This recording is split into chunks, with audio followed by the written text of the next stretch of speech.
Arkadaşlar bir teknik sorun oldu biraz. Ee, Ondan dolayı kusura bakmayın. Daha saat de tam dolmadı. Benim saat de yanlış. Ee, ben birazdan sevgili Mesut Asmen Keskin'i alacağım.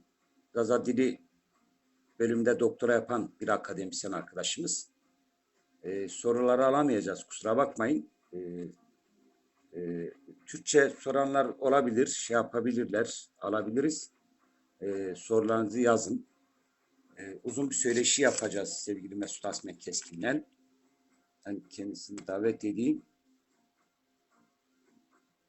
Mesut Asmen Keskin.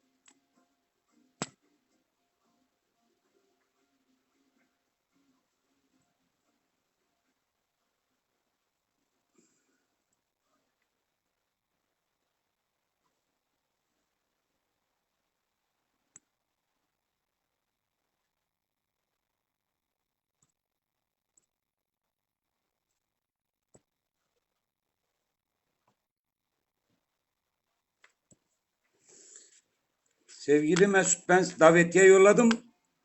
Bana bir selam verin, ben sizi alayım.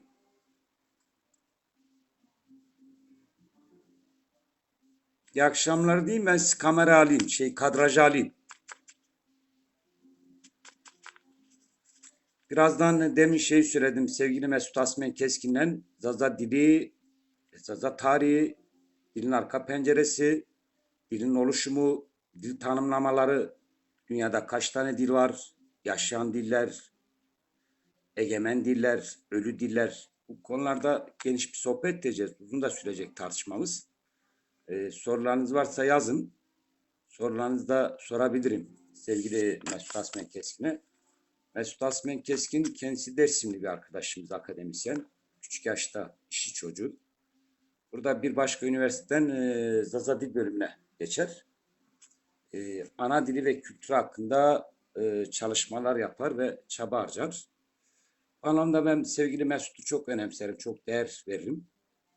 Yani daha kazançlı bir iş varken, bir alan varken burayı terk eder, gelir pazar olmayan bir dile sahip çıkar. Bu anlamda sevgili Mesut'u takdir etmek lazım. Bu tutumundan dolayı da, bu tercihinden dolayı da sevgili Mesut Asmen Keskin de takdir ediyorum ve gerçekten değer veriyorum, var olsun.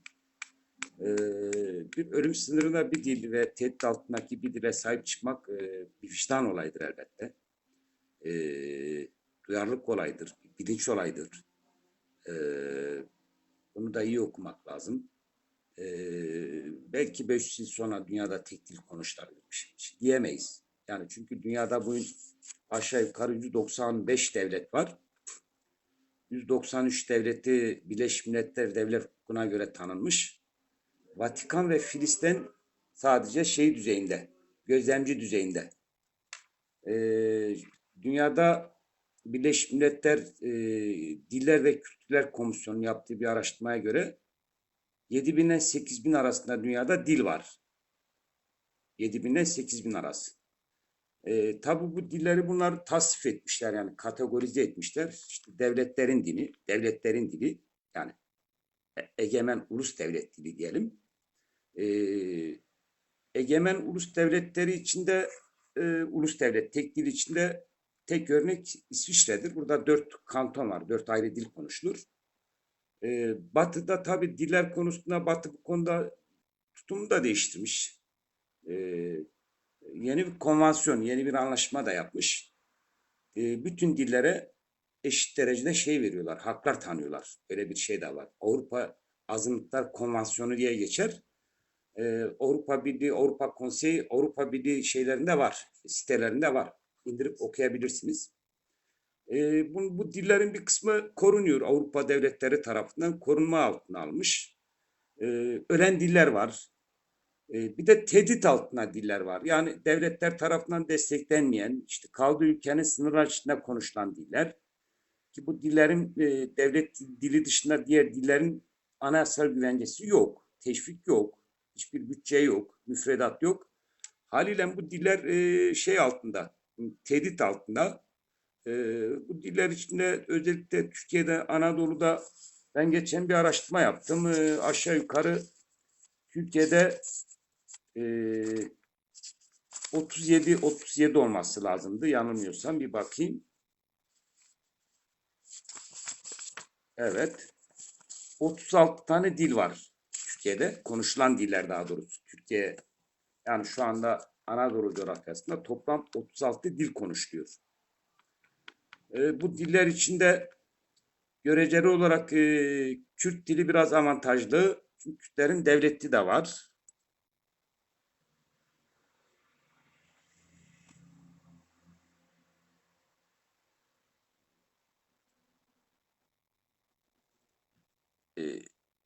Bir davetiye gelmiş ama göremedim.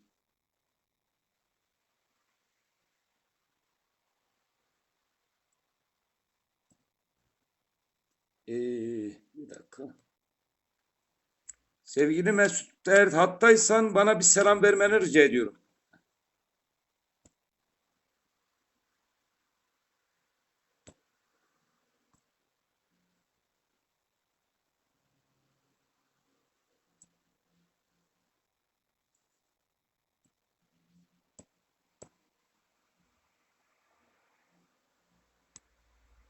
Sevgili Mesut, sana davetiye yollamışım.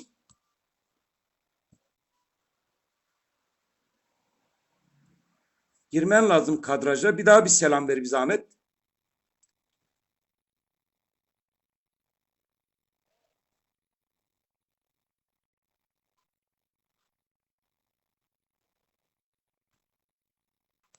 Normalde girmen lazım sevgili Mesut. Şey yolladım.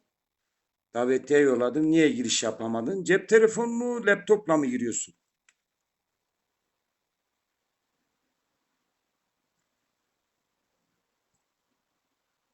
Alamadım ya. Niye sen normalde ben seni kaydetmişim sevgili Asmen. Niye böyle yaptı? Ee, Bir daha bana davetiye yolla istersen. Alamadım. Yani davetiye yollamışım. Sizin onaylayıp girmeniz lazım sevgili Keskin.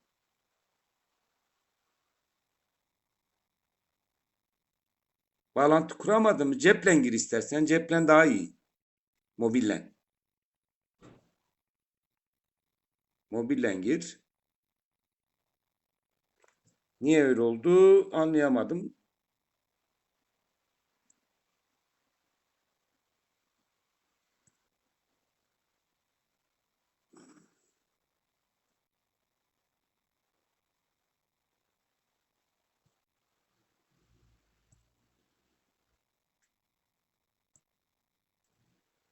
Ya alamadım. Niye böyle oldu?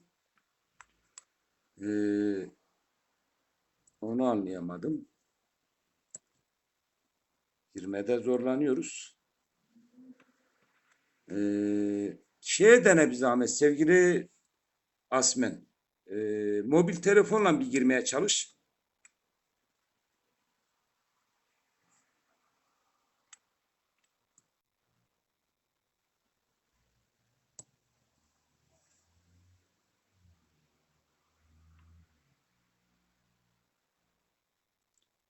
Ya alamadım seni. Ben niye anlamadım? Bu niye böyle oldu? Allah Allah.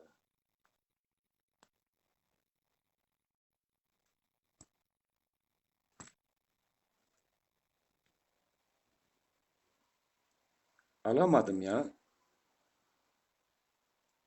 Bir daha bir selam ver bir zahmet sevgili Mesut. Türkiye Vazı. Ha şimdi aldım. Hattasın. Eyvallah. Hem İngilizce hem Türkçe yapmışım. Onun için karışık. Şimdi sizin konumuzu alacağım. Onaylıyorsun, giriyorsun sevgili Keskin. Şu anda davetiye yolladım, direkt giriyorsun. Onaylıyorsun, giriyorsun. Türkçe yapmışım. Onun için karışık. Sizin konumuzu alacağım. Ha selam. Onaylıyorsun, giriyorsun sevgili Keskin. Tamam. Dur ben kulaklık takayım.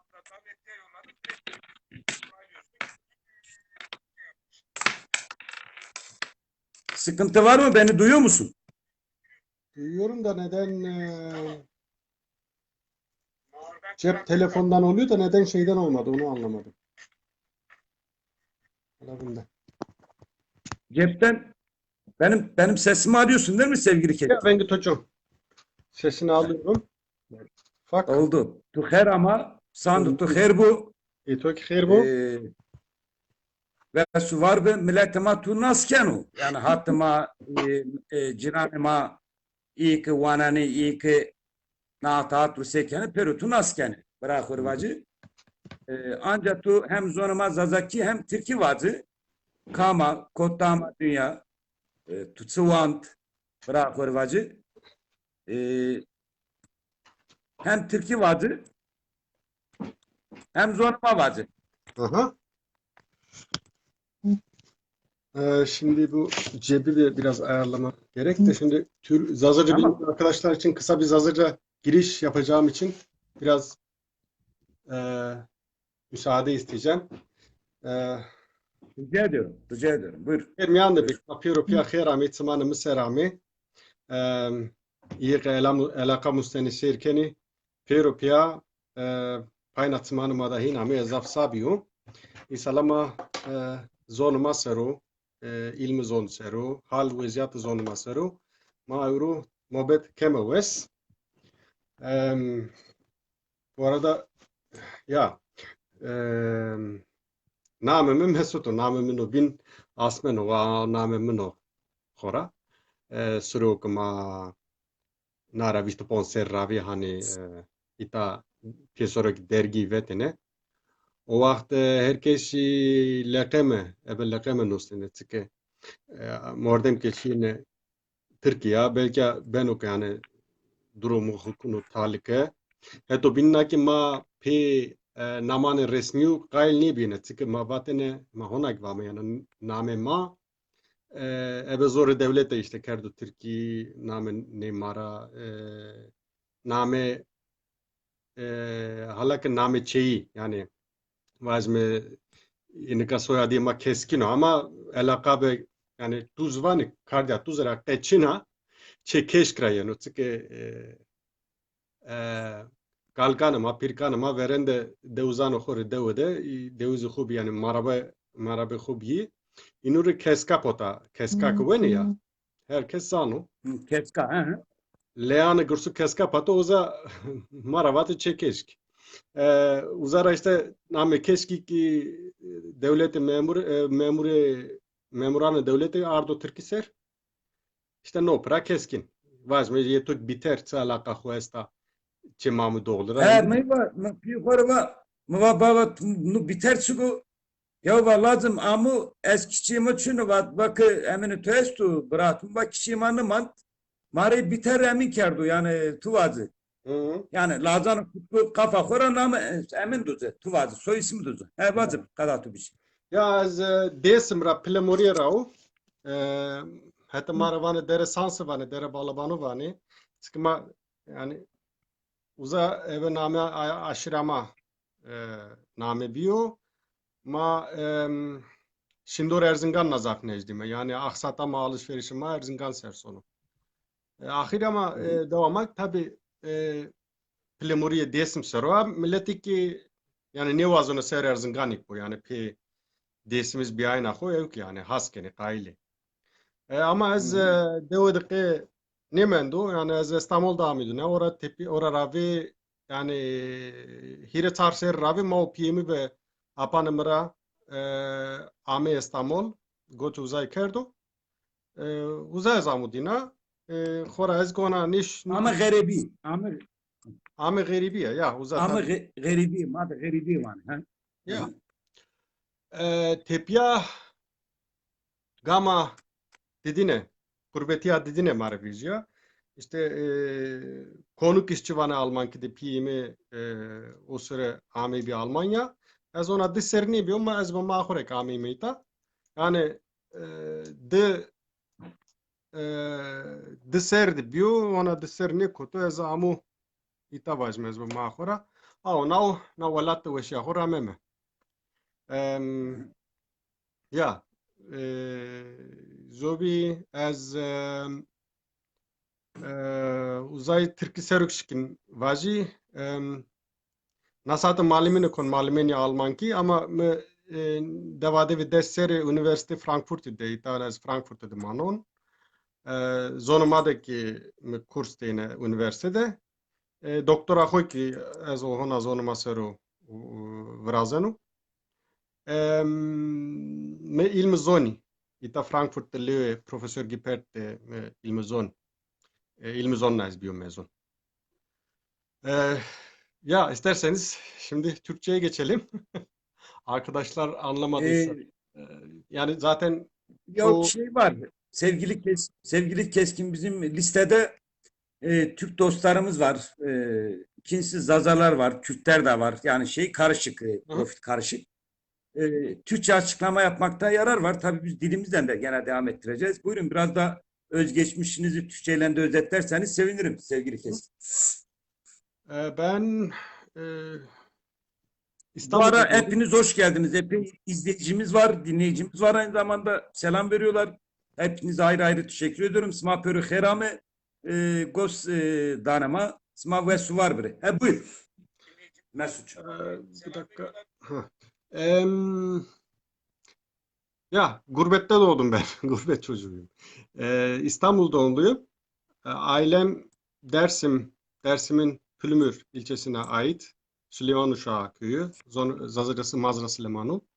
Erzincan'a dağısı yakın olan Erzincan sınırında olan bir köy. Köyde hiç yaşamadım. İstanbul'da doğdum ama orada da aslında yaşadım sayılmaz. 2 yaşına gelmeden babam konuk işçi olarak Almanya'ya geldiği için e, ardından bizi de buraya getirdi annemle beni. Ondan beri Almanya'da yaşamımı sürdürmekteyim.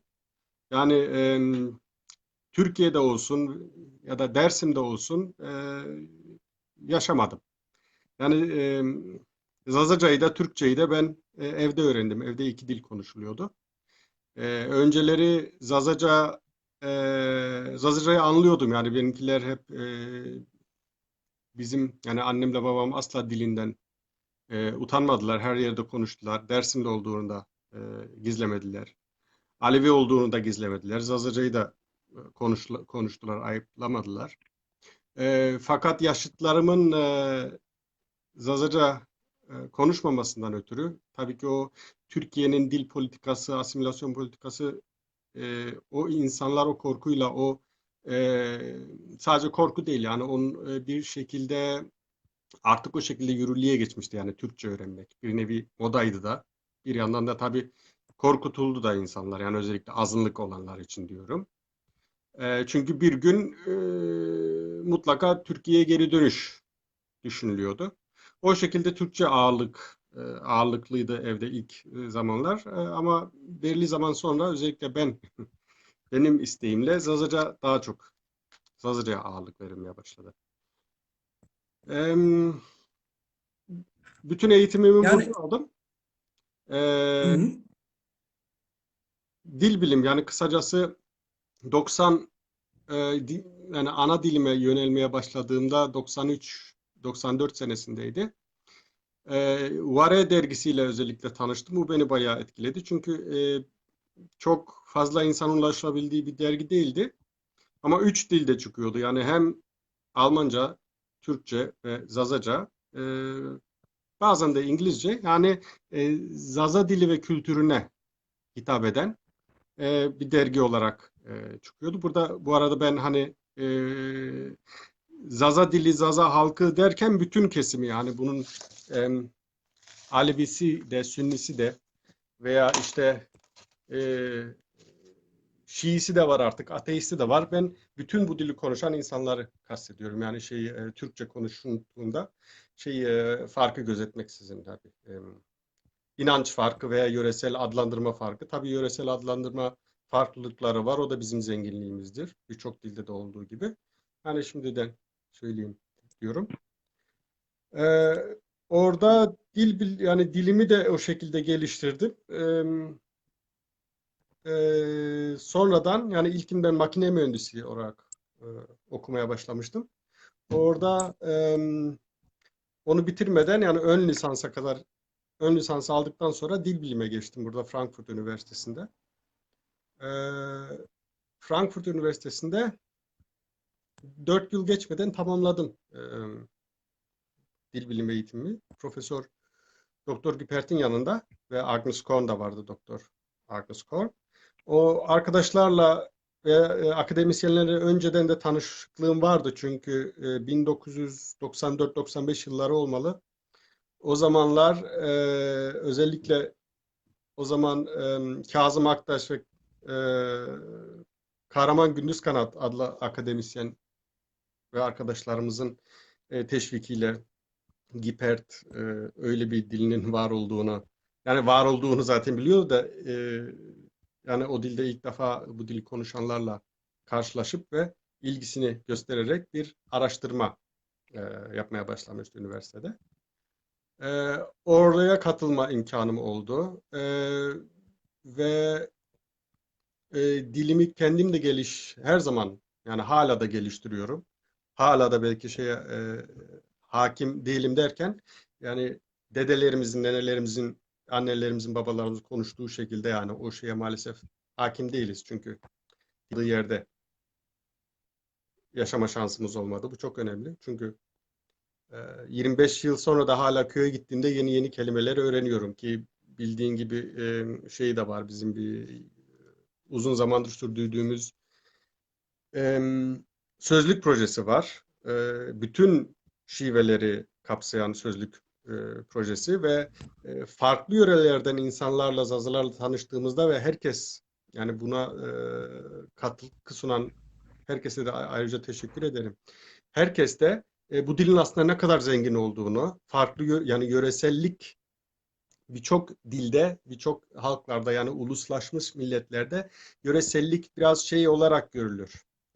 Küçümseyici bir e, bakış açısı vardır. Fakat Zazaca'da yöreselliğin aslında ayrıca da bir zenginlik oluşturduğunu farkına kendileri varıyorlar. Çünkü kendileri değil, her arkadaş büyüğüne, e, e, kendi annesine, babasına, abisine, büyüklerine sorduğunda aslında daha çok yeni yeni kelimelerin ortaya çıktığını görüyor ve bende de hala o durum var. Derken ben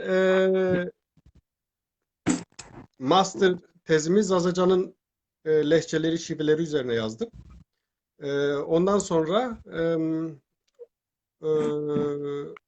üniversitede Zazaca dil dersi verdim. Fakat dahası dışarıdan gelenlerde çok, yani sadece dil bilimi okuyan insanlar değil, çoğu özellikle Dersim ve Erzincan'dan olan, işte Bingöl'den de gelen oluyordu, Çermik'ten de gelen oluyordu ama onların çoğu kendi diline hakimdi. Fakat Dersim ve Erzincan kökenli olup da kendi dilini öğrenmek isteyen öğrencilerim dahası onlardı. Hani zaman zaman yabancılar da geliyordu. Diyelim ki Alman veya Japon araştırmacı e, arkadaşlar da oldu. Fakat genelde bizim, yani kendi çocuklarımız çok ilgi duydu bu dile. E, Başka bu arada biraz heyecandan bazı şeyleri atlıyor veya unutuyorsam kusura bakmayın. Yok, rahat ol. Bizimki özgür bir alan. Burası otonom bir alan. Sevgili Asmen, rahat ol. E, O Rahat ol. zaman zarfında 2002 yılında bir araya gelip 14-15, yani bu arada şeyi de söylemeyi unuttum.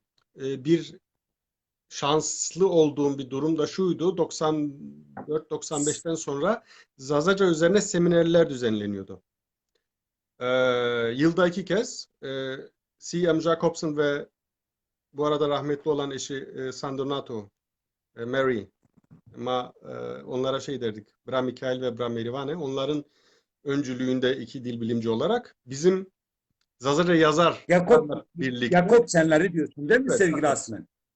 yazarlarla birlikte, onlar zaten her zaman yazarlarla birlikte ve bize son kararı bize bırakıyorlardı.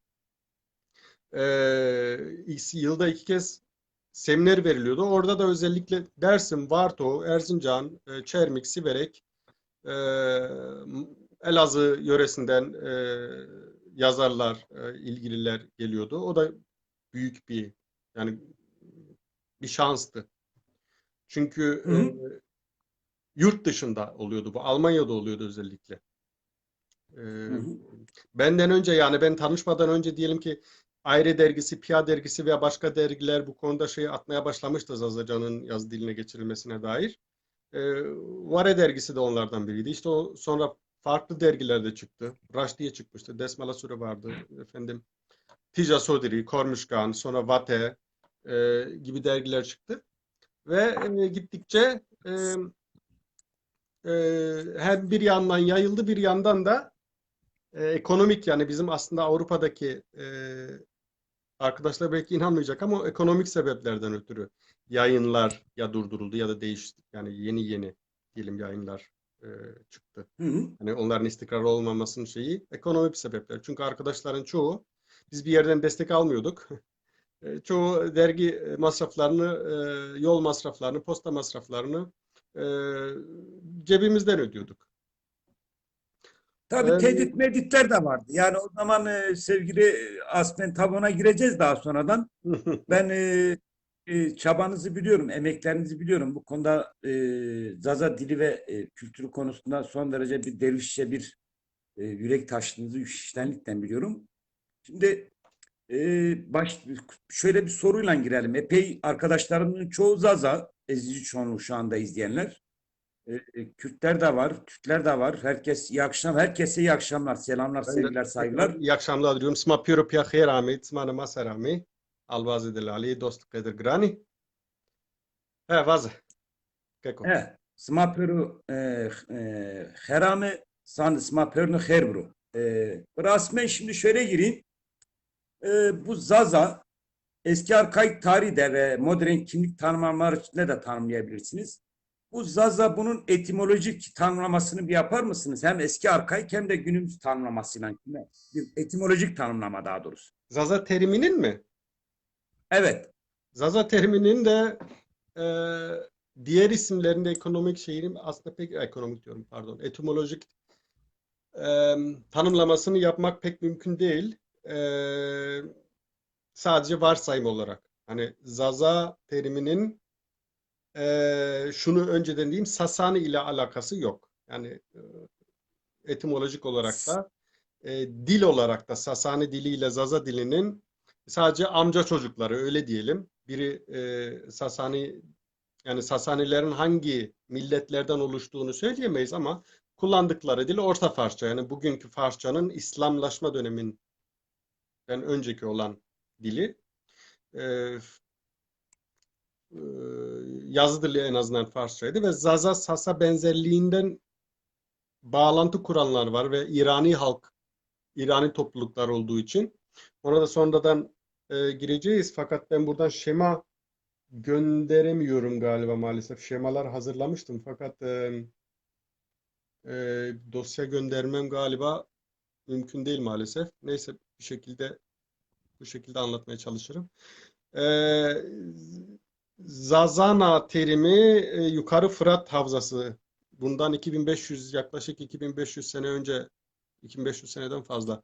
Milattan önce 520 gibi yazılan eski Farsça yazıtı var. Tahti Cemşit, eski adıyla Persepolis, hani bugünkü Fars aryası mıntıkası, Güney Batı İran'da yazılan Darius, Dara, Fars kralının yazdığı yazıtta üç dilli eski Farsça, Babilonca ve Elamca. Orada yukarı Fırat Havzası'nda Zazana'dan bahsediyor. Belki onun bir bağlantısı olabilir ama bu da bir varsayım. E, Diğer isimlerde Zazaların kullandığı ancak varsayım, yani Dımli teriminin büyük ihtimalle Deylem ile bağlantısı var. Bu Değilim. Deylem, Kuzey İran'daki Deylem bölgesiyle bağlantısı var. Yani direkt bir bağlantısı e, şöyle, Zazacan'ın o bölgeden tamam e, tam anlamıyla o bölgeden geldiğini söylemek mümkün mü? Fakat Kuzey İran'dan, yani Deylem ve çevresinden geldiği ya da orada bir bağ olduğu kesin, ona da birazdan değinmeye çalışırım. Fakat bir de eski Ermenice kaynaklarda da Delmik olarak geçiyor. Hatta en son galiba 1850 yıllarında yazılmış Ermenice bir makale var. Bunun İngilizce tercümesi de var. İran and Kaukazos dergisinde. Bu Hollanda'da ve Ermenistan'da ve başka yerlerde de çıkan bir İranlılık dergisi. Orada birinci sayısında onun tercümesi var, İngilizce tercümesi.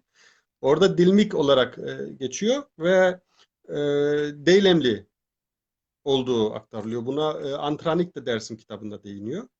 Hatta bir dipnotta e, yanılmıyorsam 9. yüzyılda yazılmış Artruni, tarihçi Artruni'nin de bir makalesinde geçer. Onun İngilizce tercümesi de var bende. Ermenice aslı. Orada da delmiklerden bahseder.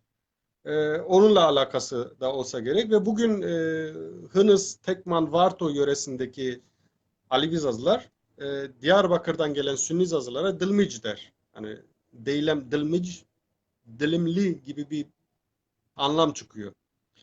E, O da yöresel diyorum, bir bölgeyi esas alan bir tanımlama.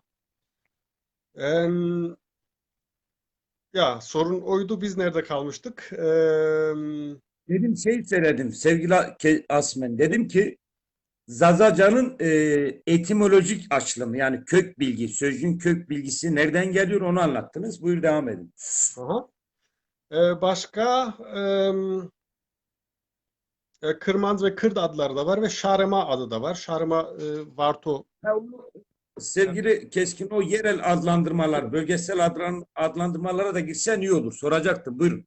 Şarema yani bu Hınıs, Varto, Tekman, Adaklı, e,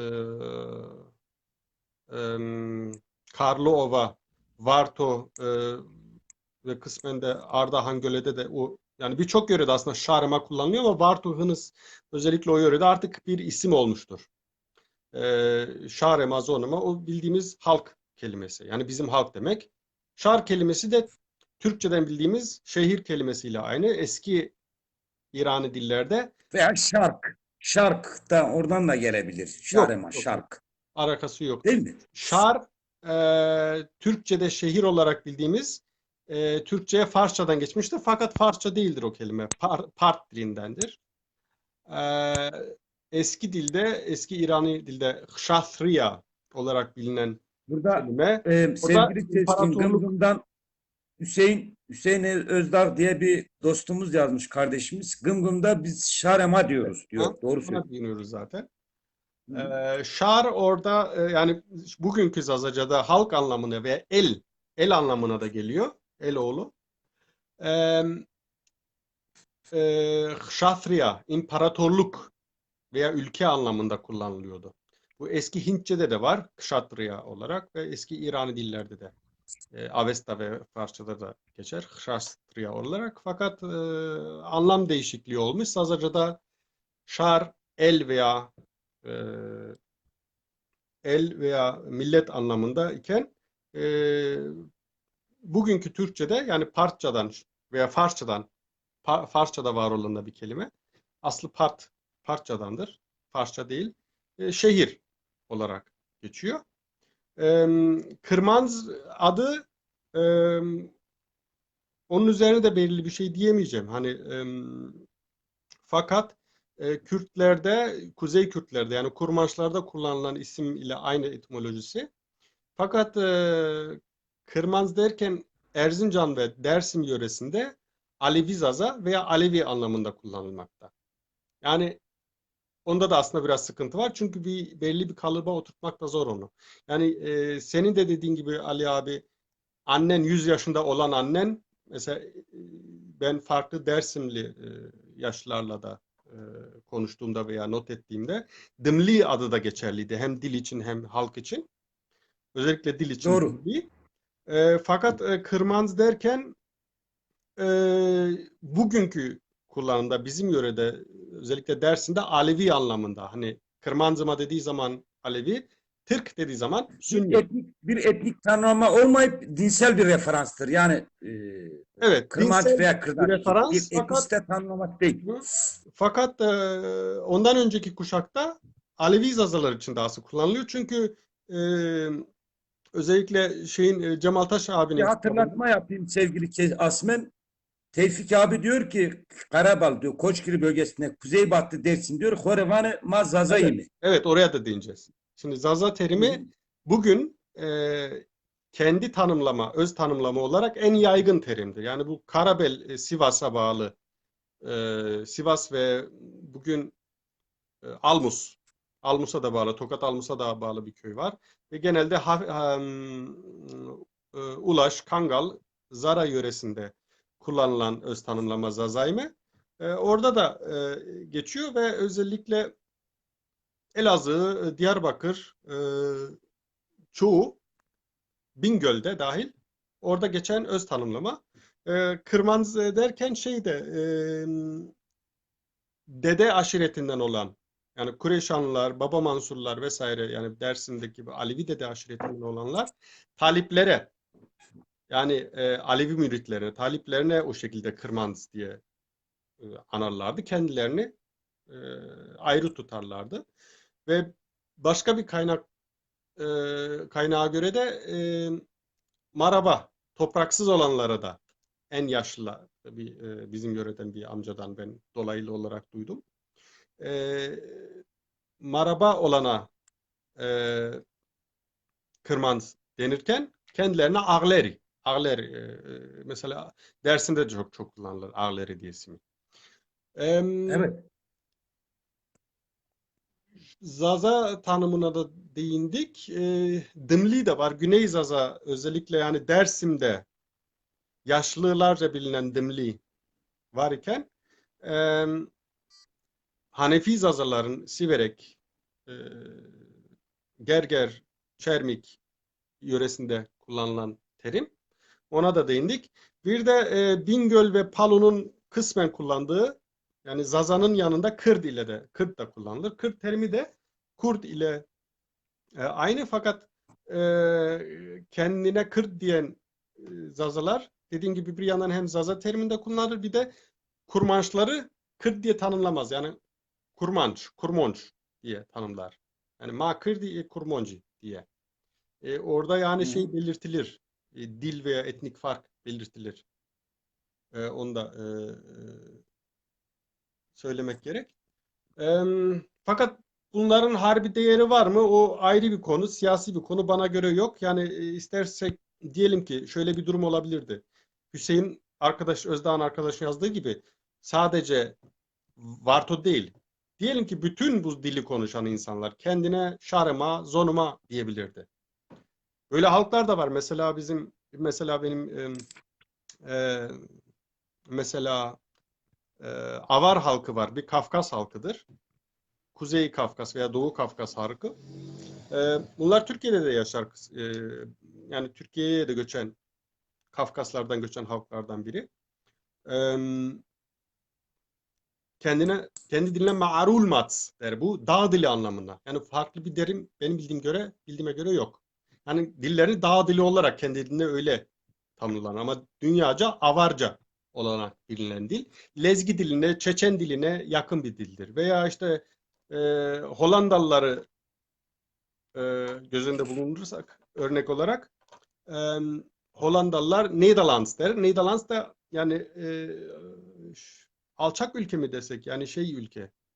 Yani ova ülkesi öyle diyelim. Ya da Nedir? Evet, doğru. Evet. rakımı deniz altında olduğu için aşağı ülke. Almanca'da da Niederlande denir. Yani Hı hı. e, o nereye bağlayacaktım? Yani bütün Zazalar kendine Bu şarkma, zonuma Ada bölgesindeki yerel adlandırmaları, leçeleri tartışıyorduk. Ha? bu, Tanımlamalar daha doğrusu.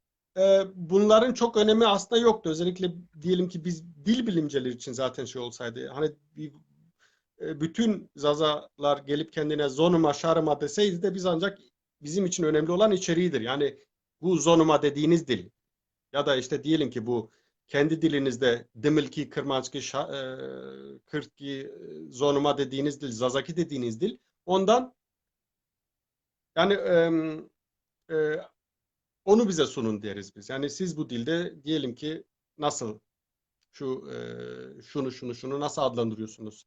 Ya da grameri nasıl? Önemli olan odur. Yani ortaya çıktığında zaten diyelim ki bir Sivaslı, Karabelli biri Zazaki de dese, Dersimli, merkez Dersimli diyelim ki bunu yadırgayabilir. E, Kırmanski der. Varto'daki de Zonuma der. O da işte Kırmanski ve Zazaki yadırgayabilir. Ama aslında üçü de aynı dili konuşuyor ve aynı inanca da sahip yani. O diğer şeyler, yöreler için de geçerli. Yani biri diyelim Çermik'ten biri Dimili diye e, e, Çüngüş veya Maden yöresine gitse şey olarak sadece tek anlaşmayacağı belki terim odur ama geriye kalan her şey aynı. Yani onun için ben bana göre şeyin harbi bir şey yok. Yani aslında daha da kafa bulandırıcı bana sorarsanız. Ama farklı halklarda da var o sorun. Hani uluslaşmamış veya henüz kendi aralarında birlik sağlamamış halklarda var. Süryanilerde örneğin işte biz onlardaki tartışmada biz Keldani miyiz, Arami miyiz, Süryani miyiz, e, Nasturi miyiz vesaire tartışmalar da var. E, Onlarda da var o kafa karışıklığı. Doğru. Doğru. hı hı, Peki sevgili Keskin, tabii siz aynı zamanda bu leçeler, yerel ağız ve şiveler aynı zamanda leçeler üzerine de ciddi bir çalışmanız var biliyorum. Biraz da bu konuya girelim. Bu bölgeler arasındaki ve Zaza coğrafyası içindeki farklı tanımlamalar, yerel tanımlamalar. Ya mesela diyelim Almanların 10 tane ismi var işte. hı hı, İşte German, Doğuş, bilmiyorum işte Bayeriş, bilmiyorum ne iş, Frankiş falan bir şeyler var. hı hı, Bu konuda biraz izleyicilerimiz, epey dinleyicimiz falan var. Bir bilgi verirseniz seviniriz. Buyurun. hı hı.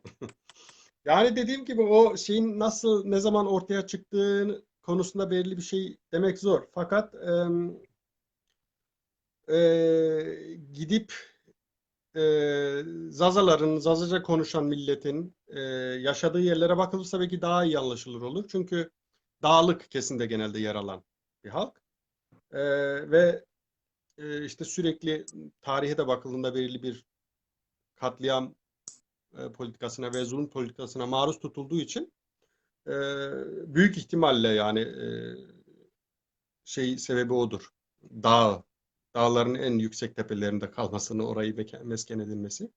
E, dolayısıyla bu kopukluk da oradan da belirliyor ve inanç farkı da bunun içine buna dahil olduğu için e, farklı farklı adlandırmalar oluşmuş olabilir. E, Almanlarla nasıl, ne kadar kıyaslanabilir bilemem fakat onlarda da belirli bir çünkü 100 yıl, 300-400 veya daha fazla olan bir şey, bir süreç. Uluslaşma tamamlanmıştır. Ki uluslaşma derken ben bunu da peşinen söyleyeyim, ben ulus teorisini destekleyen biri değilim. Genel anlamda ben hani ulusun hayali bir cemaat olduğunu düşünüyorum. Yani ulusun e, bilimsel bir tanımı yoktur aslında. E, Aslında şey yok yani sevgili Keskin. mesela Yani Stalin'in ulus Stalin yaratılır. Ulus Stalin'in yaratılır. yarattığı Ulus Stalin'in olmaz. Birileri yarattığı yaratıyor. affedersin. Stalin'in ya da belirli sosyalist çevrelerde söylendiği gibi bir cetvel veya bir kıstası yok aslında. Yani e, o konuda belki Hobsbawm ve Gellner'i öneririm. Fransız devriminden sonra oluşan bir hayali cemaat oluşumu ve özellikle emperyalist ülkeler bunun başına çekmiş. Ve işin içinde de çok kan akmıştır. Yani ulus sınırlarını nereden, hangi ulusun sınırlarının tarihini araştırırsanız mutlaka kan var işin içinde. Ben dahası etnisite, yani isteyen kendisini herhangi ulusa bağlayabilir, o konuda benim sıkıntım yok. Fakat ben etnisite bazında el alıyorum. Zaten birkaç arkadaş da zaten şey olarak öyle bakıyoruz. Mesela Kahraman arkadaş gibi. Zaten o da doktora tezinde Dimli Kırman Zaza etnisitesi olarak doktora tezini yazmıştı. E, ileride tabii şey gösterecek bunu. Biz Avrupa'da başladık. Yani bu dil tartışmalarında, dil araştırmalarında da bu isim sorunu da hala gündemde.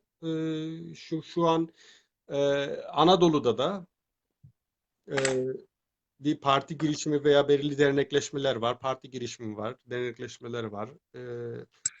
Bu konuda tabii sağlanacaktır ileride. Yani onu zamana bırakmak lazım.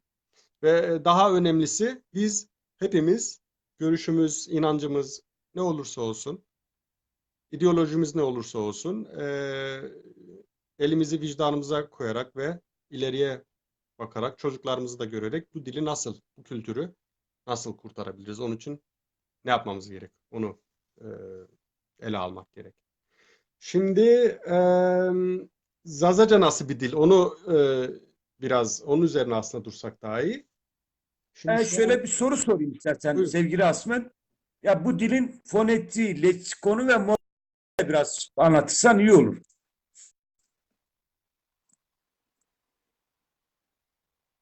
Sevgili Keskin düştün. Çağrı at.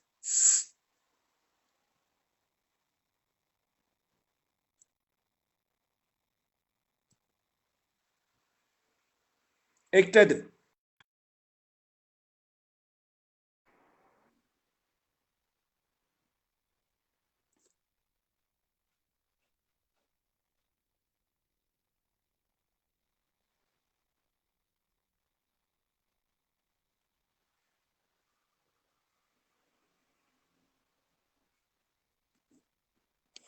Onu soracağım. Bu alfabeyi soracağım sevgili Keskin, ben şey yaptım, ekledim. Sonrayla giriyorsunuz.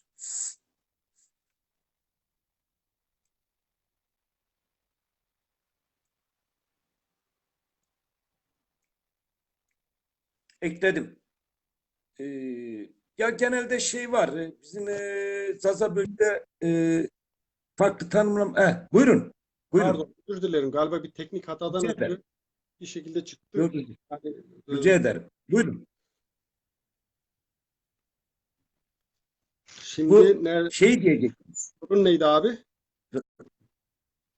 Zazaca'nın bu fonetiği, işte leksikonu ve morfolojisini bir bütün olarak, işte tabii Zaza alfabesini de soracağım da, Hı bu hı. dili hangi dil grubu içinde tanımlıyorsun ve kime yakın? Bu dil grubu içinde hangi aileler var? Hı Zaza hı. dilinin. Zazaca, pardon. Zazaca nasıl bir dil? Kuzeybatı İran'ı desem nasıl açıklayalım? Şimdi insanlarda olduğu gibi dillerin de belirli bir akraba olduğu diller var. Her dile, her dilin akrabası yok veya vardıysa e, diyelim kaybolmuştur veya izole diller de var. Mesela bildiğimiz Bask dili var Avrupa'da. İspanya ve Fransa'da konuşulan gündemden bilirsiniz. İzole bir dil. Yani Bask dili ile akraba olan herhangi bir dil yok. Yani şey iddiası var mesela Kafkas dilleriyle akraba olduğu ama herhangi bir bilimsel bir dayanağı yoktur. Yani doğru değil. Kafkas dilleri kendi içinde bile akrabalığı şey yokken, kanıtlanmamışken Baskça için söylemek doğru olmaz. Gelelim Zazaca'ya. Zazaca'nın biz şimdi talihsizliği şöyle Türkiye sınırları içinde konuşuluyor.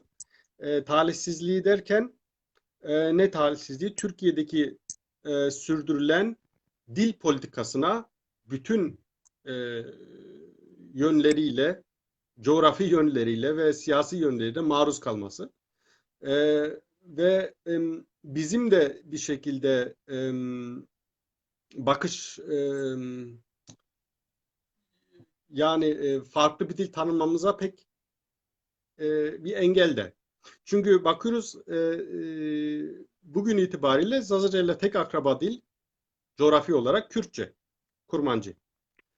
Hı E, hı. fakat İran'da olsaydı diyelim Zazaca konuşulan coğrafya İran sınırları içinde olsaydı bilirdik ki 20 küsur üzerine dil var. Yani akraba olan, birbiriyle bir şekilde anlaşılan. Birbiriyle bir Hı şekilde hı. anlaşılan ve yakın olan, belli kelimeleri tutan, grameri tutan diller akrabadır. Zazaca ile de akraba olan diller dediğin gibi Kurmancıdır.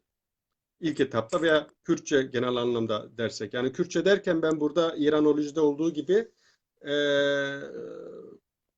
Kürt dilleri derken Kurmancı, Sorani ve Kelhuri. Yani Kuzey, Merkez ve Güney Kürtçesini kastediyorum. Zazaca bunun dışındadır. Gorani de bunun dışındadır. Fakat akraba dillerdir. Derken Farsça ile de tabii eğer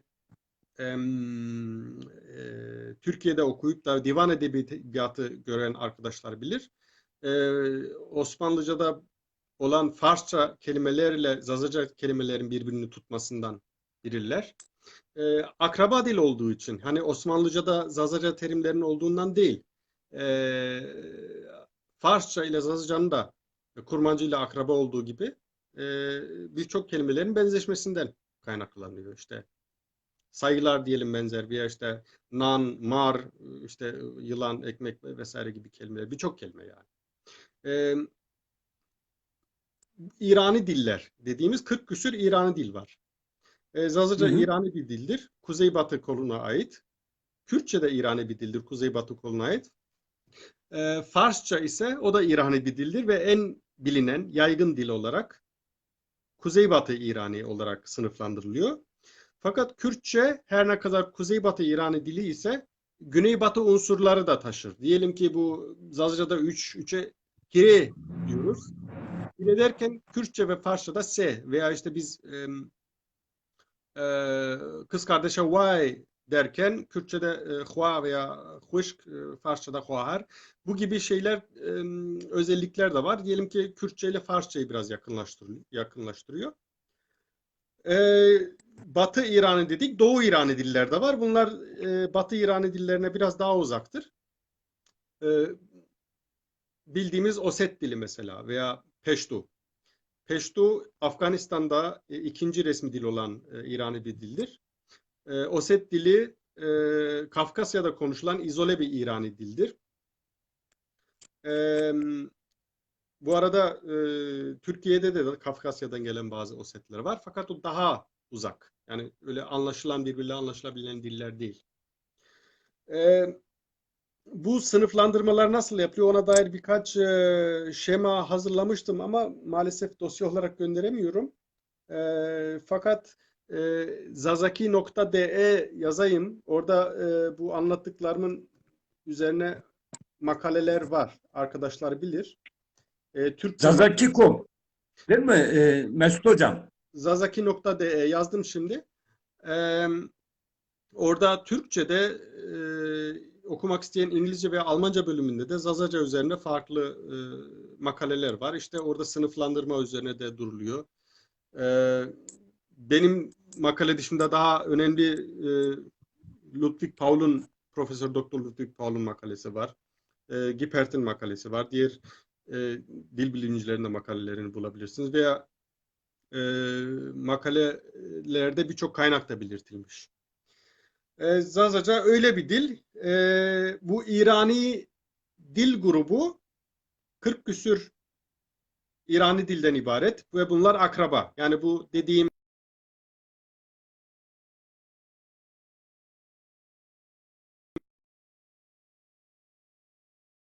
3000, 3500-4000 yıl önce bir dilin lehçeleriydi diyebiliriz. Birbiriyle anlaşılıyordu. Yani 3500-4000 yıl çok uzun bir zaman ve bu zamana kadar gelmesi de zaten ve bu şartlar altında Zazaca'nın gelmesi, korunması da yani bir mucize de diyebiliriz. Bu akrabalığı şey anlamına gelmiyor. Yani İranolog Karl Hadank'ın bir cümlesi var. İrani derken Fars anlaşılmasın. Farsça o 40 küsür İrani dilden sadece biridir. Farsça 40 küsür İrani dilin atası değildir. Veya işte Farsçanın eski lehçesi değildir. Bunların Farsçada sadece o dillerden biridir. Sadece eski zamandan beri eski Farsça, Orta Farsça ve Yeni Farsça en çok yazılan ve resmi dil statüsünde de olan dil olduğu için en çok o biliniyor. Ve birçok insan şey de düşünür. işte bütün İran dillerinin Farsçadan türediğini, fakat o doğru değil. Yani hepsi sadece bir amcaoğlu. Eski İrani diye bir e, dil var veya dil şivelerden, lehçelerden oluşan bir dil grubu. Bugün dil grubunu teşkil eden ve bu dillerin de yine akraba olan dilleri var. Yani İrani diller dedik. İrani dillerin yakın dil olduğu Hint Arı dilleri var. Bir de e, Nuristani dilleri var. Nuristani derken 5-6 dillerden oluşur ve bunlara bazılarınca kafir dilleri denilir. Çünkü farklı inanca sahip oldukları için ülkelerine de Kafiristan denilir bu Afganistan, Pakistan tarafında.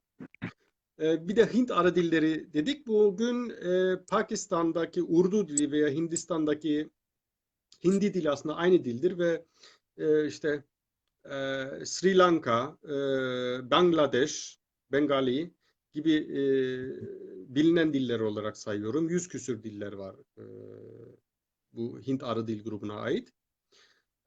Onlar da akraba dil ve bunların da ata dilleri eski Hintçe, Sanskrit ve Veda dili olarak aktarılmıştır bugüne.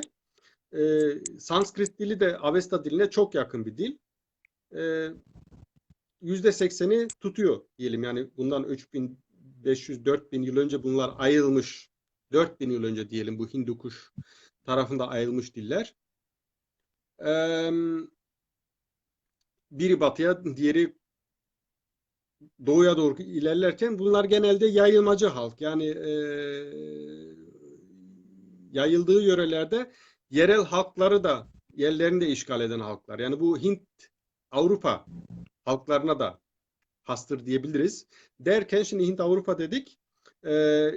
Hint Aryan dilleri, Nuristani diller ve İrani diller dedik.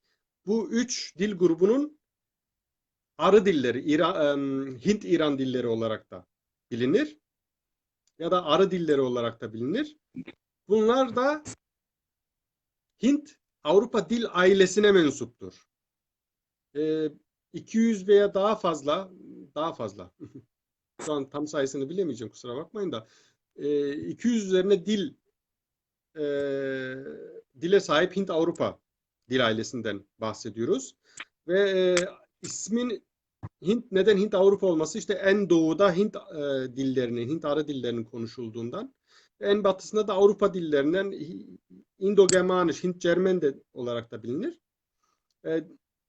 Kısacası öyle bir genel terim kabule geçmiş. Yani sevgili Asmen şöyle diyelim, bu dil tasniflerinde, yani diller tasnifinde tabi bu, ben biraz böyle şöyle farklı bakıyorum. Daha doğrusu bu Aryen dilleri dediğimiz, yani Aryen dedikleri, Ari değil de Aryen ayrı diller. Diğer başka diller de var. Bir iki işte Sankist dilleri falan var. Şimdi bu diller sınıflandırmasında burada da bir hegemonya var. Yani şöyle hegemonya görüyorum.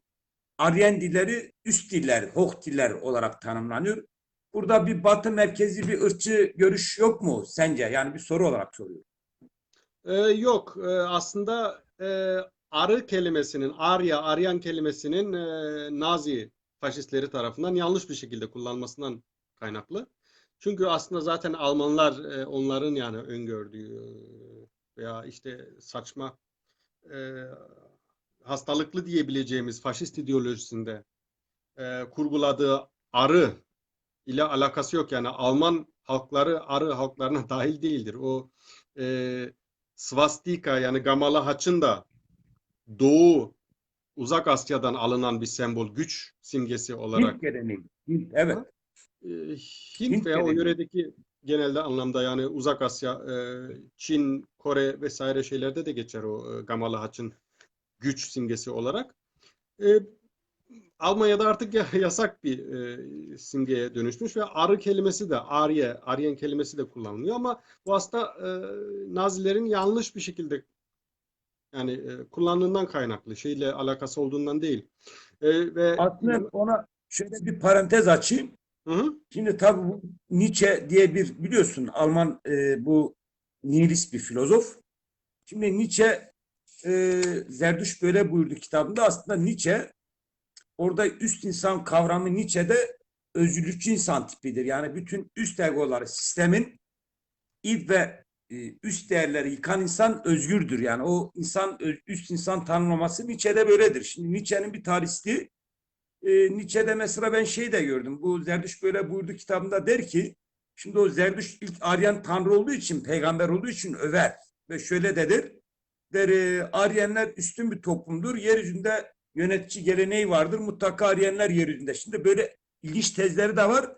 Şimdi Nietzsche'nin şöyle bir suçu yok. Nietzsche bu Aryen sorunda kız kardeşi Elizabeth getirir. Onun bazı çalışmaları falan var. Tahribat yapar, Nazilere getirir. Der ki işte Nietzsche Nazileri tanımladı. İşte üst insan Arya ırkı ve üst insan Almanlardır. Yeryüzünü işte Almanlar yönetmeli. Katolikler ve Berlin başkent olmalı.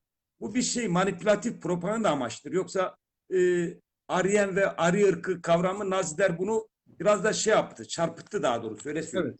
Evet. Hı hı. Yani o konuda dil bilimde öyle fazla sıkıntı yok o konuda. Çünkü o anlamda kullanılmadığı biliniyor zaten. Derken Peki, şey, peki Hint Avrupa dedik. Yılmaz hocam da sormuş. Hint Avrupa dil ailesi farklı dil ailelerinden oluşur. Ee, yorumları takip ediyorsun değil mi Asme? Sen gençsin, ben biraz yaşlıyım, iyi takip Yani edemiyorum. takip etmeye çalışıyorum ama arkadaşlar e, okuyamadığım, kaçırdığım şey varsa kusura bakmasınlar. Yani bu Yine arada ben sorularını alırız ileri süreçte. Tabii evet buyurun. şey Zazacan'ın bu içinde bulunduğu İrani diller üzerine şeyini de linkini veriyorum şimdi. En azından link verebiliyorum buradan. Arkadaşlar tıklayıp bakabilir şemalara. Bu mesela benim e, e, tez danışmanım Profesör Doktor Yost Kipert'in hazırladığı bir şey İrani diller şeması. Orada Hint Avrupa Proto Hint Avrupa'ya kadar gidiyor. Proto Hint Avrupa da bundan diyelim ki 8 bin 10 bin yıl önce dağılmaya başlamış bir dil ailesi olarak öyle olduğu düşünülüyor. O konuda da farklı tezler var. Fakat bu Hint-Avrupa dil ailesine hangi diller daha dahil? Buna da eğer Yılmaz hocamızın da sorusunu şey yapmak gerekirse ölmüş diller var. Tohar dili mesela en Çin tarafında bulunan bir dil.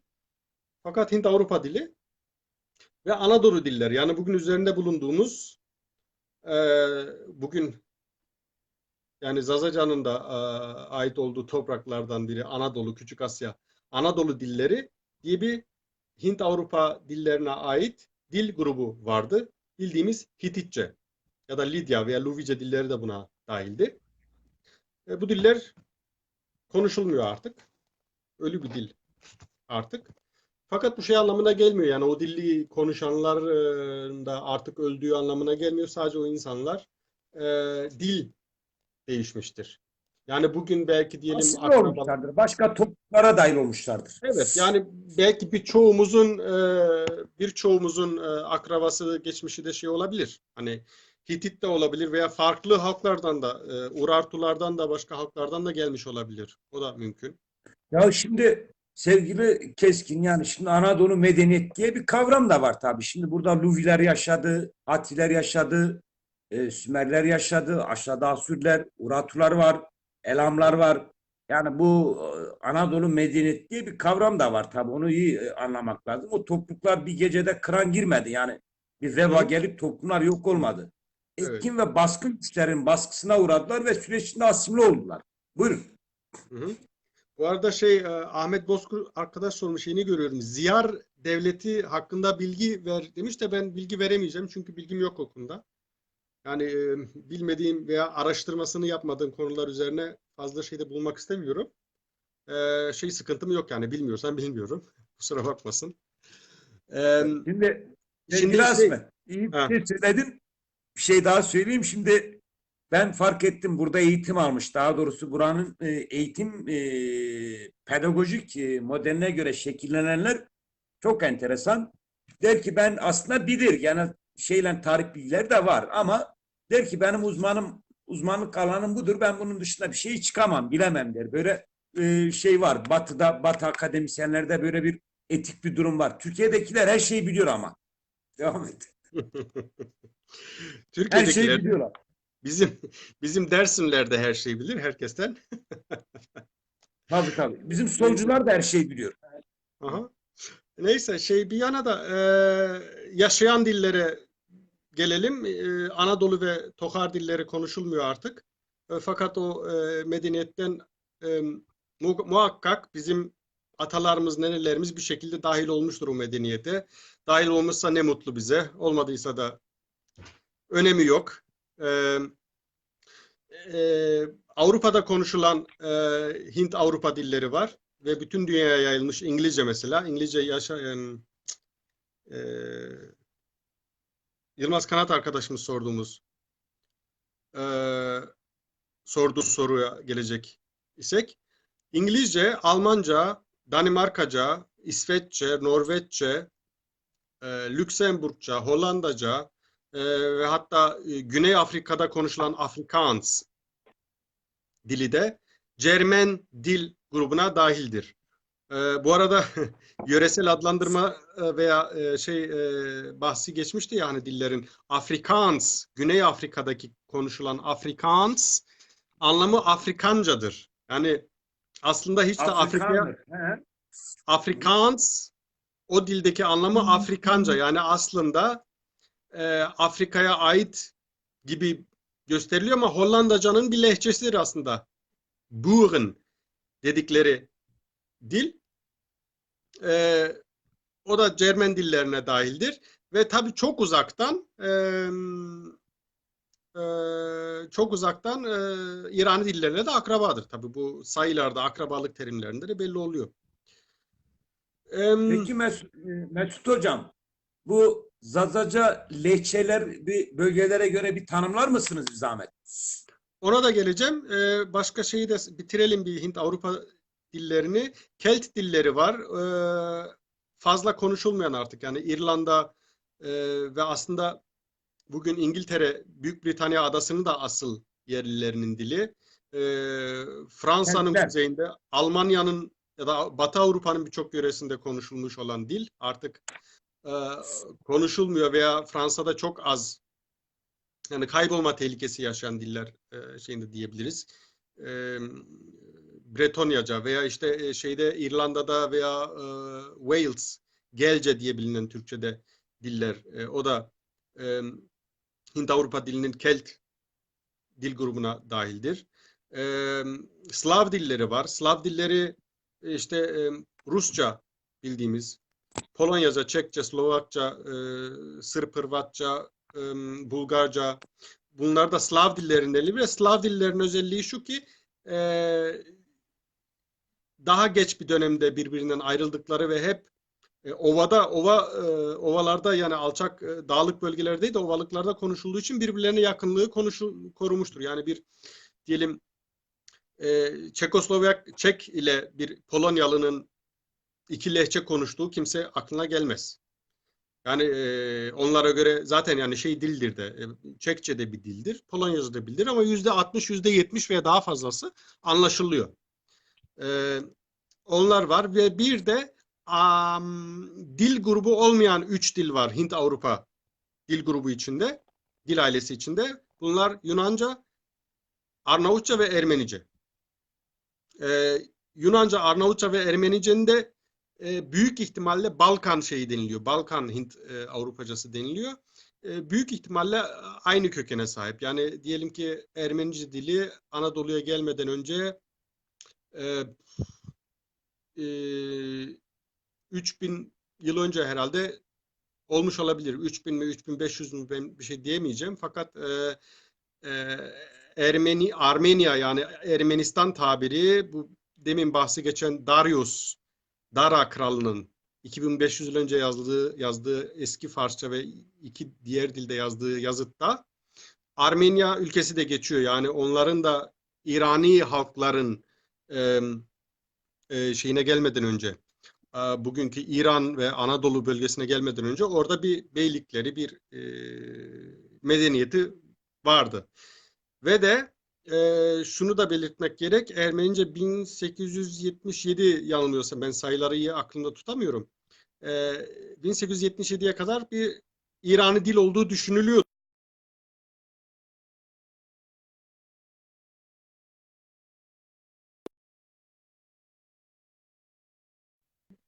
Bir hayli dil, yani bir kelime alışverişi olduğundan, yani kelime aldığından ötürü Ermenice de İran dil olarak düşünülüyordu. Fakat Hüsman özellikle bunu ortaya koydu. Sadece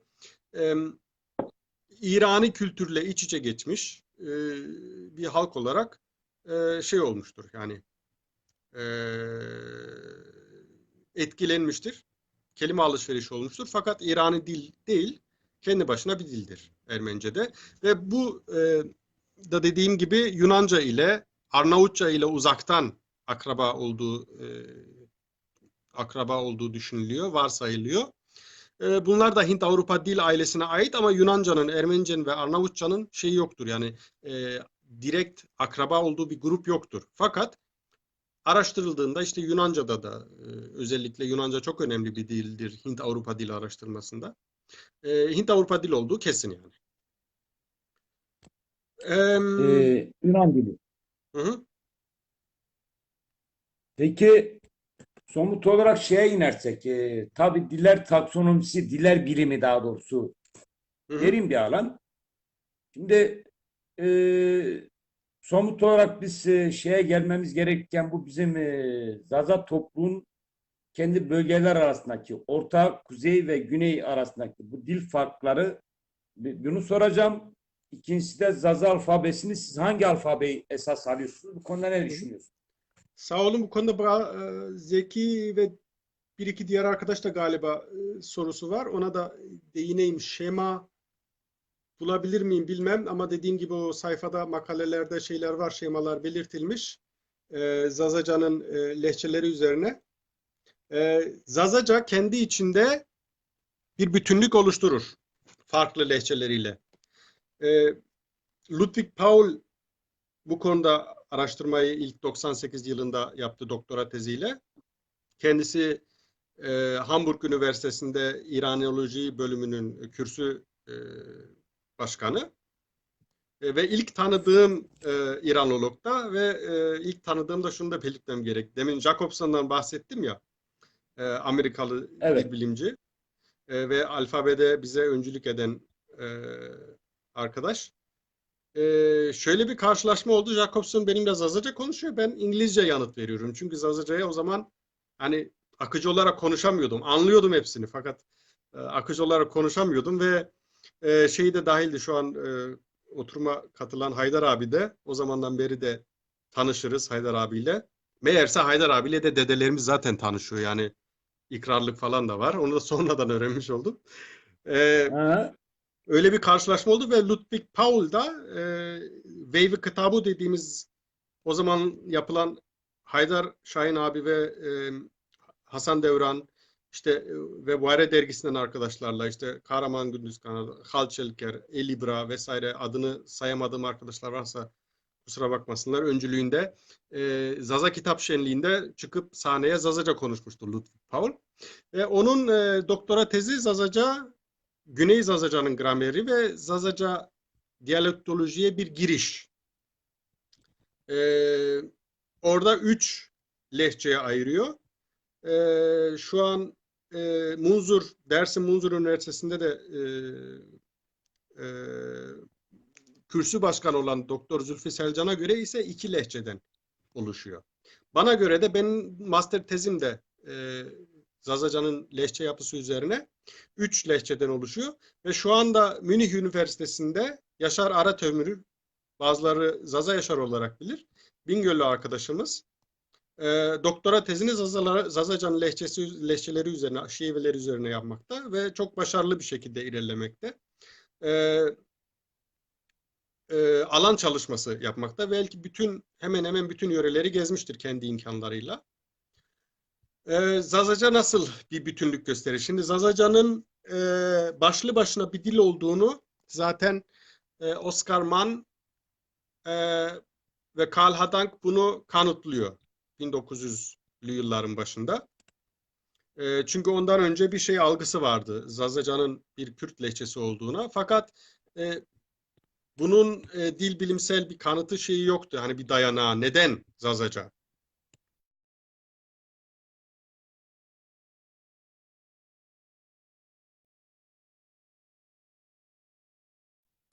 Fikir birliği var diyebilirim. Yani Zazacan'ın, yani sadece İranologlar değil, Zazaca üzerine araştırma yapmış dil bilimciler arasında da genelde bir konsensüs var. Bunun tarihi nedenlerinden şemada hazırlamıştım. Şey yapabilirim de ileride sonradan örnek de verebilirim. Yani Zazacan'ın İrani diller içinde olan, yerinde olan konumuna dair. Zazacan'ın kendi içinde bir bütünlüğü var. Yani Zazacan'ın diğer İrani dillerle bir diyalekt kontinuum dediğimiz, dialect kontinuum yani lehçe sürekliliği yoktur.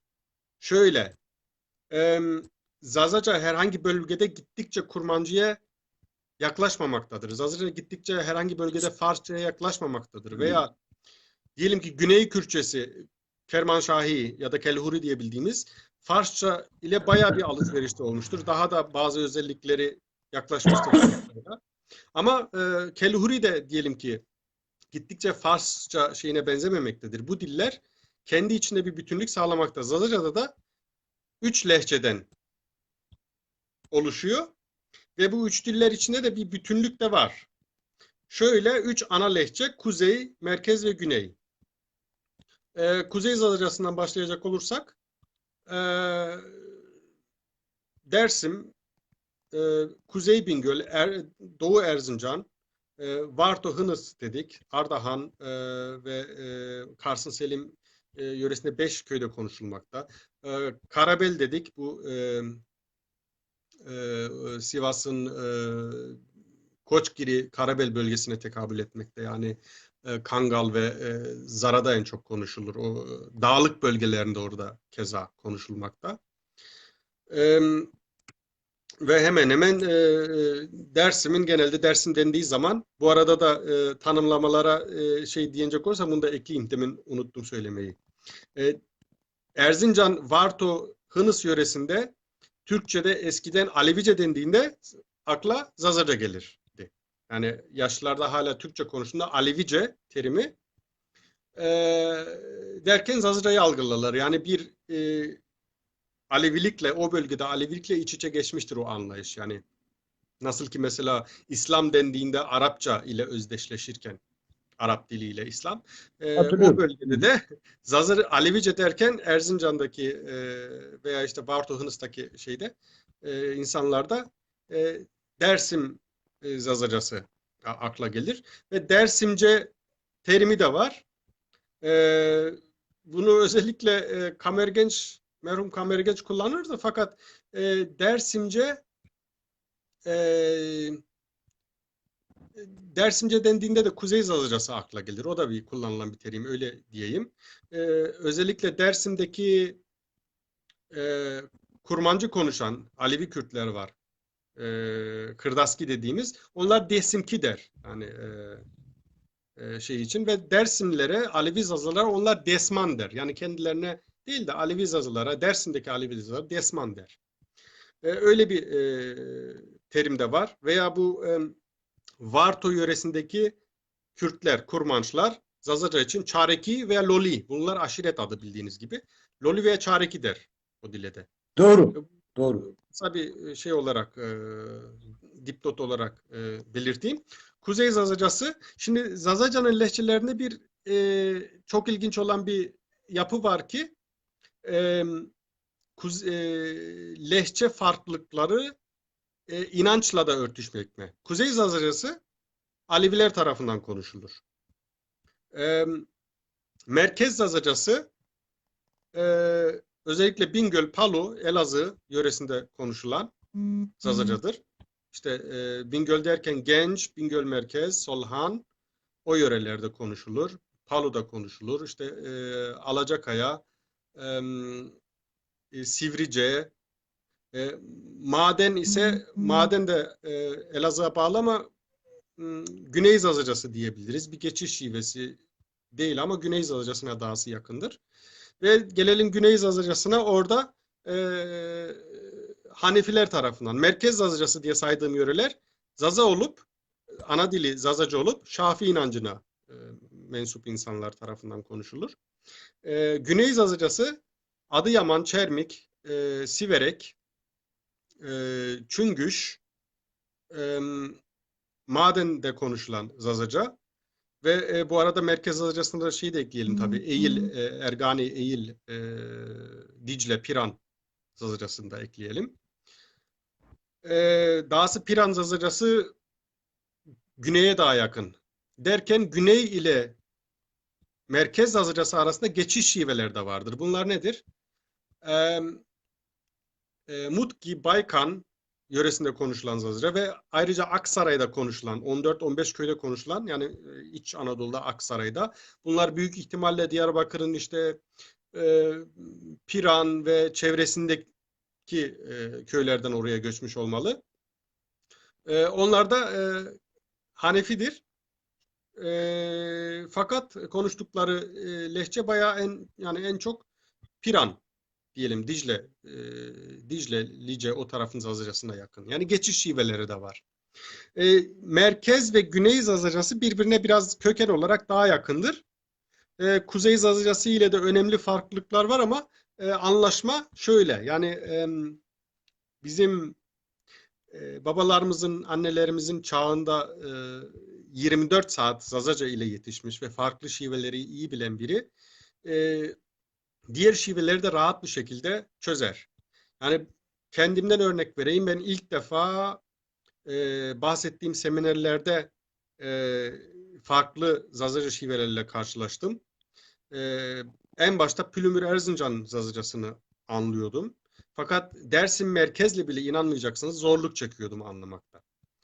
Ve Varto Hınıs'la da tanıştım yani Zazaca olarak. Daha yakın geldi. Çünkü daha açık, bizim yöreye göre biraz daha açık konuştukları, telaffuz ettikleri için. Ve tabii ki Siverek, Çermik Zazacası'nda çabuk kaptım yani.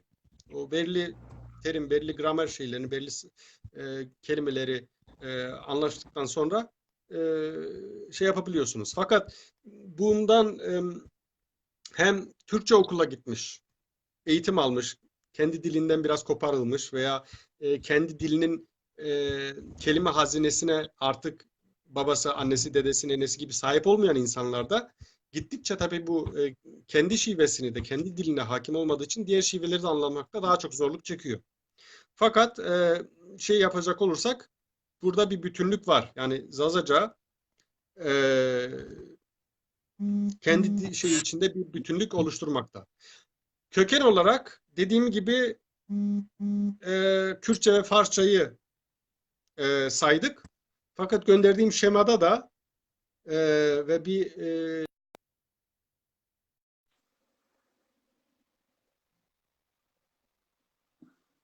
Mesut, sen düştün, yeniden şey yap. Yeniden ekleyeyim.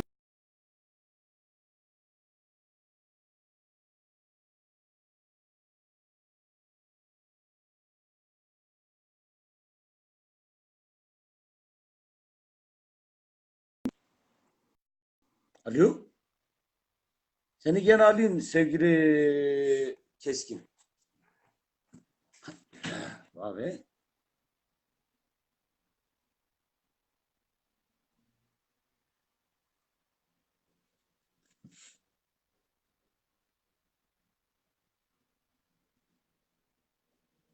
Sevgili Keskin, şey yapıyorum. Seni yeniden arıyorum. Şimdi ekledim. Birazdan görüneceksin. Arada şey yaptı. Buyurun. alo, yayında mıyız tekrar? Dinliyorum. Gelsin geliyorum. Hocam. Bravo bak. Ben gidiyorum. What? Sada vidim buraya ne uzun sebi. Dede Brino zana. Dede Brino ama yerim. Ben gidiyorum donuka. What? Burada bu bir şemayı daha adres olarak ekliyorum. Aşağıda ver. Link olarak ver. Hemen devam et. Geliyor. Zazaca'nın şimdi bu Deylem teorisi nereden geldiğine dair farklı teoriler var. Deylem teorisi veya ben şuna şeyiyle diyeyim, Kuzey İran'dan geldiği teorisi var. Bu teoriyi pekiştiren şu durum var ki bugün hala İran'da konuşulan, İran'ın kuzeyinde yani Tahran'dan kuzeye Hazar Denizi'ne doğru gittiğinizde belirli bölgelerde fakat az sayıda da olsa farklı diller var. Muhtelif dillerden sayacak olursak Güney Tatiği, Mazenderani, Taleşi, Sangsari, Gilaki gibi diller daha da yakınlık göstermekte köken olarak Zazaca'ya. Buna dair de bir şema hazırlamıştım fakat sunmakta maalesef sunamayacağım ama ona dair şey de var. Ludwig Paul'un makalesinde de yer almakta ve Zülfü Selcan'ın veya Profesör Doktor Gipert'in de makalesinde belirli karşılaştırmalar var. O saydığım dillere dair. Bundan ötürü bu Deylem ya da Kuzey İran teorisini pekiştiren durum Kuzey-Batı İran'ı diller içinde yakınlık arz ettiği bu Hazar dilleri, Caspian dialect, İngilizce Caspian dialect olarak bilinen diller daha da bir yakınlık arz etmekte. Tarihsel olarak şimdi İslamlaşma döneminden önce bugüne aktarılan Batı İrani diller var, Doğu İrani dilleri var fakat Zazaca daha yakın olan Batı İrani diller İslam öncesi dönemde Part dili ve Pehlevi yani Orta Farsça dili. Yani Orta Farsça dediğimiz İslamlaşmadan önceki konuşulan Farsça ve bir de Part İmparatorluğu. Part İmparatorluğu demin zaten lafı geçmişti. Hani Ermenice'yi de büyük derecede etkileyen dil. Ve Zazaca'ya da dolaylı olarak en yakın köken olarak dolaylı olarak en yakın dildir. Zazaca'nın ata dili değil. Part dili milattan önce 3. yüzyıl ile 3. yüzyıl milattan sonra yani 600 yıl boyunca Part İmparatorluğu'nun dili ve yazı dili olarak yazıtlarda veya mani inancında inancı üzerine yazılan kitaplarda bugüne ulaştırılmış. Dil olarak Zazaca'ya yani o zaman konuşulan İslam dönemi öncesi konuşulan Zazaca'ya en yakın dillerdir. Yani direkt diyemeyiz. Avesta dili de tabii ki eski bir İran dili olarak Zazaca'ya yakın ama Zazaca'nın ata dili olduğu da söylenemez. Fakat eski İrani bundan 2500-3000 yıl önce konuşulan Zazaca ile Avesta dili kesinlikle çok yakın dillerdi. Ancak onu söyleyebiliriz. Mesut Hocam, Deylem teorisine öyle bir kısaca değindik. Alfabeye geçelim ama bundan önce soru veya şey var mı? Buyur abi. sevgili Asmen soru yok. Dostlarımız dinliyor sağ olsunlar. Kulak vermişler, merak ediyorlar. Şimdi böyle şöyle bir iki örnek de verebilirsin. Bu Lehçe arasındaki bir iki cümle mesela şöyle vermek lazım. Bir örnek verin. Mavamt brasma herame. Pörovanı sma herame. Niyo? Ya. Sma kotray. Yani siz nerelisiniz? Ve sma kami. Yani böyle birkaç örnek de verebilirsin. Harf farklı mı var? Yoksa şey farklı mı var? Ortak alfabesi şimdi bu dillerin tümü eğitimle merkezleşir. Sen de daha iyi biliyorsun. Konunun uzmanısın. Bütün dünyadaki diller eğitim diliyle merkezleşir, sadeleşir. Şimdi bizde tabii çok şeyler de var falan. Bu demin iyi bir örnek verdim. Yani bölgeler arası fazla çok derin farklar yok. Zazaca çok haklı bir insan Güney'i de anlar, Ortay'ı da anlar. Bu konuda birkaç örnek verebilir misiniz? Buyurun. Şimdi Zazacan da sınıflandırıldığı nasıl ki İrani diller içinde farklı İran dillerinin sınıflandırılması olduğu gibi Zazacan'ın leçelerin içinde de şeyleri var, sınıflandırılmaları. Burada önemli fark Doktora çalışmanız bu alanda mı sevgili Keskin? Yok, doktora bir nevi, evet bir nevi. Öyle diyelim. Şimdi Zazacan'ın lehçelerine değinecek olursak Kuzey Zazacasındaki özellik e, diğer lehçelere göre diyelim ki belli kelimeler farklıdır. İşte doman kelimesi Merkez ve Güney Zazacası bilmez. Yani yok. Çocuk yerine diyelim orada kıc veya tut veya kaçek denir. Belli e, fiiller farklı kullanılır. Mesela şınasnaine, sınasnaine derken kuzeyde naskerdene yani tanımak denir. Fakat diyelim ki siverek de naskerdene veya licede de naskerdene kullanılıyor. Genel olarak dersin. Tanımak. Hı, tanımak. Hı hı. Veya ikinci tekil fiil çekiminde ikinci tekilde diyelim ki eril dişil farkı var merkez ve güneyde. E, Kuzeyde yok. Yena, vana mesela sen diyorsun vana fakat veya vanay Hozat'ta dendiği gibi güneyde ve merkezde ise erkek olduğu zaman vani kadın olduğu zaman vana veya vanay. Tuvana. Doğru. Tuvana. Öyle, Tıvana erkek, tuvana kadın. evet. Fakat kuzeyde onun izleri var. Mesela e, vaze mesela orada kullanıyoruz. Eğer yani dilek kipinde. Vaze, beri orada vaza, bera denmiyor. Beri yani sen gelecek olursan, sen söylersen. Orada mesela bir şekilde izi o şekilde yani farklı bir kipte, dilek kipinde var. Telaffuzda belirli farklar var. İşte kuzeyde diyelim ki bütün lehçelerde değil ama smahiyeramayı dedin de Varto'da diyelim şımahiyeramayı denir. Fakat bu Güney Zazacası'nda özellikle Çermik Zazacası'nda bu SŞ farkı da var. Veya işte Kuzey Zazacası'ndaki yaygın olan bütün şivelerde değil Hozat ve Adaklı ki dışında bırakırsak işte çeneke, gereno gibi sözcüklerde bir değişim olmuştur. İşte Hozat veya diğer Güney Zazacası'ndaki şiveleri bilen bilir ki bunda işte keyneke, geyreno gibi telaffuzlar var. Daha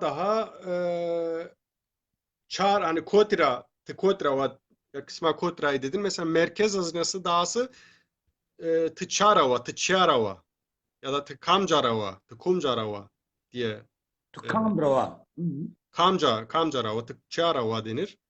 E, Kuzey ve güney ise Tikotra'yı o şekilde.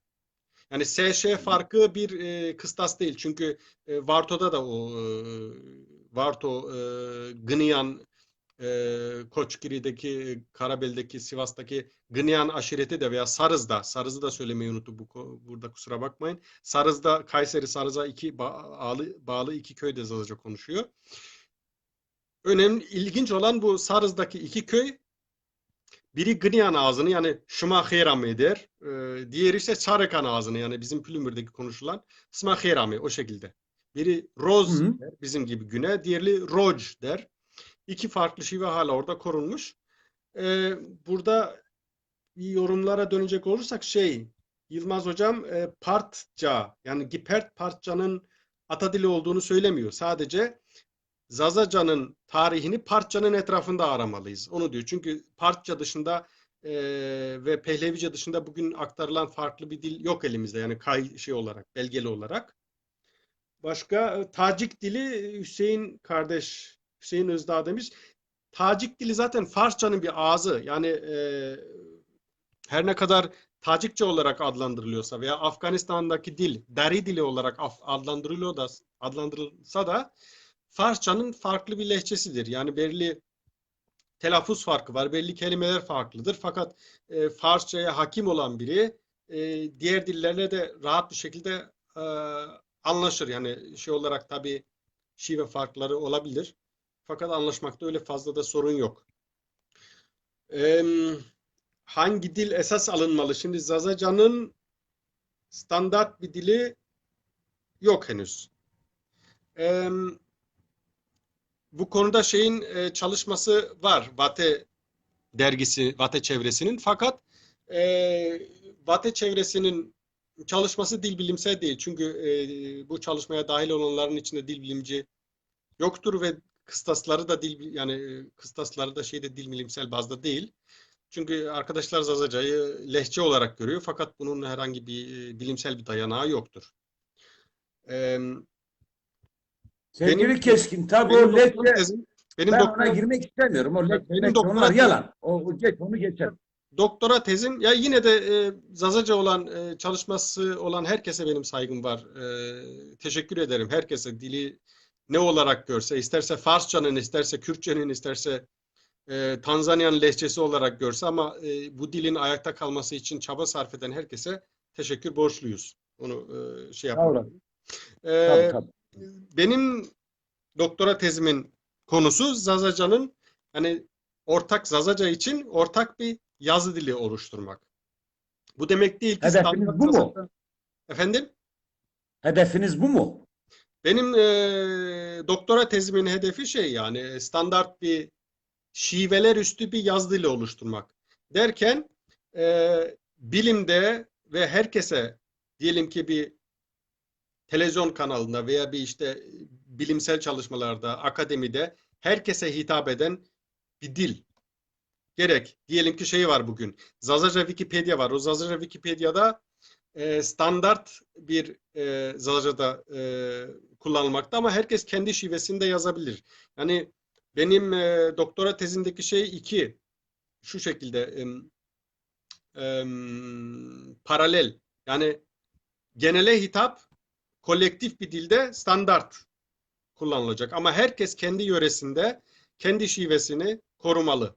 Kendi dilinde kendi şivesinin yöresinde dilinde yazabilmeleri, geliştirebilmelidir. Ve zaten bugüne kadar yani Zazaca yazında, Zazaca yazı edebiyatında şimdiye kadar çıkmış olan kitaplarda, dergilerde herkes kendi şivesinde genelde yazmakta. Belirli şeyler tabii ben de dahil bazı arkadaşlar diyelim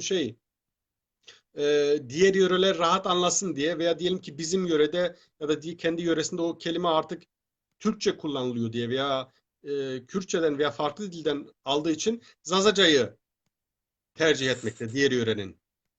Diyelim ki Varto'da yazan arkadaşlar diyelim ki Derbazbi yerine Verdra der artık örneğin.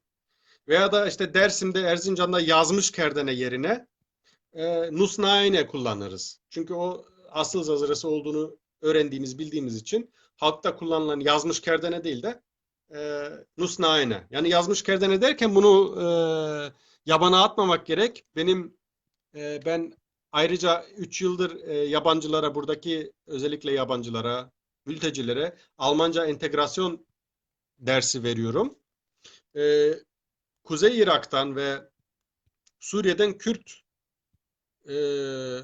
öğrencilerim de var veya Kürtçeyi konuşan İzdiler de var. Onlar da mesela hem nıvıs naine der hem yazı kırın der.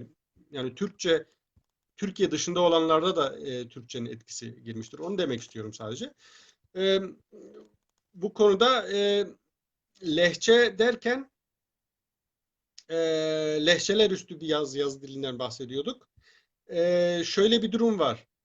Şimdiye kadar Zazaca'da herkes kendi şivesinde, kendi ağzıyla yazmıştır. Öyle de olmalı da. Ve İsviçre'de öyle bir durum var. Şimdi alışılageldiğimiz bir farklı bir durum. Almanca'da ya da Türkçe'de ya da Farsça'da ya da diyelim ki İngilizce'de herhangi biri radyoda ya da televizyonda başvuru yaparsa ve şive konuşursa alınmaz. Kabul edilmez. Standart dilde konuşulmalı. Şiveyle konuşulan birinin statüsü hemen belirlenir. Fazla eğitim görmemiş biri olarak görülür. Fakat İsviçre'de ve bildiğim kadarıyla Norveç'te de öyle.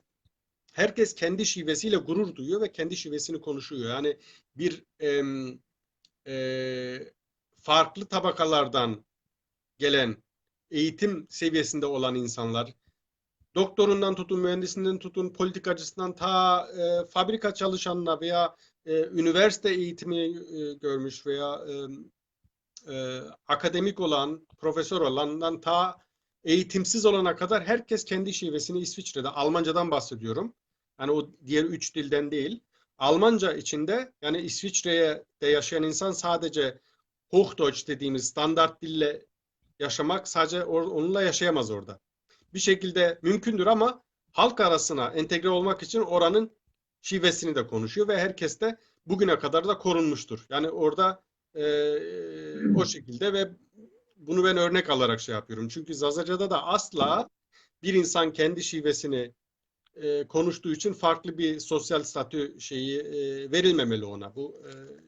Bunu ben doğru bulmuyorum.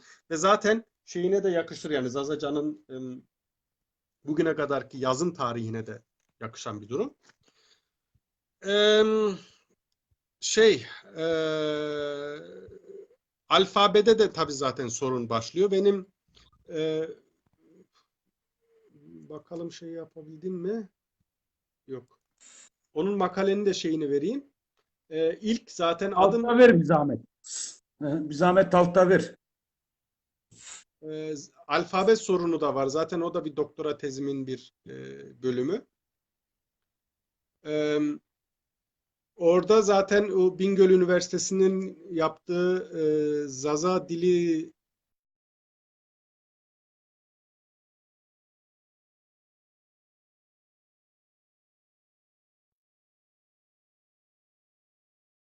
atladım. Sadece bu araba galiba hatta mıyım abi? Yok, Alo? sorun yok. Hattasın. Ha, tamam. Sen hattasın. Tamam, sanki kesildi diye bir şey geldi demin. Ee, Yok, çok şey var. Eklemek isteyenler var. Çok dinlemek isteyenler var. Biraz yoğunluk var. Sağ Buyurun. olsunlar. Buyurun. Yeni gelen arkadaşlar iyi ki Neo Ame Unca İniravon Sevgili Smakya Keskin. Terame. Sevgili Keskin. Var olasın. Sma pörü herame milletime, kavmime, şarema. Çok izleyici var. Tabii şimdi sizin gibi düzeyli bir akademisyen olunca de ben şöyle çok önemserim sevgili Keskin seni, sevgili Asmen. Yani şöyle bir aşağı yukarı ona yakın doktora yapan dil bilimci var Zaza kesimde. Ben sizde şöyle bir erdemlik gördüm.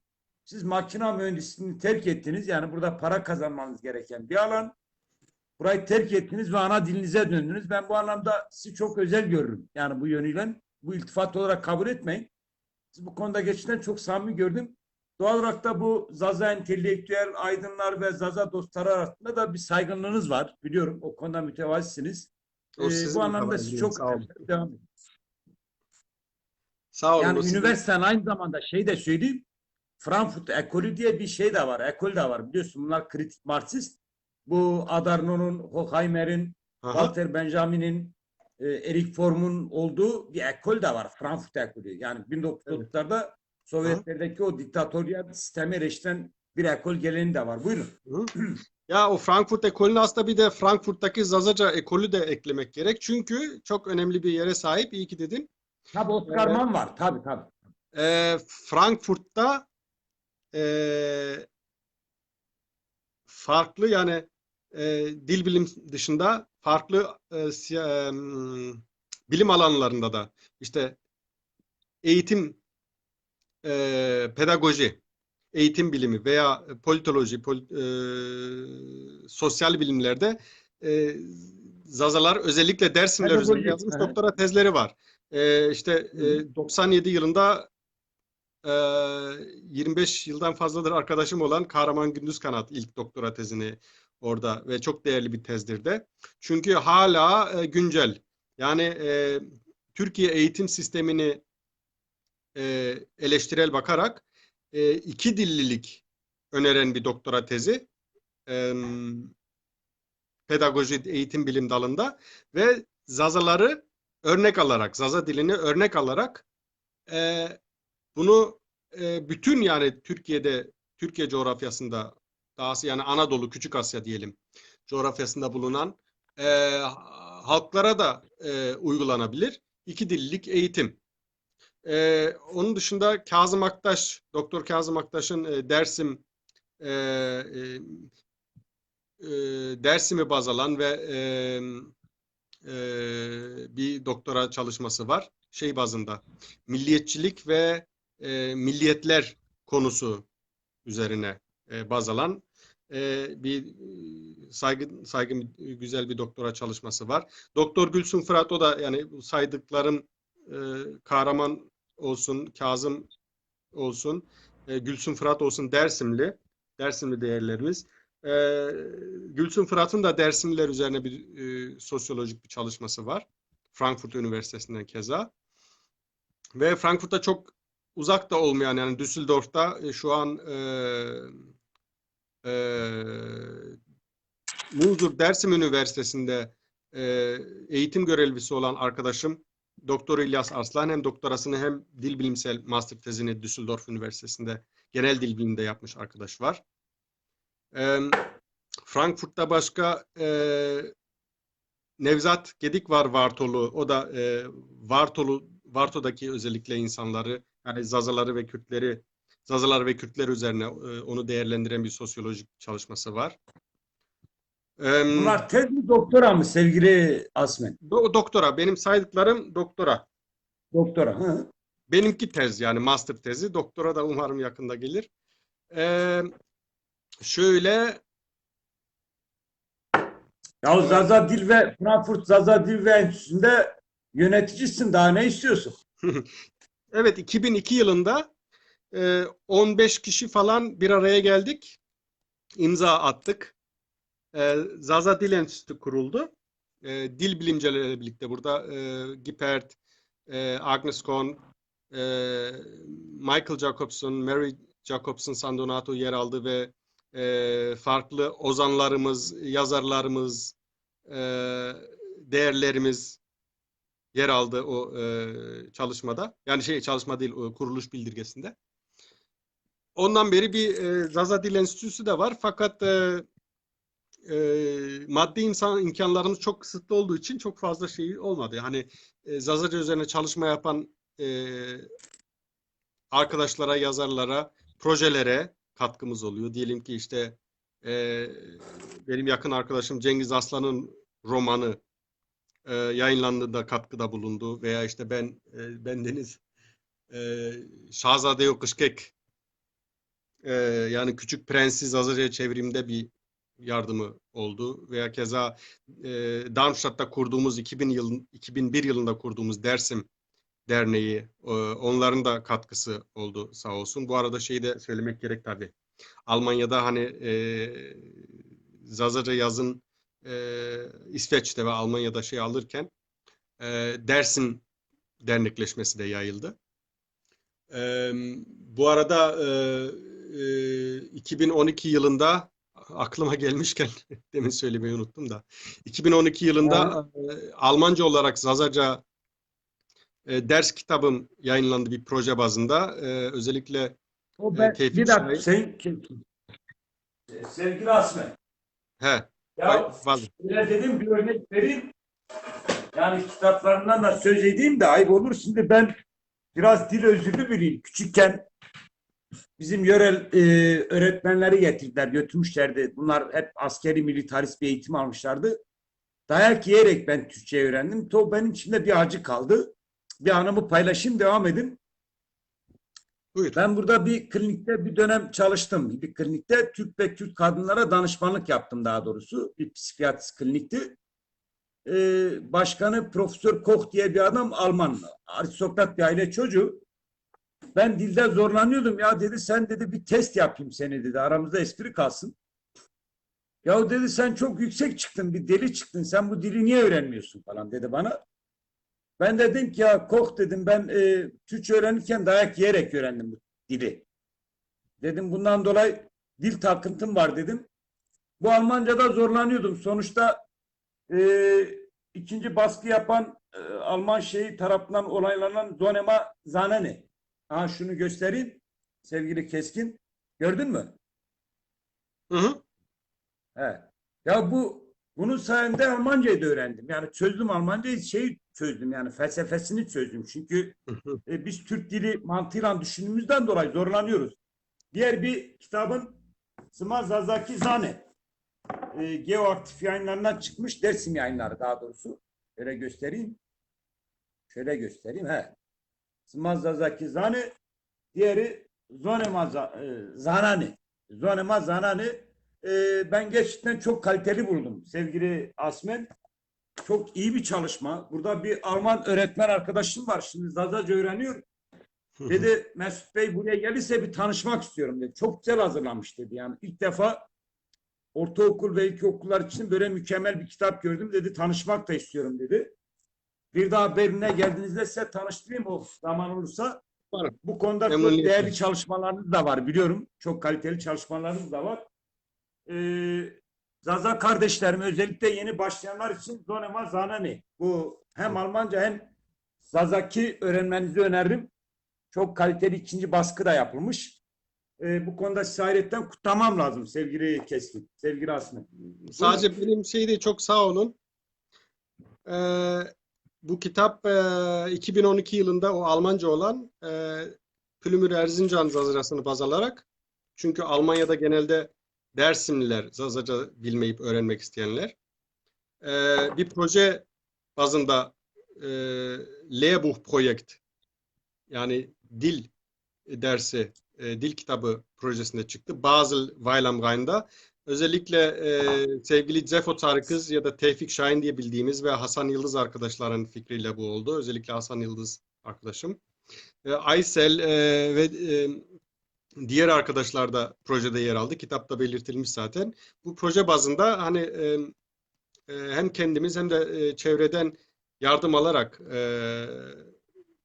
çıkartıldı o kitap, sağ olsun. Yani önceden kitap olarak yoktu da PDF olarak ben dağıtıyordum öğrencilere de. İnternette vardı. Sonra Geoaktif'in sahibi de bu arada bizim Vartolu yakın bir arkadaşım. Zazaca'ya çok Yeni gelen dostlarımız var. Yeni gelen katılan dostlarımız. Onlara bir selam verelim.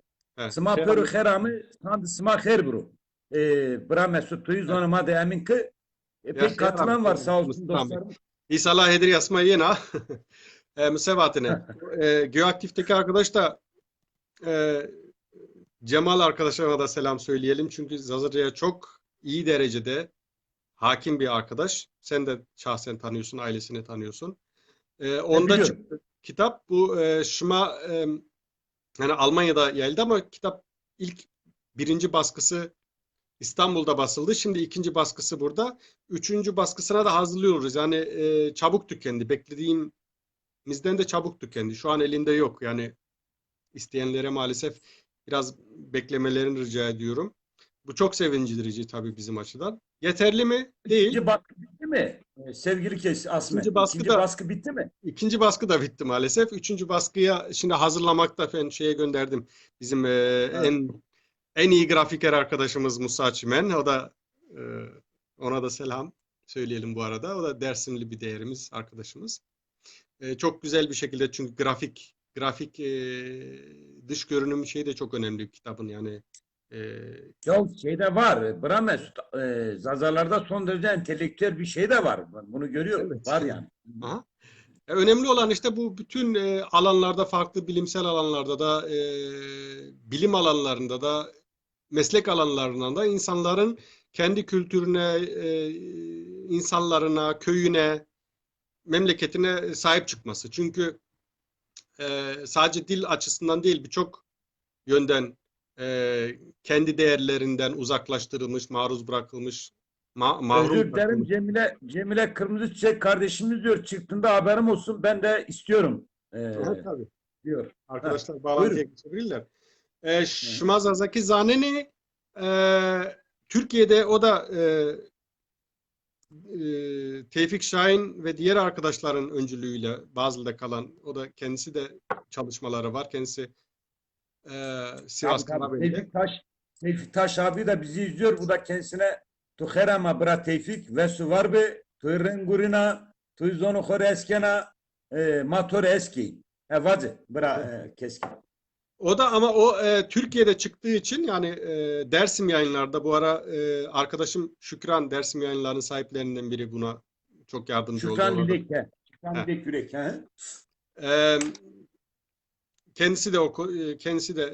Kendisinde kitapları var. Değerli kitapları var. Ve Küçük Prens, yani Şahzade Yokuşkek'in de yayınlanmasında, benim kitabımın yayınlanmasında ve Zaza Yaşar Aratemir'in... Devam et ben geliyorum. Asmen. Devam et ben geliyorum. Evet.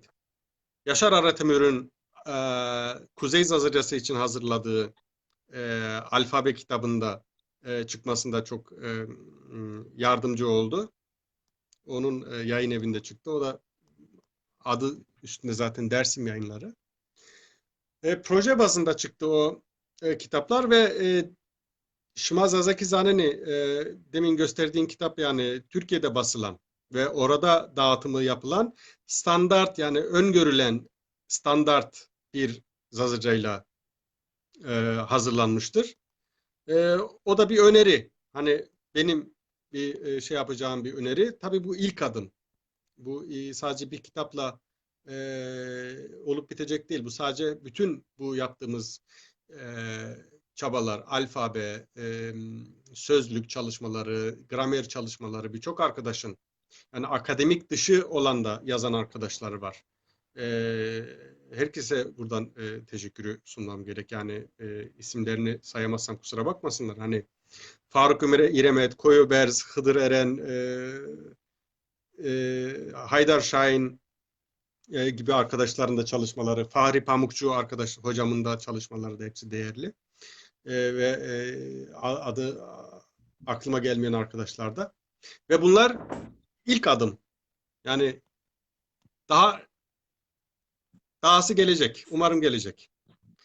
Ortak alfabe nasıl oluşturulur? O da birkaç kez sorulan soru. Şimdi farklı alfabeler var.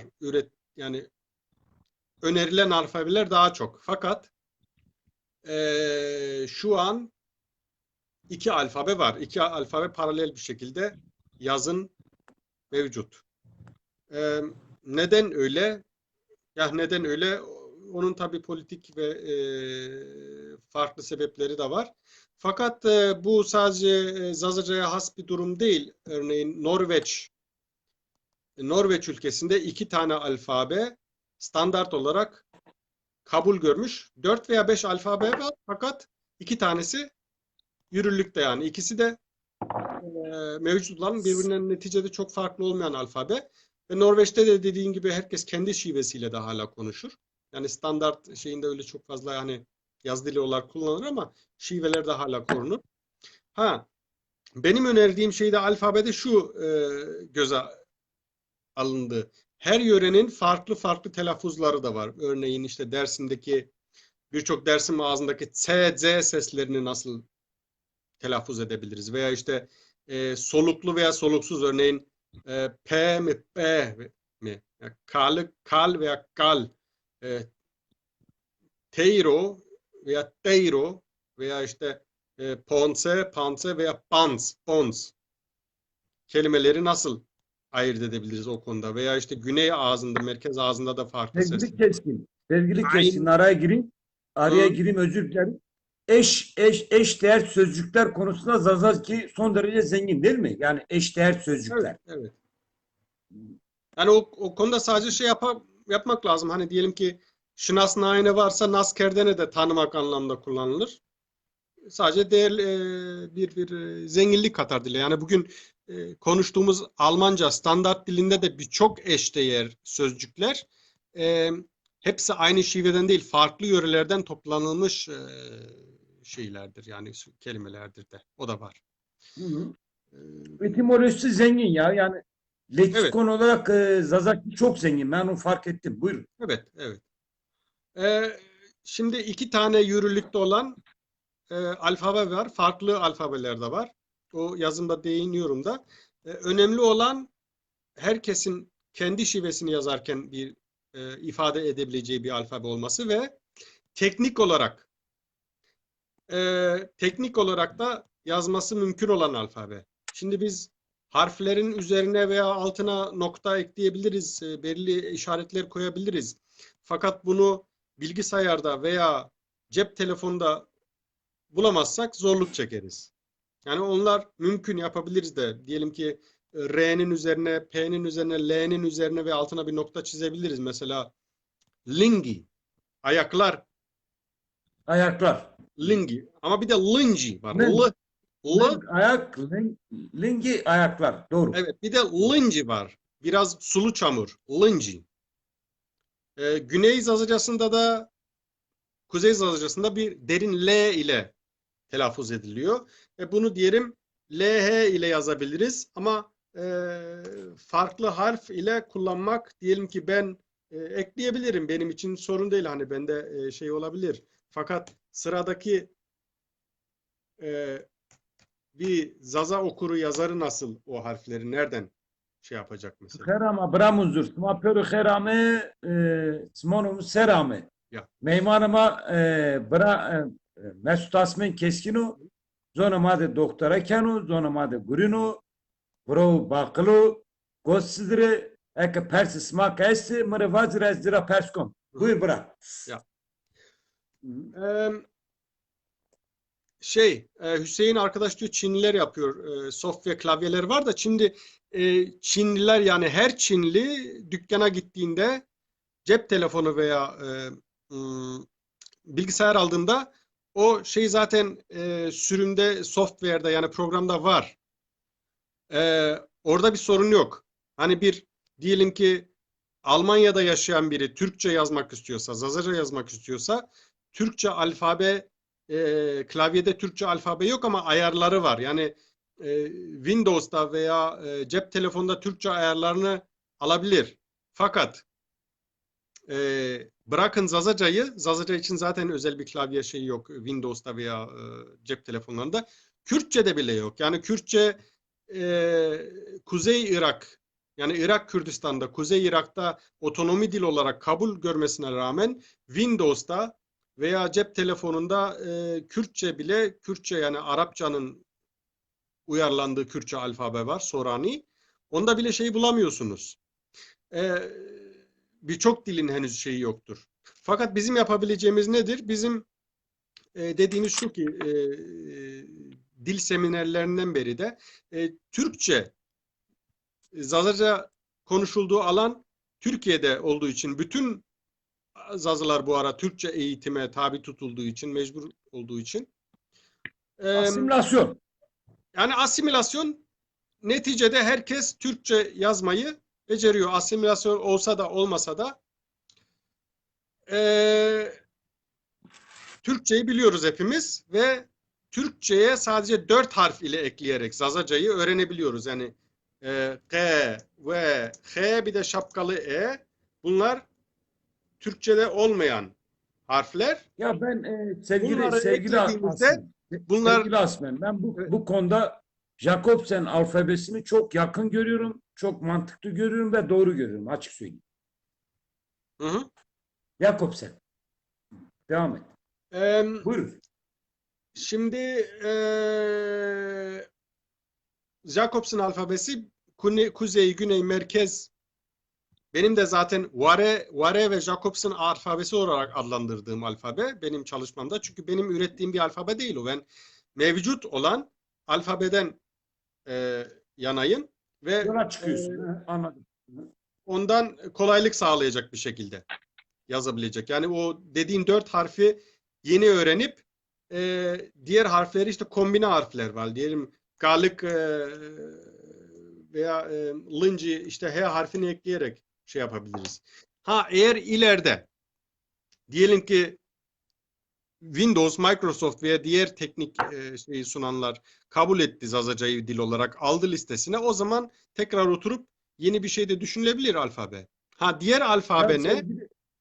Diğer alfabe Kürtçe, Kuzey Kürtçesi yani Kurmancı için tasarlanmış Bedirhan alfabesi var. Fakat bu dediğim gibi Bedirhan alfabesi Kuzey Kürtçesi için tasarlanmıştır.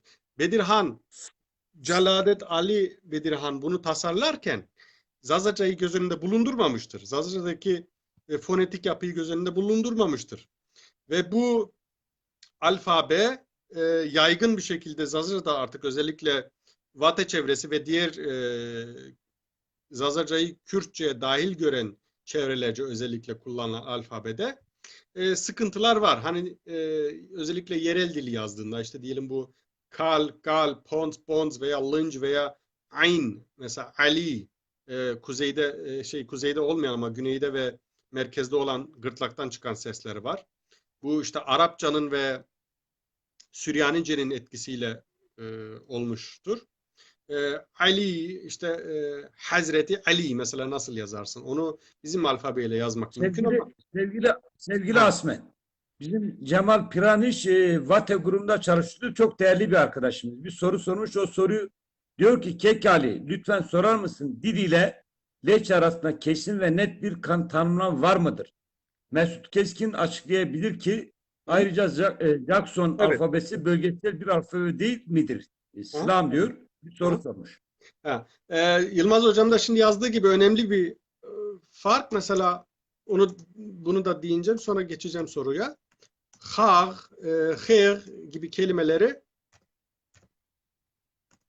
bunu biz bu şekilde yazabiliriz. Fakat Jacobson'da değil de Bedirhan'da bu şekilde yazılır. Yani o iki R arasında mesela fark yok. Sağ ol Yılmaz Hocam. E, Cemal arkadaşın sorusuna gelince dil bilimde iki lehçe arasında veya dil arasında kesin bir tanımlama yok. Evet ama Zazaca ile Kürtçe arasında bir diyalekt kontinuum, bir lehçe sürekliliği yok. Yani Zazaca'nın isterse buna Kürt lehçesi diyelim, Kürdi dil diyelim. Yani Kurmancı ve Sorani ve Kelhuri Kürdi dillere aittir. Bunda bir şüphe yok. Fakat Zazaca'nın o dillere ait olduğuna dair herhangi bir özelliği yok.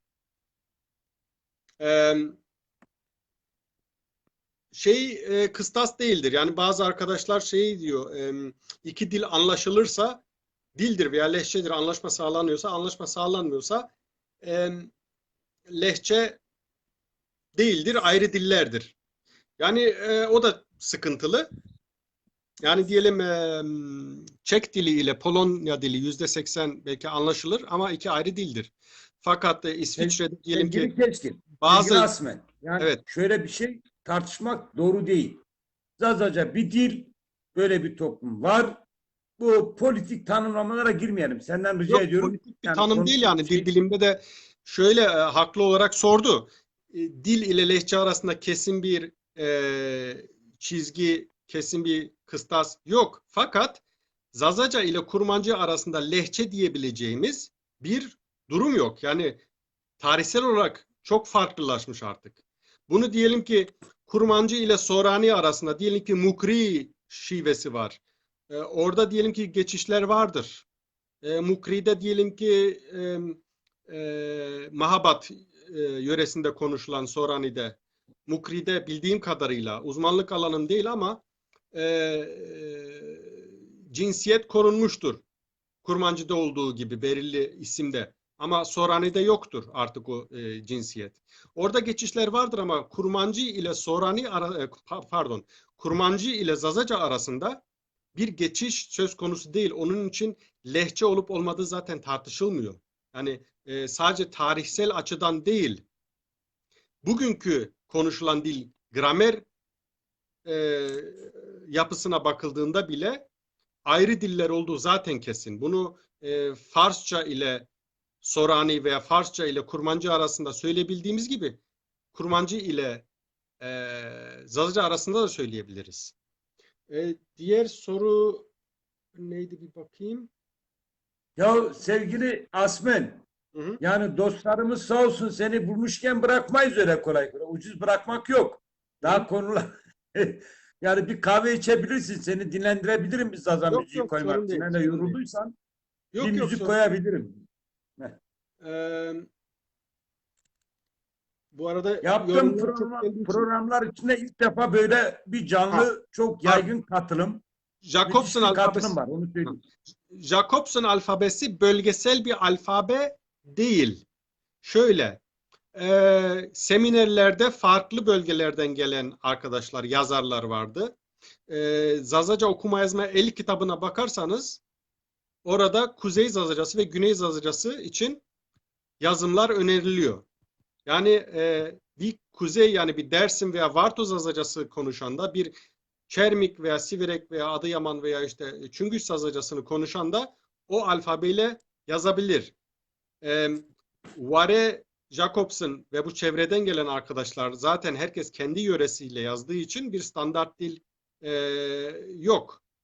Fakat benim önerdiğim şeyde standart alfabede kolaylaştırılmış bir şekilde yani bütün zazaların telaffuz edeceği bir şekilde bir yazım var. Mesela diyelim ki bunu İstanbul'da Zaza Der'de yaptığım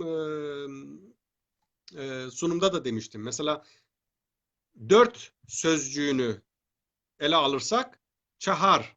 Diyelim ki standartta buna çahar veya çar diyebiliriz. Kuzey Zazacasında diyelim Dersim Zazacasında tsar, S sesiyle söylenir. Fakat bunu Vartolu uzağa gitmeye gerek yok. Tercan'ın doğusundan olan veya işte Kangallı olan veya Vartolu olan bile S sesini söyleyemiyor. Çar diyor. Veya Çar Siverek'teki diyor. çar veya Siverek'teki telaffuzu çahar. Bu gırtlaktan gelen H sesini Kuzey Zazaları telaffuz edemez. Yani ama herkesin telaffuz edebildiği çahar diye yazabiliriz. Ama herkes kendi yöresinde kendi varyantını da telaffuz ettiği gibi yazabilir. Ve standart şekilde de herkesin anlayacağı da şey yapabilir. Yani bu Jacobson alfabesi sadece yöresel bir şey değil. Yöresel yazını baz almıştır fakat şey diyemeyiz. Hani Jacobson alfabesi Dersim alfabesini baz aldı diye bir durum yok. Dersim'i baz aldığı gibi Erzincan'ı da Varto'yu da Siverek'i de göz önünde bulundurmuştur. Peki sevgili Asmen, Hı? yani şöyle bir soru sorayım. Yani görmedim ve duymadım bilmiyorum. Yani özellikle solcular, sağcılar, milliyetçiler, dindarlar, Türk milliyetçileri, Aleviler bu zazaları niye ısrarla görmek istemiyor? Bu zazalar niye cüzdanlı? Sorun bu. Allah nasıl desem ki o siyasi bir sorun. O da ayrı bir sorun. Yani Yani akademik şöyle söyleyeyim sevgili kesim. Görmedim, duymadım, bilmiyorum. Şimdi normalde iyi bilirsin. Avrupa'da öyle bir süreç yaşanıyor ki Avrupa Azınlıklar Konvansiyonu hı hı, 1000 kişiye bile bütün hakları tanıyorlar. Yani bizim toplumdaki aydınlar, entelektüeller, yeniden yapılanmacılar, yapı sökümcüler bunların hiçbirinin bunlardan haberi yok. hı hı, Ya kardeşim o toplumda 5 ve 7 milyon veri araştırması yok sevgili Keskin. Yanlış anlama. Somut bir böyle özgürce, baskısız bir nüfus araştırması yok. Kimsin, inancın ne, dilin ne? Çünkü Türkiye'de böyle bir araştırma falan şimdiye kadar yapılmamış. Belki istihbarat örgütlerinin elinde böyle raporlar var, doğru. Ama sorun şu, 5 ve 7 milyon bir toplum bu dili kullanıyor. Bu toplum var, bu toplumun coğrafyası var, dili var, gelenekleri var, mimarisi var, yemeği var, folkloru var, ne bileyim var da var. Şimdi niye Kürtler, solcular, sağcılar, dinciler, devlet, bu bir devlet konsepti mi? Ben bunu bir devlet konsepti olarak görüyorum. Yanlış anlama. Şimdi normalde Marksistler, özgürlükçüler şeyi görür. Toplumun o farklı dil, farklı din inançlarının mağduriyetini görür. hı hı. Ona göre programını alır. Israrla bu üç şey görmedim, duymadım, bilmiyorum. Siz bunu neye bağlıyorsunuz? Buyurun sevgili Asmen. Yani o kolay cevaplandıracak bir soru değil tabii. Tabii, doğru, doğru. Tanınmamış uluslararası arenada şeyde tanınmamış olmasından ötürü güç, siyaset belli Öyle. bir güç. Murat Süleyman Hoca hoş geldiniz. Siz buraya katılan bütün dostlarımız, çok katılanlar var.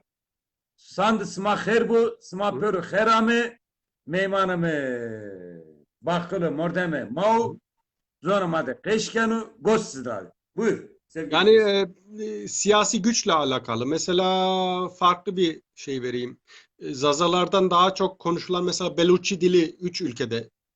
İran'da, Afganistan'da ve Pakistan'da Beluçistan bölgesi de var. Özellikle hani bu e, o bölgede olan siyasi devinimler, savaşlar, işte Körfez Savaşı ve sonraki e, Taliban Savaşı vesaire gündeme gelirken Özür dilerim. Sevgili Keskin, özür dilerim araya girdim. Lafını keseyim. Hüseyin Özdağ bu arkadaşımız bilgisayar mühendisi. Bir Çin şirketiyle çalışıyor. Kendisi Lolanlı. iyi bir arkadaşımız. Ali abi diyor lütfen Mesut Hoca'yı siyasi politik tartışmalara çekme. Yok, Dil yok, sorun alanında değil. uzman. Yok, Ondan devam edelim. Buyur sorun devam değil et. yani. Ya Orada ben kendi şeyimi sevgili Hüseyin, söyleyebilirim. sevgili Hüseyin, bizim programın ismi şu konuşulmayanlar. Yani duymadım, görmedim, bilmiyorum. Biz merkez medya ve Hı, sermayenin medyası değiliz. Burası hı. alternatif bir alan, özgür bir alan. Bu alanda herkes özgürce görüşünü söylesin. Buyur sevgili Keskin, sevgili Hani Asmen. Beluçlardan örnek vermiştim. İşte bu o yörede olan hep Afganistan, Pakistan, İran gündemde olmasına rağmen büyük bir halk olan orada Beluçiler gündemde değil. Yani kimse pek almaz onları. Beluçistan, hatta İran'da Beluçistan diye bir şey de var. Bir bölge adı da var. Hani İran'da e, Kürdistan, Azerbaycan, Fars, İsfahan gibi olduğu gibi e, Beluçistan bölgesi de var. Fakat kimse anmaz. Ha, gelelim Zazalara. Eğer şöyle diyelim, Zaza adında bir devlet olsaydı veya bir otonomi olsaydı veya belirli bir şeyi duyulmuş olsaydı, kimse bugün Zazacanın dil mi olup olmadığını, Zazaların Türk mü veya Kürt mü olmadığını gündem bile yapmazdı. Değil mi? Hani belki diyelim ki eğer Zazalar devlet de kurmuş olabilirdi. Sevgili Asmen, sevgili E, Asmen, soruna politik bakmayan, yani sosyolojik bakan, tarihsel bakan, etimolojik bakan, daha doğrusu bu dil bilim açısına bakan insanların net. Şimdi politik örgütler, politik partiler, politik organizasyon soruna ideolojik bakıyor. hı hı. Yani bir toplum var kardeşim, siz kabul etseniz ve etmezseniz, Siverek'te, Gerger'de, Diyarbakır'da, Bingöl'de, Karpet'te, Dersim'de, Erzincan'da, Koçgiri'de, Varto'da, Hınıs'ta, yahu ne bileyim yani bu Zaza toplumu diye bir toplum var. Devlet de bunu istemedi. Örgütler de bunu istemedi. Herkes güce taptı. Bu kadim toplumu yok saydı. Yani böyle bir sorunumuz da var.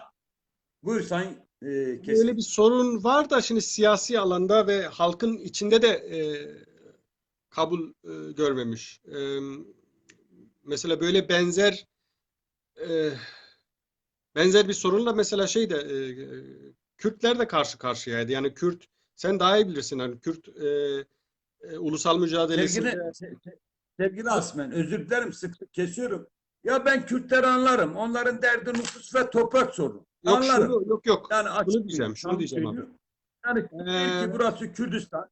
Heh, tamam da buyurun. şimdi Kürt ulusal mücadelesi başlatıldığında zaten yani Kürt sorununu kamuoyundan önce Kürtlere kabul ettirmek zaten en büyük bir sorundu. Hani şimdi öyle bir sorun şeyde de var. Zazalar üzerine e, daha çok kendi içinde yaşadığı için dışarıya karşı kendini o şekilde e, Sağ olasın Bravo Hüseyin. Ve su var tanıtmadı, be. Ezi Toreskun. Buyurun. tanıtmadığı için e, ya o bilince sahip olmadığı için. Çünkü belli şeyi yoktu. Belli bir yazı dili yoktu yaygın olarak.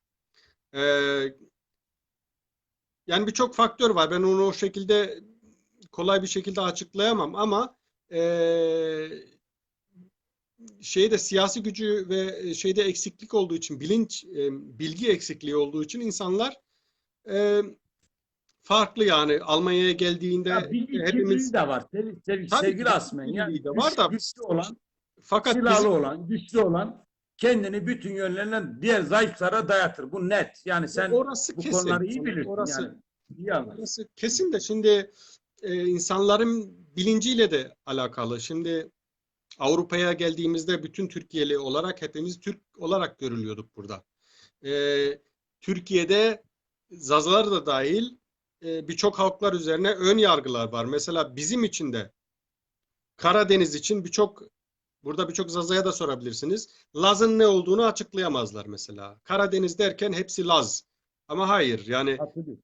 Artvin ve Rize'de e, konuşulan bir dildir. Gürcüce ile akraba olan bir dildir. Sadece onlar, hakiki Lazlar onlardır. Yani Kazım Koyuncu, rahmetli Kazım Koyuncu'nun ana dili Lazcaydı. O diğer işte bildiğimiz Karadeniz şivesi, Türkçenin bir şivesidir. Veya orada Trabzon'da veya birçok Karadeniz bölgesinde aslında Türkleşmiş, Müslümanlaşmış Rumlardır. Onun için o şey yargısı da var. İşte Rumlar, Lazlar Rumca konuştuğu diye bir yaygın bir şey de var. O ki o da yanlış. Ha, doğudan işte Sivas'ın, Malatya'nın ötesinden hepsine Kürt denir. Buna hatta diyelim ki Eziyor.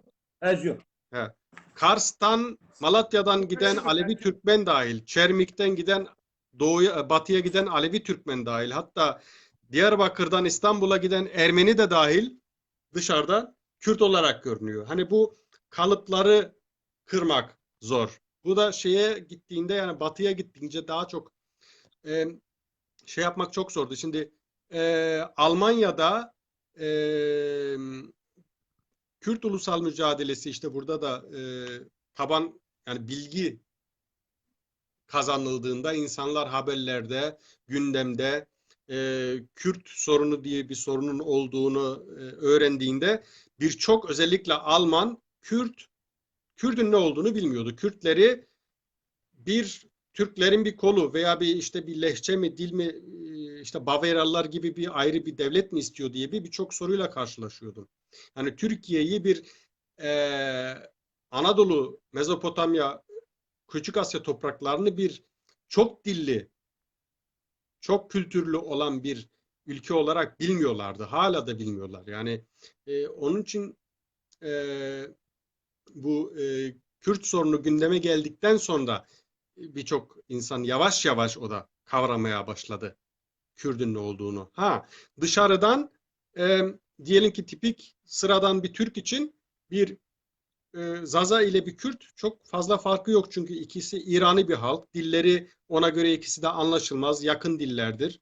Ama anlamadığı için ve Kürtler hem siyasi olarak bilindiği, güçlü oldukları için ve bilindikleri için Kürt olarak addedilmiştir. Ve dolayısıyla Zaza derken de birçok insan Kürtçe olduğunu e, düşünerek o şekilde kalıplar oluşmuştur. Çünkü e, eskiden diyelim ki bizim yaşlılar Erzincan'a gittiğinde veya diğer yere gittiğinde Türkler tarafından Türkçeyi onlardan diyelim öğreniyor. Kürt veya Kürtçe onlardan öğreniyor o terimleri. Ha, onun için Dersim ve Erzincan yöresindeki insan eskiden kendi diline Kürtçe de derdi. Ama kendi içinde diyelim ki 50'li yıllardan sonra, 40'lı 50'li yıllardan sonra tanıştığı Şavaklarla, diğer bölgelerden gelen Kürtlerle o zaman farkı görüyordu. Ha, demek şey olarak kendi dilinde ayırt ediyordu onu. Kırdaski Zonuma ya da Kırdaski Kırmancı ya da Kurmancı Zazaki. E, Aynen. Ama diyelim ki o şeyin farkında olan, özellikle sınır bölgeler, işte Çermik veya Varto, Siverek, Hınıs gibi bölgelerde Kürtlerle komşu olan halklar, Zazalar, oradaki farkı daha çok şey. Onun için dışarıya karşı kendisini o şekilde de ifade edebiliyordu, ama dışarıdan, yani Daha iyi tanımlıyor. Yani şöyle diyelim. karşıdakini bir farklıyı Sıradan, fark ettiği zaman onu da tanımlıyor, kendisi de doğru tanımlıyor. Evet. şöyle diyelim. Bir sıradan bir Türkiye veya Zaza olmayan, Kürt olmayan birine Zaza'yı anlatmak çok zor. Yani kolay bir şey değil. Ha, o insanlar ne zaman gelip o yörede tanıştığında, iç içe geçtiğinde, farkı gördüğünde o zaman realize edebiliyor yani o şeyi. Yani Mesut rasmen. Nika milletime, kavmime, şerime, milletime vanu ki bırak Mesut peydi tane zonuma kışı bukul. Zazaki kışı bukul. Peydi. Nika ne? Türkiye peydim kışı de bukul. mazonu xo qesey keme mesela niye xoraz qaylu tora yok kerici fikir eke müsaade dana fikir vacı tora Vardı bırak. Var.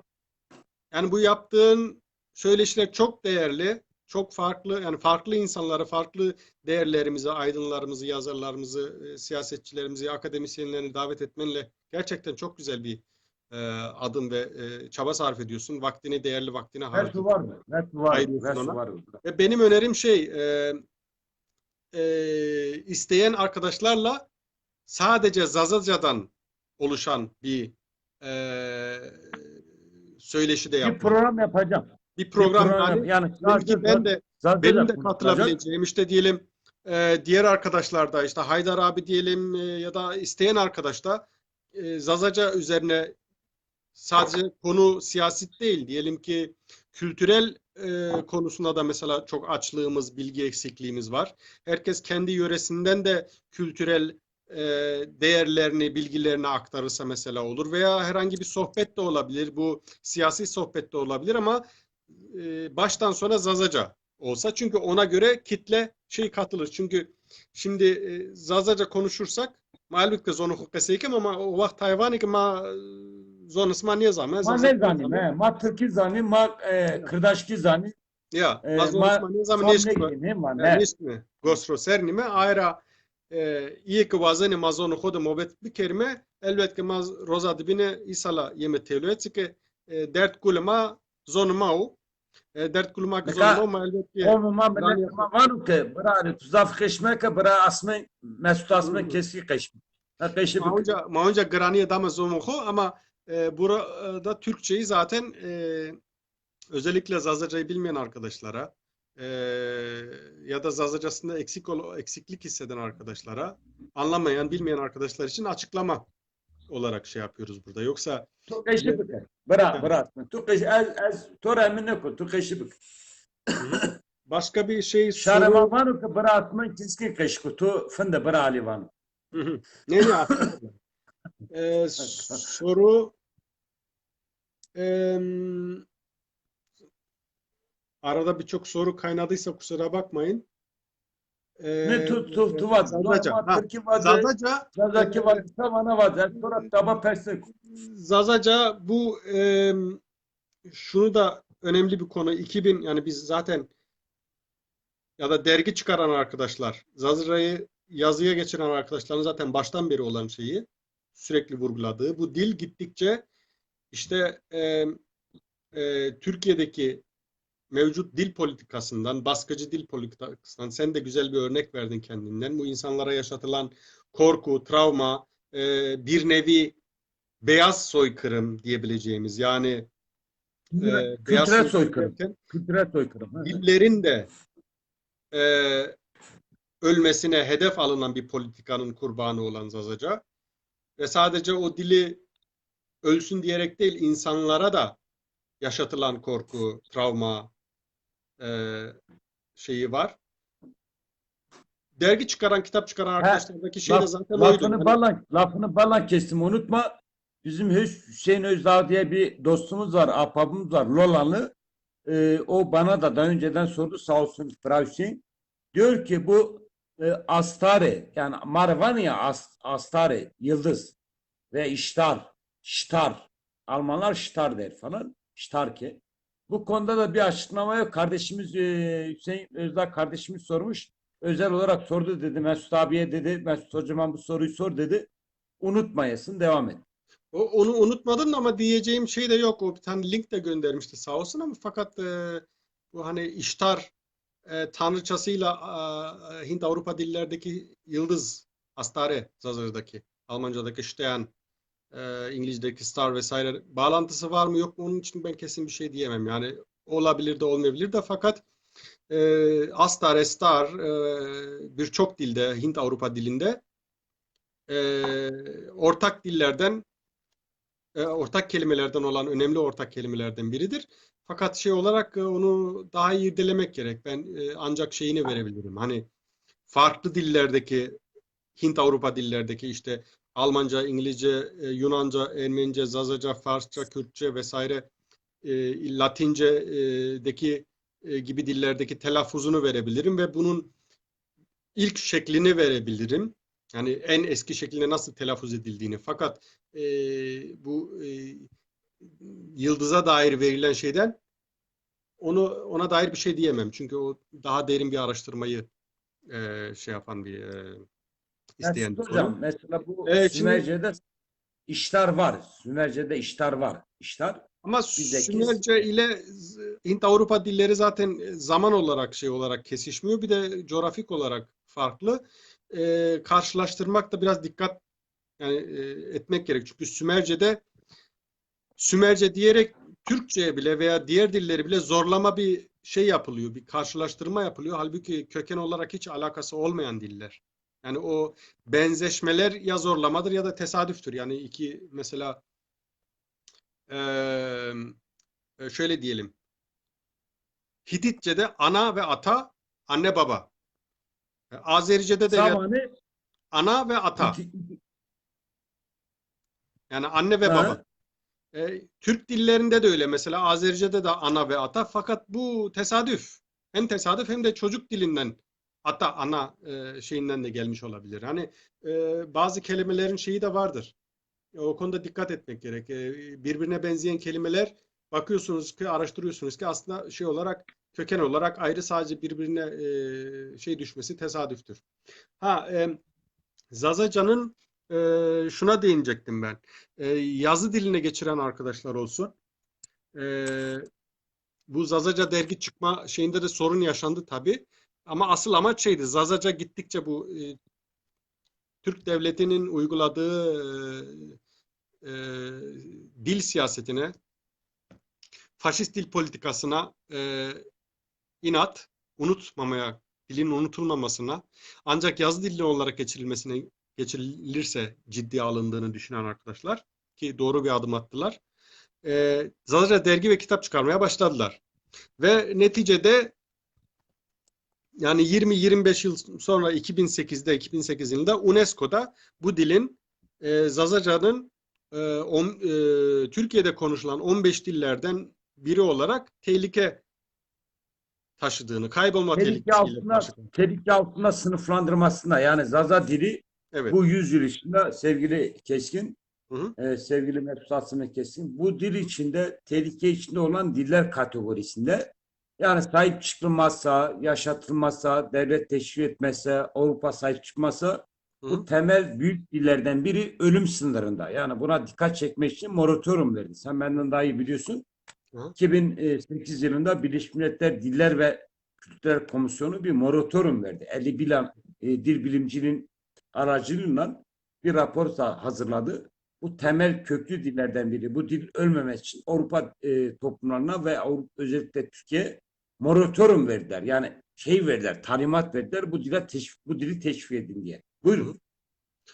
Ee, Ne diyordum ben? Bizi zaten şaşırmadı o rapor. Ama fakat çok iyi bir yankı yarattı dünya kamuoyunda da, Türkiye Doğru. kamuoyunda da. Katılıyorum. Katılıyorum. Fakat ondan beri daha olumlu, daha iyi bir adım atıldı mı? Yani onu söyleyemem. Yani Olumlu gelişmeler oldu. Sevgili Mesut, yani en azından şöyle oldu. Avrupa toplumları, üye ülkeler Zazaca'ya teşvik verilmesi için özel komisyonlar kurdular ve bu konuda bir proje ve bir kaynak da ayırdılar. Bunu görmek lazım. Şimdi yani o sorun bizim kaynaktan Zazalarda. yani o Sevgili Asmi, kaynaklardan o kaynaklardan bizim faydalandığımızı pek söyleyemem maalesef. Bu arada unutmadan Veraruç Karul arkadaşımın sorusunu şey yapayım da sorusunu alayım. Eu dau acermuk de desim hurende şey de ser şugul yani ne ser de fikri to est. tane zonuma keşfikar, dede zonuma keşki brasmin, Ya. dede Türkiye keşki. Hem Türkiye hem tu emina, tu bakıla. Hem Türkiye keşki hem Zazaki keşki. Hı. Millet Yani bu mavanu ta Cermuk. atmen doktora kanı zonamadı, sa zonuma keşneken. Hı hı. Dede zonuma keşki. Ya morde mesti ke zonuma seru doktora keni zonuma ne zani oik benu yani. O ama rozi elbette zonu huk da sekem ama rozi vera hatta pey ju program vrajmi ke pero Ya zonuma nika da zona Evet. da havalı ma este, Şimdi olvazı ma este, vanı smatsa emin zonuma evet. keşneken. Ya bırak.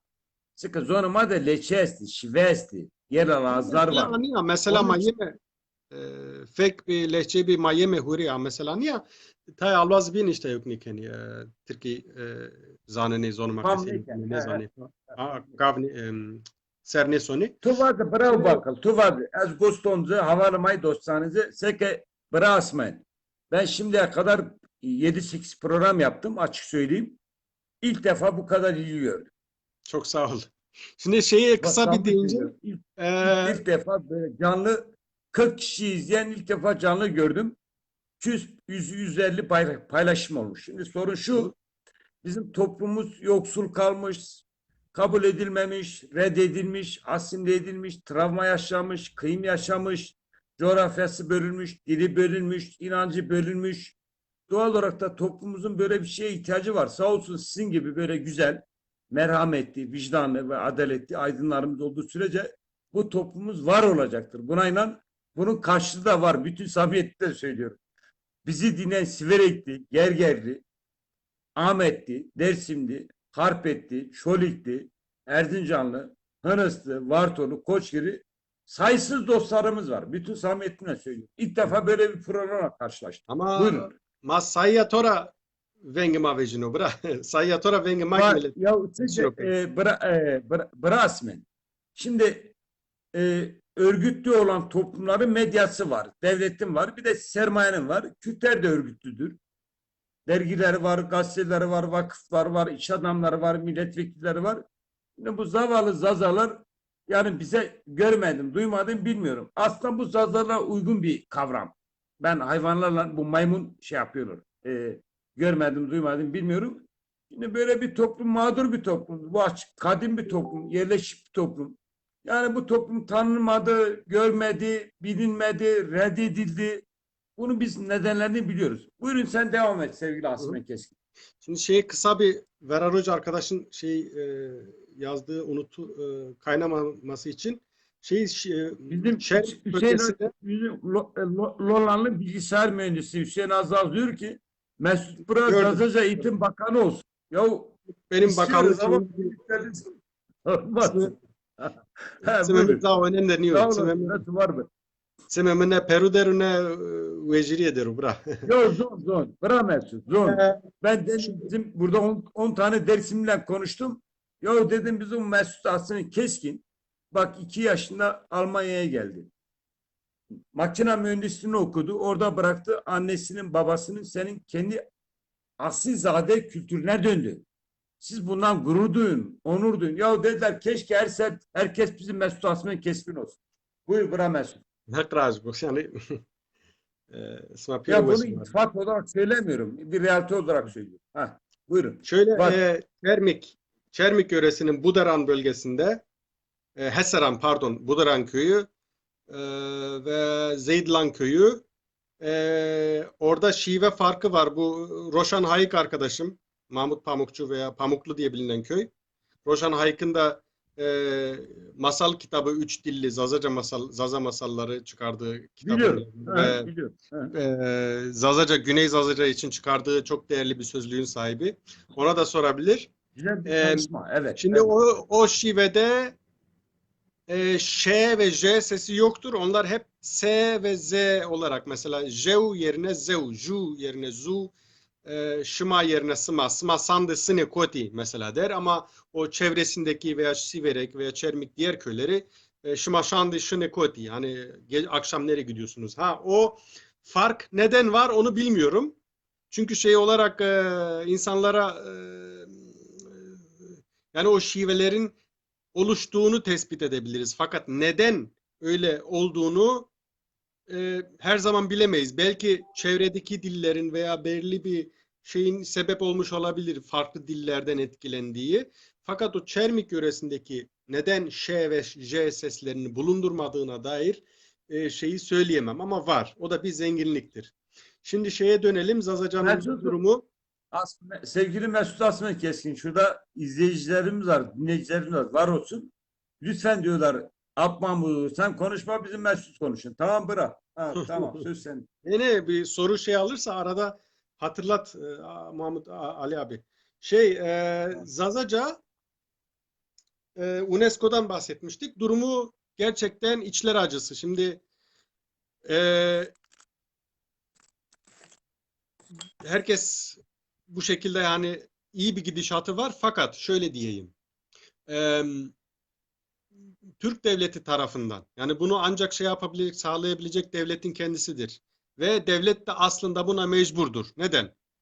Devlet vatandaşı için var. Çünkü devlet vatandaşın sayesinde var. Devlet vatandaşın vergi aldığı bütçesine geçirdiği vergi sayesinde var ve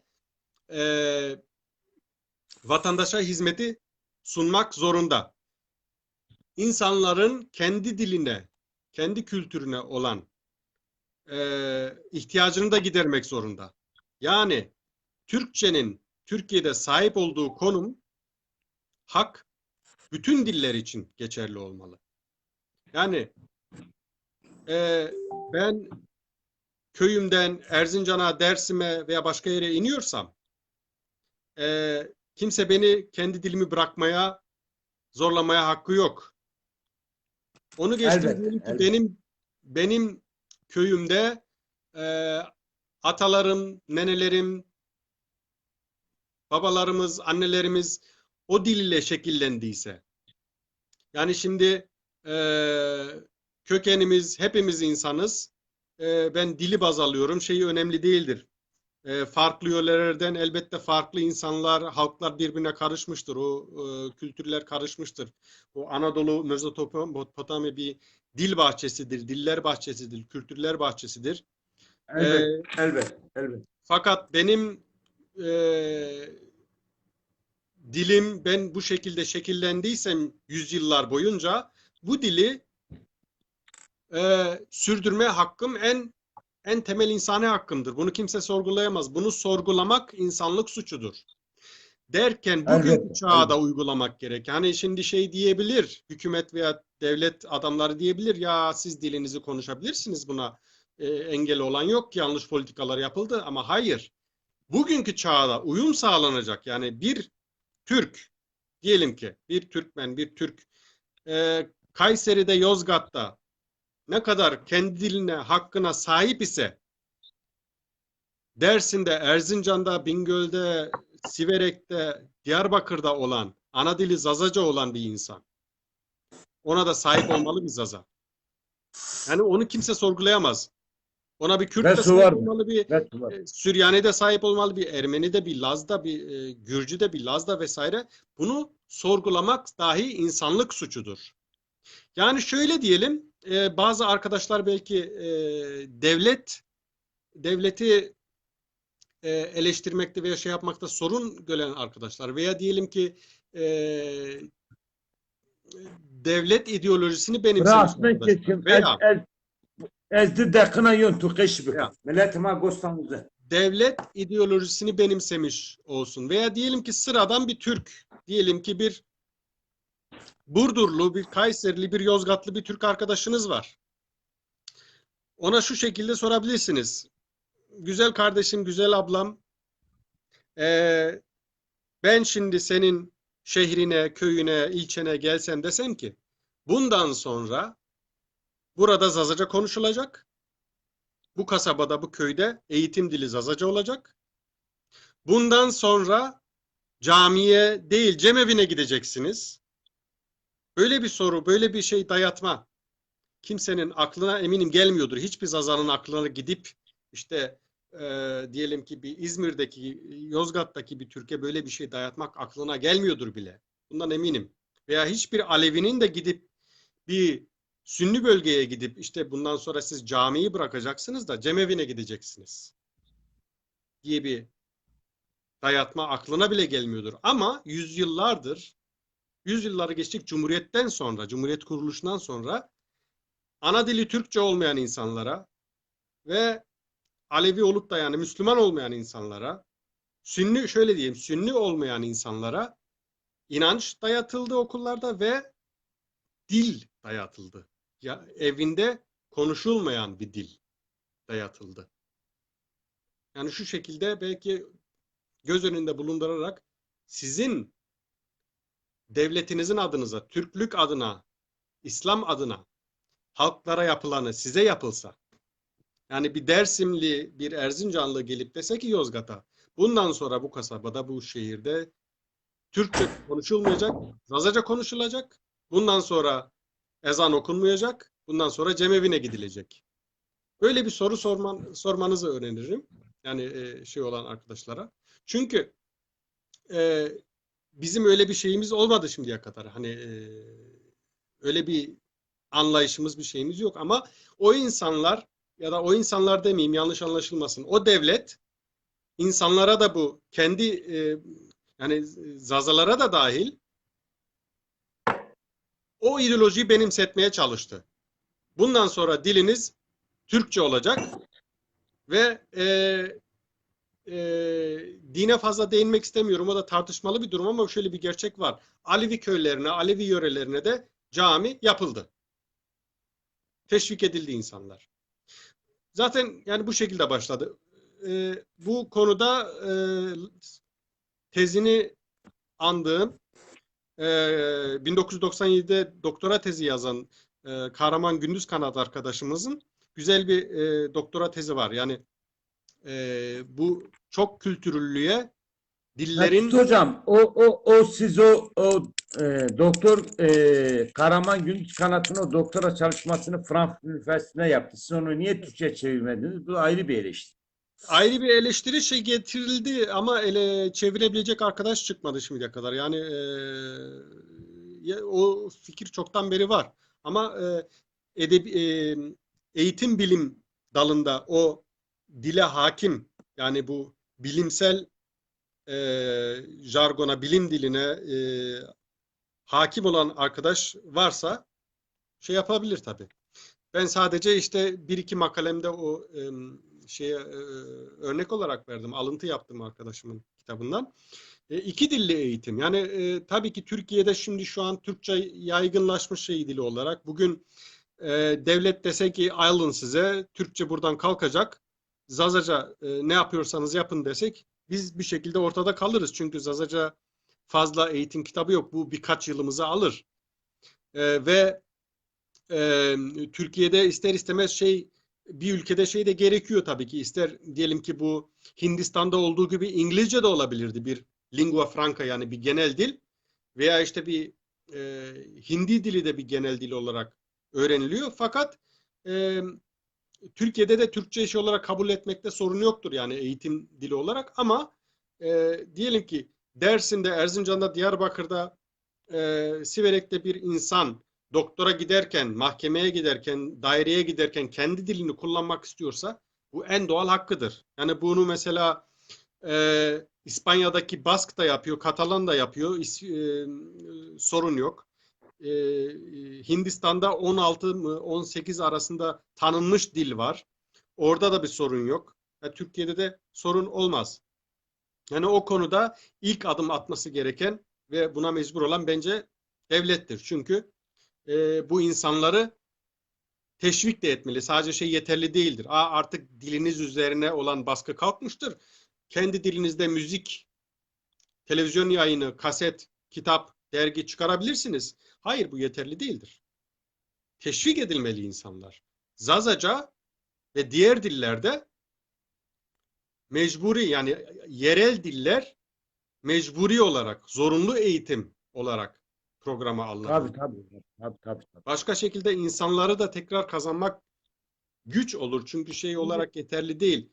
Seçmeli sevgili dil Mesut, olarak insanlar şey bak, artık şöyle Türkiye'deki uygulanan asimilasyon politikası şu duruma gelmiştir. İnsanlarımızda ben Zazalar için, Zazaca olan, ana dili olan için konuşuyorum ama durum Lazlar, Kürtler veya ne bileyim diğer Süryaniler veya diğer halklar için de çok farklı değil. Oto asimilasyon. Türk devletinin oluşturduğu eğitim sisteminde e, dil eğitimini, o zorunlu dil eğitimi, yasaklı dil eğitimi yani kendi ana dilinin yasaklandığı dönemde tehditle, şiddetle karşılandığı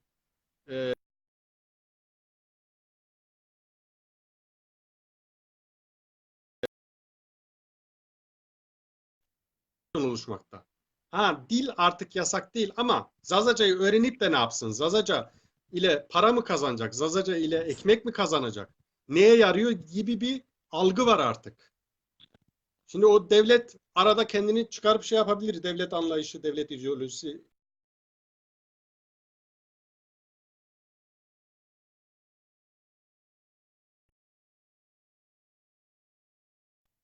artık bu dili öğrenmeye şey değil. Meyilli değil, istemiyor. Türkçeyi tercih ediyor. İşte o da devletin varmak istediği bir şeydir, bir netice. Buna karşı insan olarak bunu da söylemek gerek. Burada devletin verdiği zararlar, tahribatlar ancak devlet onarabilir. Onarması gerek. Biz de onarabiliriz. Ama devletin de buna öncülük etmesi gerek. Çünkü devlet dediğim bugün Türkiye olabilir, yarın Türkiye yerine insanlar istese farklı bir devlette İsviçre gibi diyelim ki daha demokratik, daha farklı dillere açık olan bir devlet de kurabilir.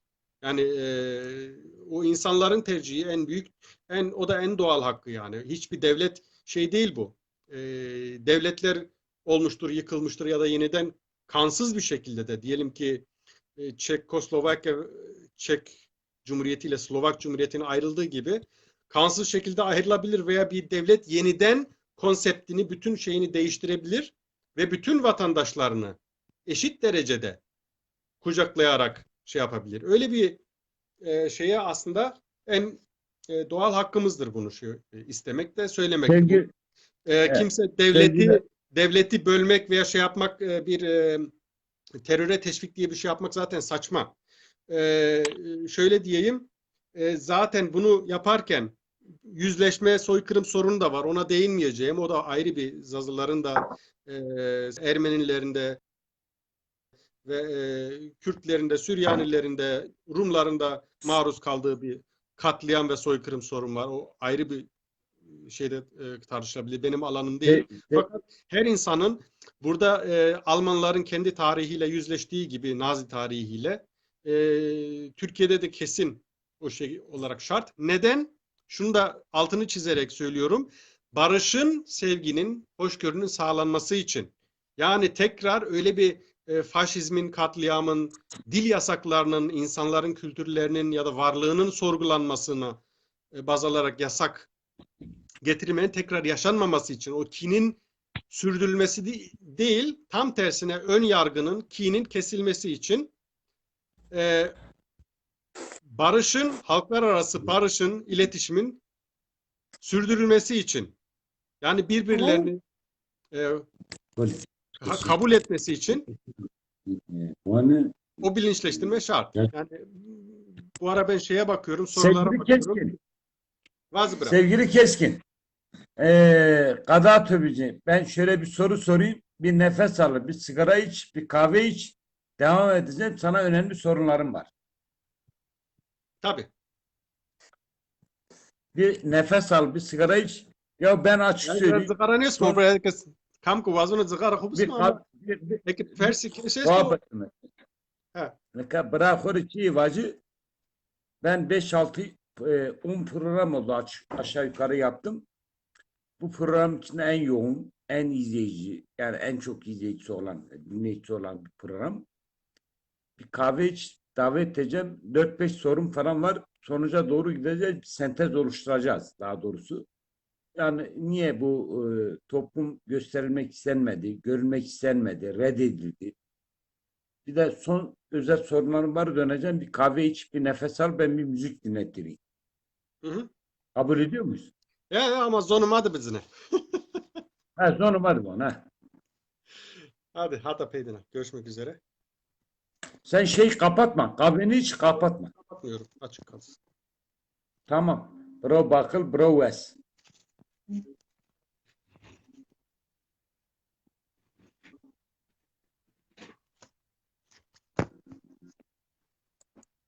Amin Mekke, es-suven.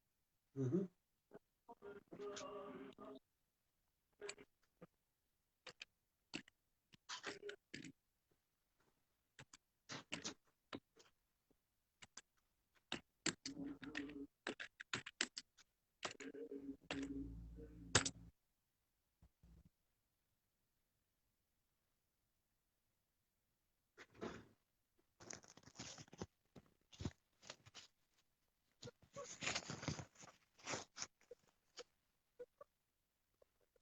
Ve su Brasmen. Ya. Ya yaptığım programlar içinde ilk defa böyle çok yüksek bir izleyici gördüm. Çok sağ olun hepiniz. Millet ama tora eskanım. Ne? Nazik. Ezik sma piro Bırak. var. Yani Siverekli, Diyarbakırlı, Bingöllü, Harpetli, Dersimli, Tora Eskanu. Sen gerçekten yüreğinle, güçlerinle güzel bir insansın. Hı hı. Yani ben 20 yıldır buradayım. Sen makine mühendisliği gibi kaliteli bir alanı bıraktın. Paralı bir alanı. Ya dedim ben 2 yıldır 2 yaşında İstanbul'a geldim. Ana dilimi burada öğrendim. Gerçekten çok saygın, çok değerli. Derviş bir güzel bir insansın. Bütün Hak razı. samimiyetimle Ama zede söylüyorum. megoni az sermayin arkon ehkene ya. Ne? Tu Vesu var ve şimdi bizim sen biliyorsun 10-15 yakın dil bilimci var. Yani etimoloji alanda, etimoloji değil de bu gramatik alanda, sözcük alanda doktora yapan son derece güzel dostlarımız var, güzel insanlarımız var. Ama senin yerin hep ayrı. Sen gerçekten böyle Zazaları seven, o coğrafyayı seven, o toplumu seven, böyle yüreğine işlemiş güzel bir insansın. Yani seni sağcı Zaza da seviyor. Solcu Zaza da seviyor. Dinci Zaza da seviyor. Bu herkese özgü değil. Sevgi keskin. Sevgi Hak asmı. razı. Varat Şimdi solcuyu sever, sağcıyı sever. Ama ben burada görüyorum var olasın dostlarımız yani algısı, ilgisi, nezaketi gerçekten ilk defa böyle göz doldurucu bir güzellik gördüm. Var olasın. Dinliyorum ha. Sana sorularım var sevgili Mesut evet, Asmin Kesin. evet. Yakanı bırakmayacağım. Bir Albazi ki ne kahveni hoca iç, başlayacağız. Albazi Tamam. ki napili name mıtay name de isma piro piya khair ame Ya ne kadar özellikle bırakır bakılı bacı. Ta televizyon açtı devlet temin kendi. Ta açtı sermaye bazılar var sermaye savunuyorlar. Şimdi böyle entelektüel güzel dostlarımızı almıyorlar. Çünkü sen aykırı bir insansın. Tarihe aykırısın, dile aykırısın, coğrafya aykırısın. Doğal olarak da bu kesimler Mesut Asmin keskin bir güzel bir insanı görmek istemezler. Senin değerli dostların. Bundan dolayı bunlar bizim aydınlarımız, bizim entelektüellerimiz, bizim davanın yürüyüşçüleri, hak razı. savunucuları. Hak razı. Bir toplum dilen var. Bir toplum dili yoksa o toplum ne dini olur, ne iman olur, ne politikası olur, ne felsefesi olur, ne kültürü olur. Bundan dolayı bizim Mesut Asmin keskin bir güzel insanlar lütfen güzel dostlarımızı dinleyin. Gerçekten samimi söylüyorum. Yani 15 program yaptım. İlk defa böyle kaliteli bir programa denk geldim. Samimi söylüyorum. Daha kaliteli programlar yapacaksın Ali abi. E, Yani bizim çalışmalarımız ancak karşılık görürse değeri olur. Yani biz bütün arkadaşlar diyorum bu dil için emek veren kültür, dil bazında yani. Çünkü bir halkı, bir insanı dünyada var eden dilidir zaten. Yani 6.000 küsür dil varsa 6.000 küsür değer vardır. Mesut'um. Mesut'um. Canım benim ben az önce taradım Birleşmiş Milletler sitesine girdim. Heh. 6 ve 7 bin arasında bir dil konuşuluyor. Bu dillerin bir kısmı devlet dili, bir kısmı korumada diller, bir kısmı da tehlikeli sınırlar dilleri. Yani Türkiye'de 36 tane dil konuşuluyor. Bu dillerin bir kısmı sarı, bir kısmı kırmızı listede. Bunu seninle tartışacağız. Canım ben.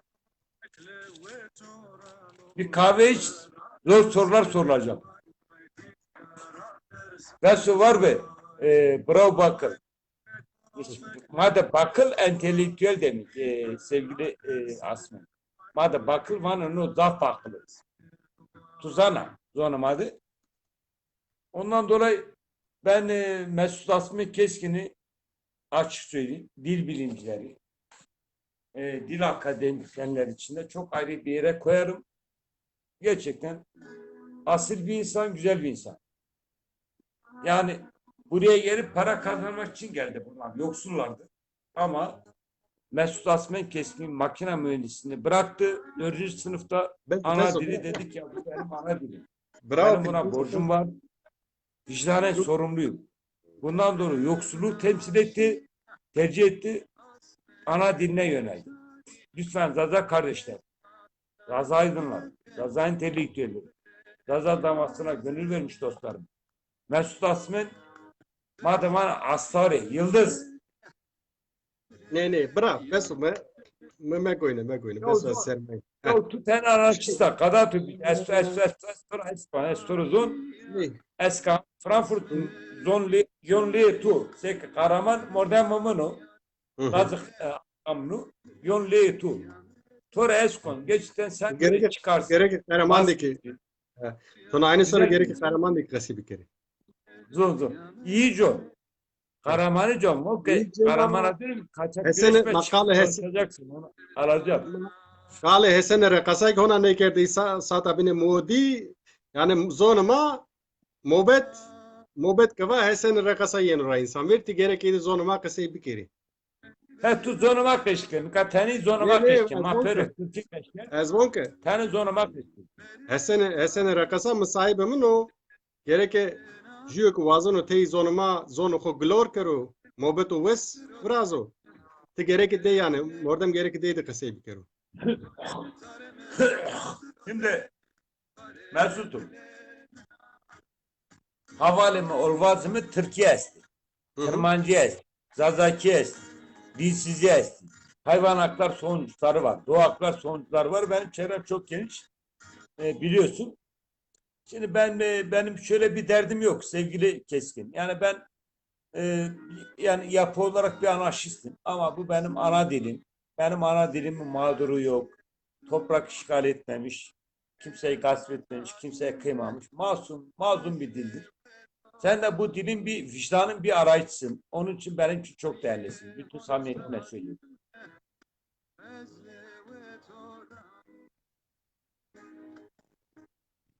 Asmen'im. Vaz.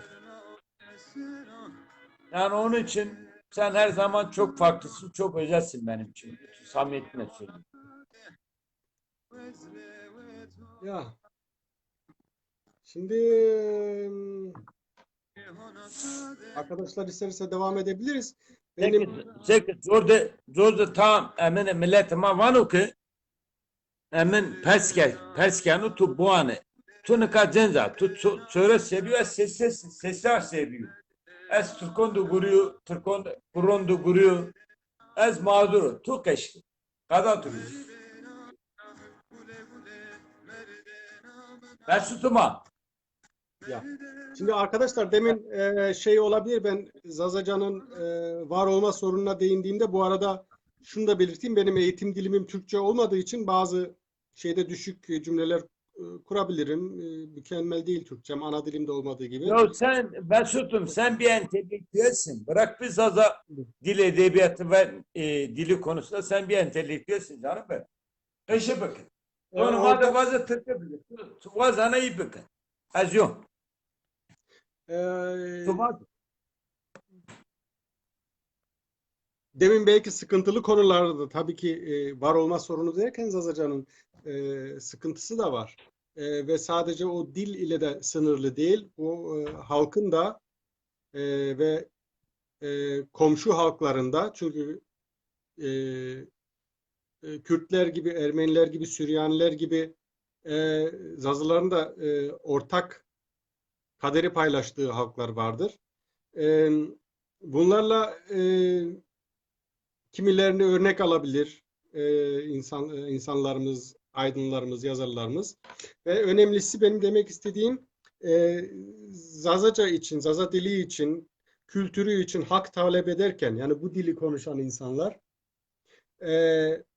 devletin buna mecbur olduğunu ve burada tarihte yaşanmış olan acılar da dile getirildi. Soykırım dile getirildi. Bu ancak yüzleşilirse, herkesin bununla yüzleşirse ancak bir geleceğe, ortak bir geleceğe, bir karşılıklı sevgi, düşmanlıkların unutulduğu bir geleceğe ancak geçmişimizle hesaplaşarak adım atabiliriz.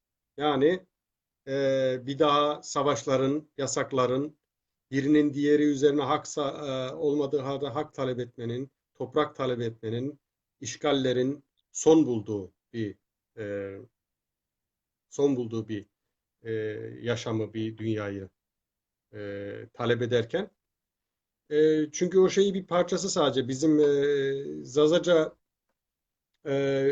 yani şimdi şöyle dilin sadece bir yapısıyla lehçelerinin şivelerinin yapısıyla, tarihçesiyle vesaire sadece onun üzerine durabilirdik. Benim akademisyen olarak zaten şeyim o. Hani dillerin yani bu Zazaca'nın yapısı, tarihçesi, kelime hazinesi, grameri, diğer dillerle olan yakınlığı, uzaklığı üzerine sadece durabilirdik. Yani bunun İngilizce ve Almanca üzerine de yapabiliriz. Fransızca veya İtalyanca üzerine de yapabiliriz. Fakat bizim buradaki şey sorunumuz var. Sürekli şeyle karşılaşıyoruz. Ee, Yani önemli olan insan olmak. Ee, doğru da şimdi Zazaca sadece diliyle şeyle yapısıyla ortada değil.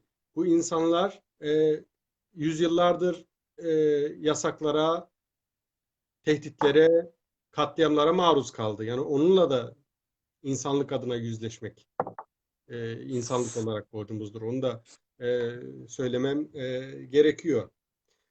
E, Bu konuda umarım bir yanlış anlaşma veya bir şey yoktur eminim. Arkadaşlar da bunu Mesut'um, şey olarak Mesut'um, algılıyordur. sevgili Asman Keskin. Hı hı. Şimdi sorunumuz şu. Böyle bir toplum var. Bingöl, Elazığ, Siverek, Diyarbakır, Dersim, Varto, Koçgiri, Aksaray 90 tane yakın köy var. Yani son değil. Sorularım şu. Görmedim, bilmiyordum, duymadım. Ya o ayıptır ya. Böyle bir toplum. Yani Zazalar bu toplumun yerleşikleri. Yani Zazalar bu bölgede Kürtler 1071'de geldi. Amasya Anlaşması, İdris Bitlis'le beraber anlaşma yaptı. Bu coğrafyaya geldi. Bize tarihi yalanlar söylemeyin. Rica ediyorum.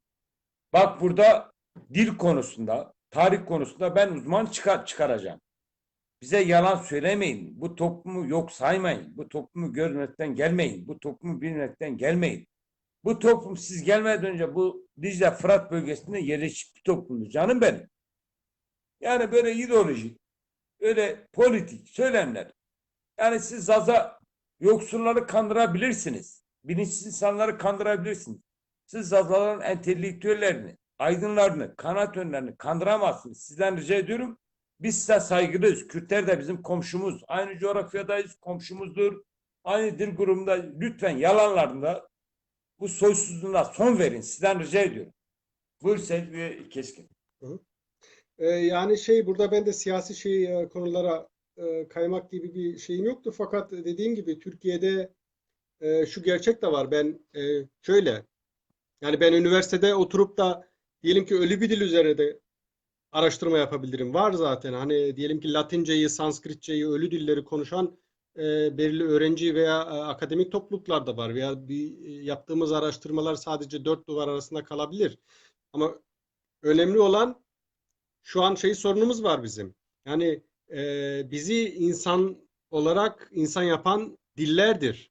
Ve dilimiz Zazaca ise varlığımız sorgulandı. Bu dil bu insanlara çok görüldü. Unutturulmak istenildi. Yani insanlığı sorguya alındı. Farklı bir kimliğe, farklı bir dile, farklı bir yapıya zorla sokulmak istedi. Şimdi bu dilin sadece yeterli mi? Bana yeterli olabilir burada. Hani akademik olarak araştırmalarımı sürdürebilirim. O konuda sıkıntı yok. Fakat insanımızın yani ben hemen hemen her sene köyüme de Dersim'e de diyelim ki bu sene Varto'ya da gittim. Diyarbakır'a da önceki senelerde gittim. Bingöl'e de gittim. Ve gözlemlediğim şu insanlar gittikçe bu dili daha az konuşmakta. Dil daha çok kendinden uzaklaşmakta. Türkçenin özellikle etkisi çoğalmakta ve nesilden nesile en genç nesil artık köylerde bile televizyon yani sadece okul değil televizyonların, radyonun girdiğinden beri de çocuklar üzerine de artık yani e, tesiri görülmekte. Yani bunun nasıl önünü alabiliriz? Maalesef bu şeyiyle de biz karşı karşıya oluyoruz. Şimdi Şimdi diyelim Mesut'um, ki değerimiz sevgili e, sevgili şimdi sevgili Hıdır Asmet Çimen, şimdi ben demin sana konuşurken bir tarama yaptım. Yeryüzünde egemen devletler 195 ülke var. Yani resmi dili Almanca, Fransızca, İngilizce, ne bileyim bir diller olan. Şimdi bu diller içinde sadece Vatikan ve Filistin gözlemci devlet olarak katılıyor. Tam uluslararası devlet hukukuyla onaylanmamış. Şimdi bizim ülkemize bakıyorum. Türkiye'de 36 dil konuşuluyor sevgili Asmet. Şimdi bu Konra'nın yaptığı TESİF araştırmasında İstanbul'da %7 ana dilim Zazaca diyor. Yani İstanbul'daki araştırmasında. Şimdi dünyada 7 ile 8 bin arasında dil konuşuluyor. Dil. Bu dillerin bir kısmı devlet dili, bir kısmı devletlerin koruması altındaki diller. Bir dille yani üçüncü bir kategoride tehdit altındaki diller. Yani görmedim, duymadım ve bilmiyorum. Bu konudaki mesajını almak istiyorum. Rica ederim. yani şeyde dediğin gibi o konuya zaten o başladığımız yerde devam etsek. E, Dediğin gibi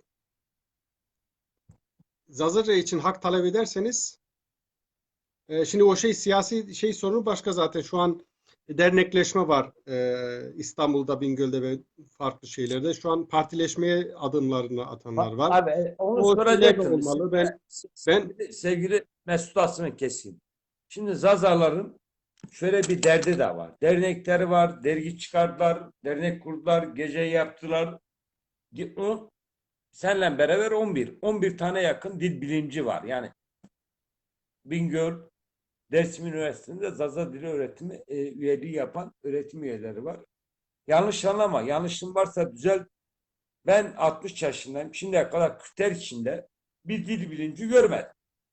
Ama Zazalarda 12 tane dil bilimci sayabilirim. Bu konuda Zaza toplumunun örgütlü, deli toplu kendini var etmek için politik olarak şu anda süreçteler. Politik parti kurmak istiyorlar. Bu konudaki düşüncelerini de öğrenmek istiyorum sevgili Mesut Akdeniz. şimdi her halk kendine göre sorun. Yani Kürtlerin de dil bilimcileri var yani o şeyleri de görüyorum. Fakat Tabii tabii. bizim için önemli olan Zazaca için yani zonu madı vane her deyir bere fekora. Şimdi ben Her vas koku her her vas vakit koku kodaman.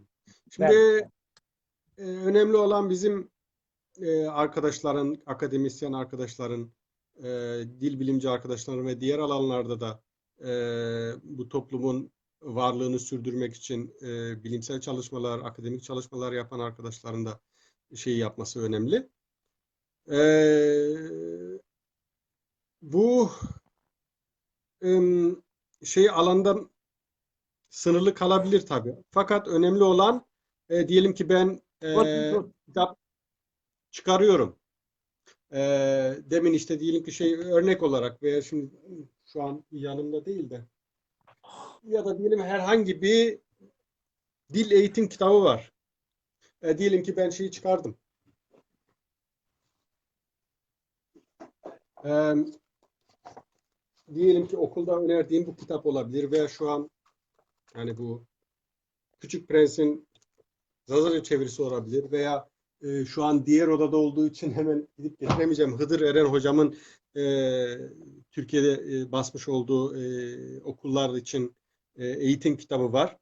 Fakat onların yaygın bir şekilde benimsenmesi, okutulması, çocuklara okutulması önemli. Çocukların kreşten yani nasıl ki bir Türkçe ana dili olan bir orada bir kreş hakkına sahip ise veya okul eğitim hakkına sahipse ana dili Zazaca olan da sahip olma şeyidir. Bu en doğal hakkıdır. E, Onun şey yapılması önemlidir. Hani bunu nasıl, bu taleplerde kim nasıl bulunacak? Yani onun şeyi de önemli. Çünkü e, o kitapları şimdiye kadar zaten şey sorunu Zazaca dergiler, kitaplar yeterince aslında e, yeterince yani şu şekilde göreceli olarak var. Yeterli değil.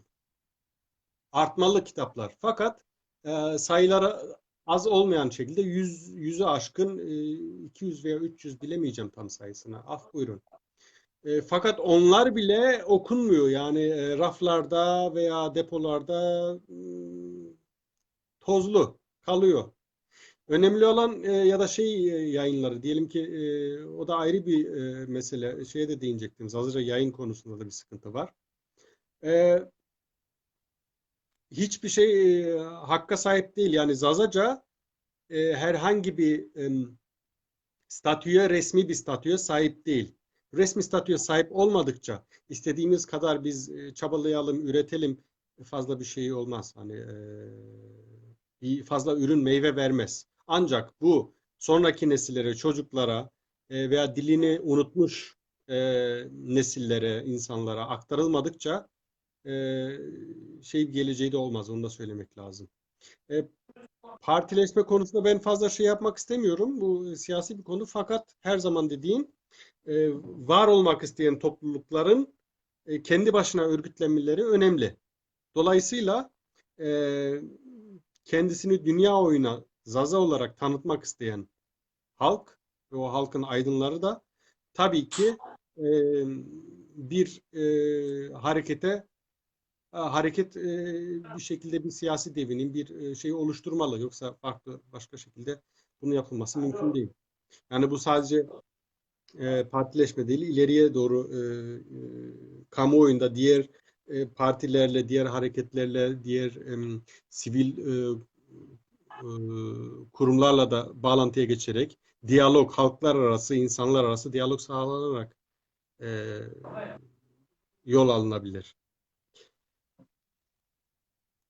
Evet, Nurettin Bey'in dediği gibi ana dilde eğitim kreş ya da Anadolu'dan itibaren verilmelidir. Şöyle düşünelim, birçoğumuz e, Türkiye'de okula gitmiş insanlar, ana dili Zaza olanlar. Yani 5-6 yaşına kadar sadece Zazaca öğrenip de sadece Zazaca bilip de Türkçeyi sonradan öğrenmiş insanlar var bayağı değil mi aramızda şu an?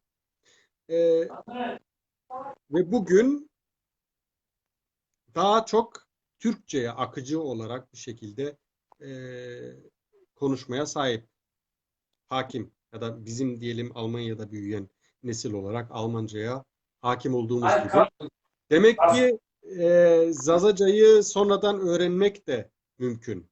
Yani sonradan o eğitimde, okulda kursa giderek şey yaparak mümkün. Yani o konuda sıkıntı olmaz. Fakat onun temelinin atılması önemli. Yani ben eğer e, annem babam kadar o dile hakim değilsem veya çocuklarım, torunlarım ileride o dile e, hakim değilse, bir şekilde öğrenme imkanına sahip değilse onu nasıl oluşturabiliriz? Öyle bir talep varsa. Yani öyle bir talep var. Benim en azından kendi öğrenci şeyim için diyebilirim.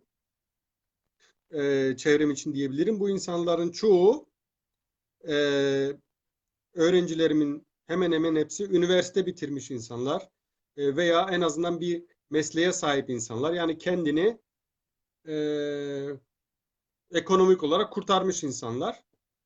Birçoğu da İngilizce de biliyor. Yani isterse dünyanın her yerinde de e, herhangi bir iş bulabilir. Fakat o insanlar gelip annelerine, babalarına şikayette bulunuyorlar. Yani Almancayı biliyorlar, İngilizceyi biliyorlar, belki Fransızcayı biliyorlar. Bulunduğu ülkenin diline hakimler, Türkçeyi zaten biliyorlar. Orada insanların şikayeti şu, genç arkadaşların annesine babasına dediği şikayet. Siz bize neden dilimizi öğretmediniz? Yani bir eksiklik görüyorlar. Yani yetmiyor. Demek ki bizim e, büyüklerimizin yaptığı hata insanlar, bizim çocuklarımız bizim çektiğimiz acıları, sorunları çekmesin. Zazırrı'ya ne gerek var? İşte kendini kurtarsın yeter ki. Demek ki çocuklarına sadece Türkçe bilmek, sadece bir meslek sahibi olmak, para kazanmak, aile kurmak yetmiyor. O insanlara demek ki kendi kültürünü, dilini de öğretmek önemli. Ben kendi dilimi öğrenmekle sadece kendi kültürümü değil, çevremdeki, coğrafyamdaki kültürleri de öğrendim birlikte. Çünkü bunlar iç içe geçmiş. Masalları, deyimleri, kültürleri, yemekleri, oturmuş kalkışlar, bütün bakıyorsun ki sen yörende olan Türklerle, Kürtlerle veya diyelim ki hiç görmediğin Süryani ile, Ermeni ile de o kadar çok kültürel şey paylaşıyorsun ki veya Yunan'la. Onu bütün şeyleri Mesut'um. öğreniyorsun ve Mesut'um. yani dil Mesut'um. sadece bir Ya iletişim ben seni aracı değil. Dil aynı Mes- zamanda Mes- bir insanlığın oluşturduğu yüzyıllarca, bin yıllarca oluşturduğu bir sanat eseridir. Yani her dilin örmesiyle dünyada bir sanat eseridir. Bin yılların birikimi içinde olan, tarihi olan, dünyası olan, ruhu olan, her dilin çünkü her yörenin kendine göre ruhu da var. Bütün bunlar birlikte ölmüş oluyor. Ve biz bunu sadece 20 yılda, 30 yılda tekrar onaracak güce sahip değiliz. Ama bütün yaptıklarımız bir ilk adımdır. Bir e, ilerletilmesi gereken, yani bu kültürü, dili sahiplenme adına gençlerimize, çocuklarımıza bayrağı teslim edip yani gözümüz açık gitmesin diyoruz. Dünyadan yani zvonka mara dünyada mara çi bımanu. Yani ma euro eşitme meşte çinime ama domananı mare hem domananı mare hem dünyada çi bımanu mara. Şimdi Dilber abi şimdi sana bir parça söyleyeceğim. Sana gelsin. Şimdi Mesut. Yani kuşkusuz çok emeğim var. Çok değerlerim var. Çok katkım var. Bunu biliyorum. Yani ben sevgili Mesut Asmen Keskin'i çok önemserim. Çok değer veririm. Çok severim. Benim özelde bir dostum. Yani bu davet sağ olsun hiç kırmadan programını aksattı, bıraktı, geldi. Sizin düşleriniz, sizin dil, tarih, kültür, mimari, müzik, folklor geç de olsa bu deli toplumu, divane toplumu, zeki toplumda hayat buldu, var olasın. Bu parçayı da sana diyorum.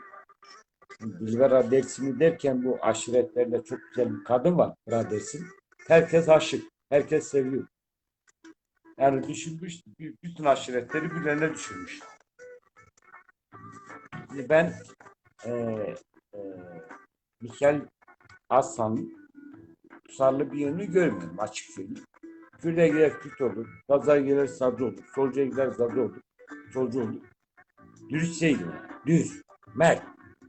Yani benim kimliğim neyse, kültürüm neyse ben bunu açıklarım. Bu parçayı sana adıyorum, sana döneceğim, bir nefes al. Net razı obra. Albazeke ne da isma Rina Piero Piacher Andrei. Ez bırakırım, ez tuzaf kefirliyor. Bize çok ayrıntılı bilgi verdi. Etimoloji, filolojik, tarihsel bilgiler verdi. Var olsun. Bu parçayı da sana alıyorum. Net razı. Ma Pier ne Piero. Bir çay, bir kahve, son 3 sorumu soracağım. Duymadım, bilmedim, bilmiyorum. Onu soracağım.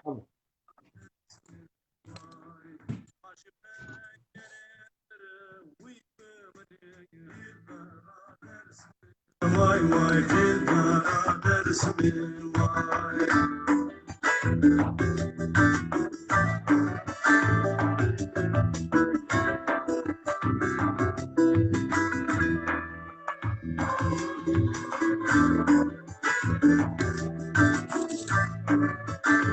Şarıma, milletime, sazal milletime. Biraz sazıcı. Berece bere begabano Dilber dersim vay vay Dilber dersim vay vay Dilber dersim vay.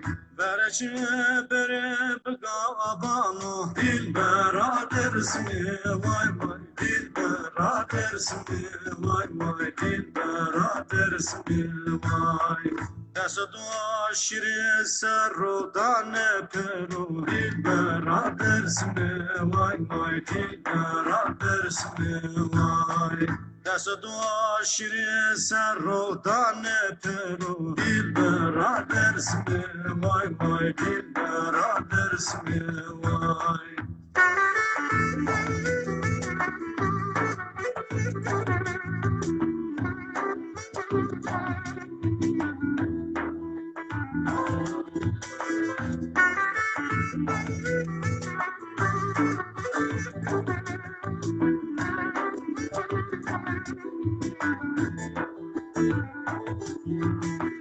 Eremre kullu derdo vah Torus nenen mali Dilbera dersine vay vay Dilbera dersine vay vay Dilbera dersine vay Eremre kullu derdo vah Torus nenen mali Dilbera dersine vay vay Dilbera dersine vay vay Dilbera dersine vay Doğanay gune komekle ve çoranu Dilbera dersine vay vay Dilbera dersine vay Doğanay gune komekle ve çoranu Dilbera dersine vay vay Dilbera dersine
Bak beni ağlar Cerman, eller kırma seyfer ya. Eşver kaybımı önü değil, Allah'sın faşist Cerman. Nina nina nina, şima benim senin, nina nina nina nina. Vay. Haydar abi.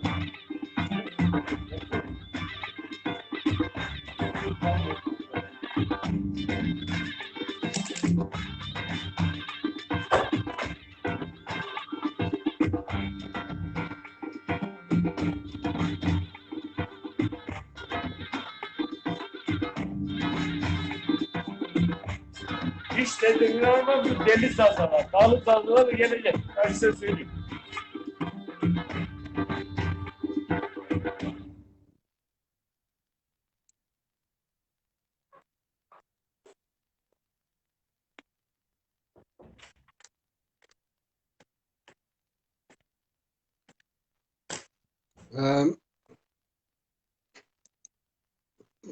Bir iki parça dinleyelim. Kahve iç. ليه اوكي ما يما خليشيا هاي الباجواني كما عندي قفيلياي من كا تركيا كرة ساعات من كا يا ديس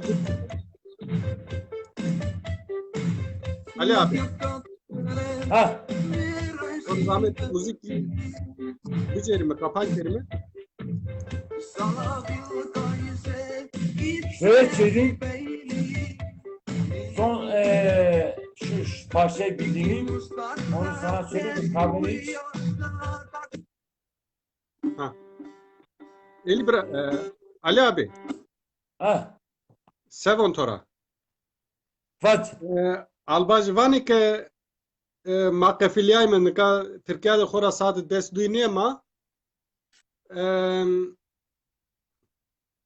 اوک بکرمه هیره پرسان تو بیجری تای پرسی بینیک belki است ama اینو سرو smash kire yok bir kere yani siyasi serü nika Murat belki hani Mustafa Demirci, Hıdır Eren, Hasan Rakasa, Albaz Binik Vazeni bir kese bir kere tı may inu de kişkimi kese bir kere manika hire de ya hire persi toke esti inu bijeri ora tepya zvon gran ma khatır buajme çünkü nika velat nika saat desu nema albaz kefiliyay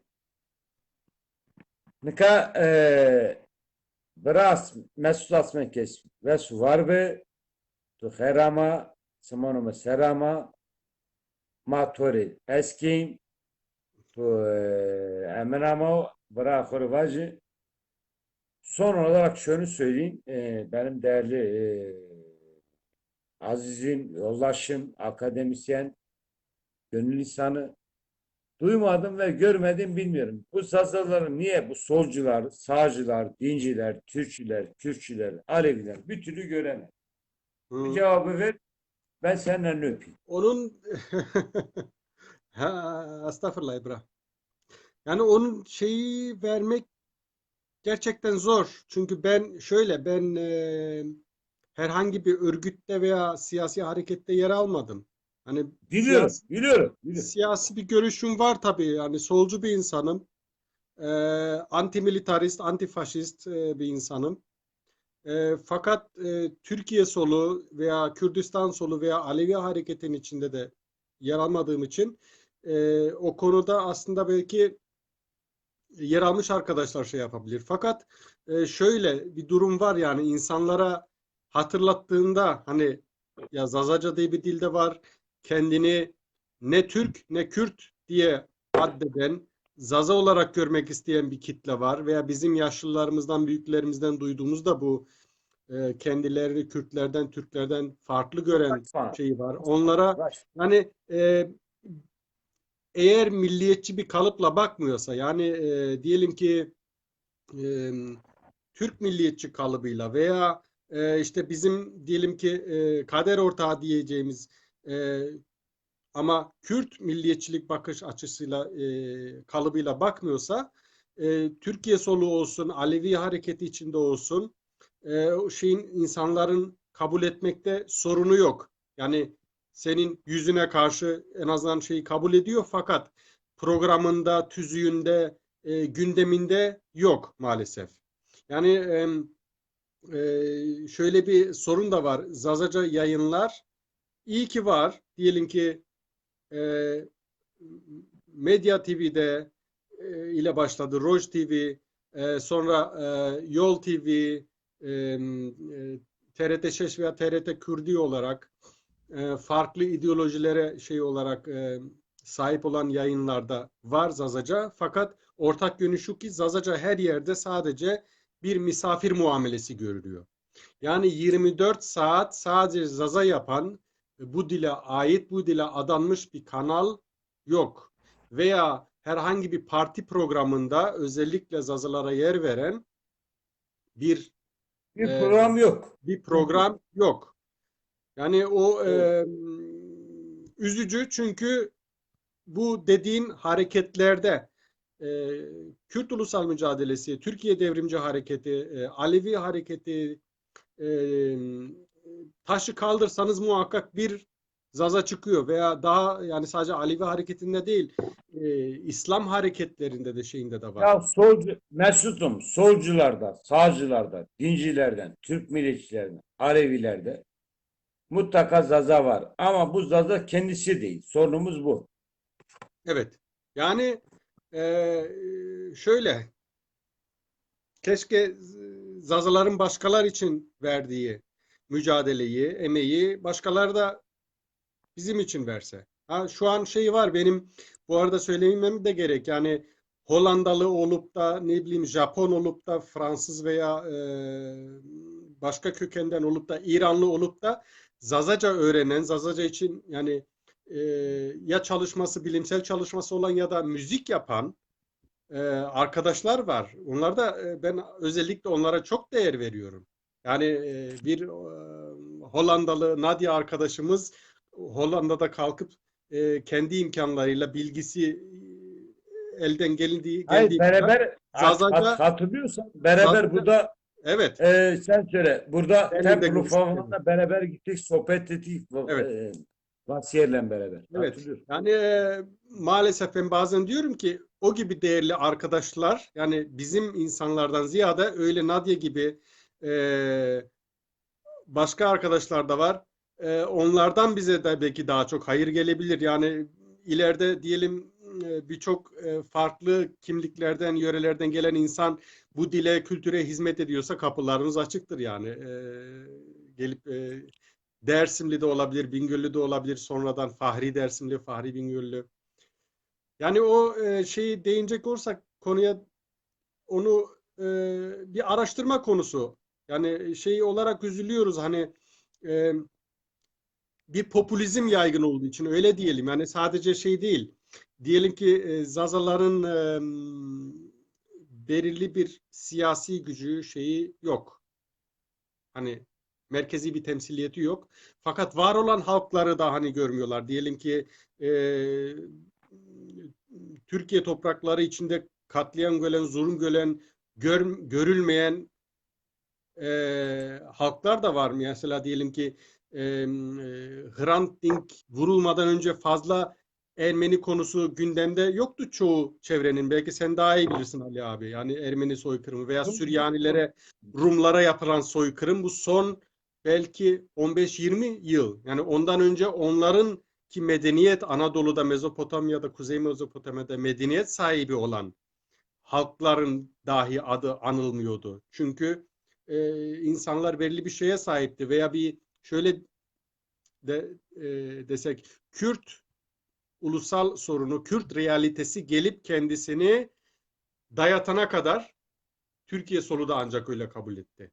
Yani e, ancak şöyle diyebilirim hani demin şeyi sordun partileşme veya siyasi hareket şey olmalı. Elbette bir halk kendini o halkın aydınları kendini var olduğu gibi kabul ettirmek istiyorsa ona göre de adımlar atmalı. Yani bir başarılar diliyorum. Yani ben şahsen herhangi bir siyasi harekette yer almasam da şimdiye kadar e, daha iyi bir dünya için ve kendi toplumun özgürlüğü için ve kendi toplumu şahsında tüm komşularını, bütün insanlar yani bizim yaşlılarımızın ettiği duada olduğu gibi Ravi milletani binuru peyde tepyak mari çeverir rake Ama ma gerek yani horeki çevir rakerimi ki milletik ma bivenu o konuda şey adımlar atılması gerek ve tabii ki kesinlikle diğer halkları özellikle ezilen halkları hedef almadan birlikte hareket ederek.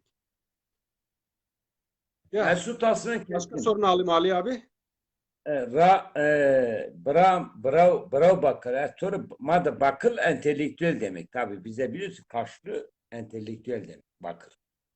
Bravo bacı. Bizim bir şimdi dostlarımızın parti çalışması var. Bu 1 Kasım 1 Eylül'de Zaza davası ve Zaza Partisi için bir örgütleme var. Sloganları şu: tarihten doğru yüzleşme, yeni bir toptan sözleşme. Tarihle yüzleşme nedir sevgili Asmi?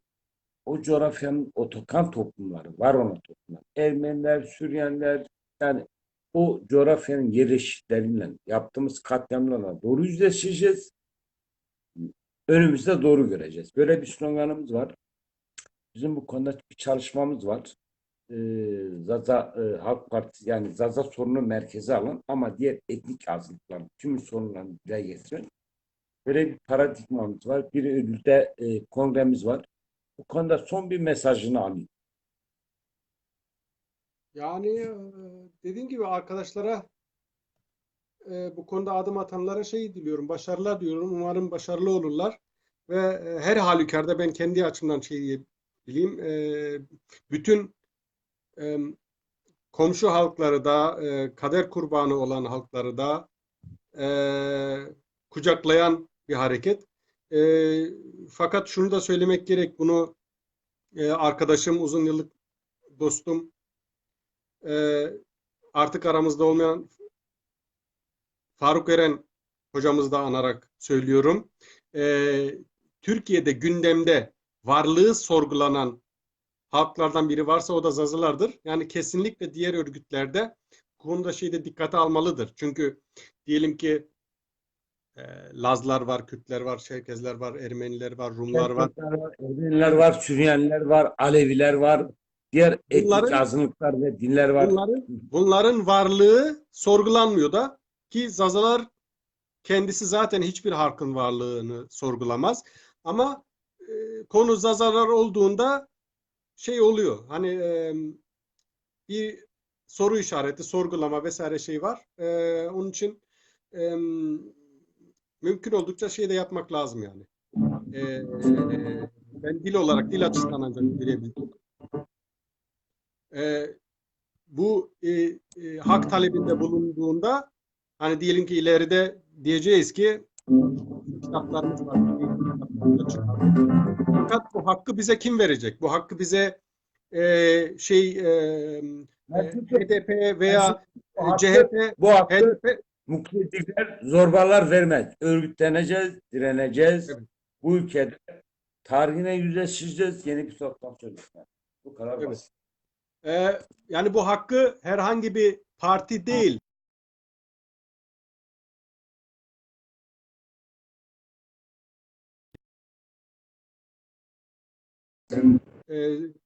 Zaza sorununu Tor zahmet kemken az vengi tu ne esnon. Ne? Müzik. Gosum todu. Gosum todu.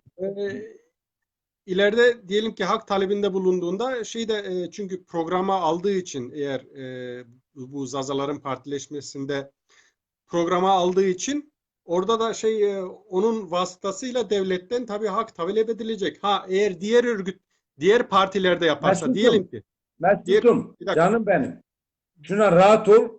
Bizim birinci hedefimiz devlettir. Yani asimilasyonu, reddi, inkarı yapan devletin kendisi. Evet. Bu ne? Yani eğer bundan HDP olur veya ileride başka bir güç partide olur.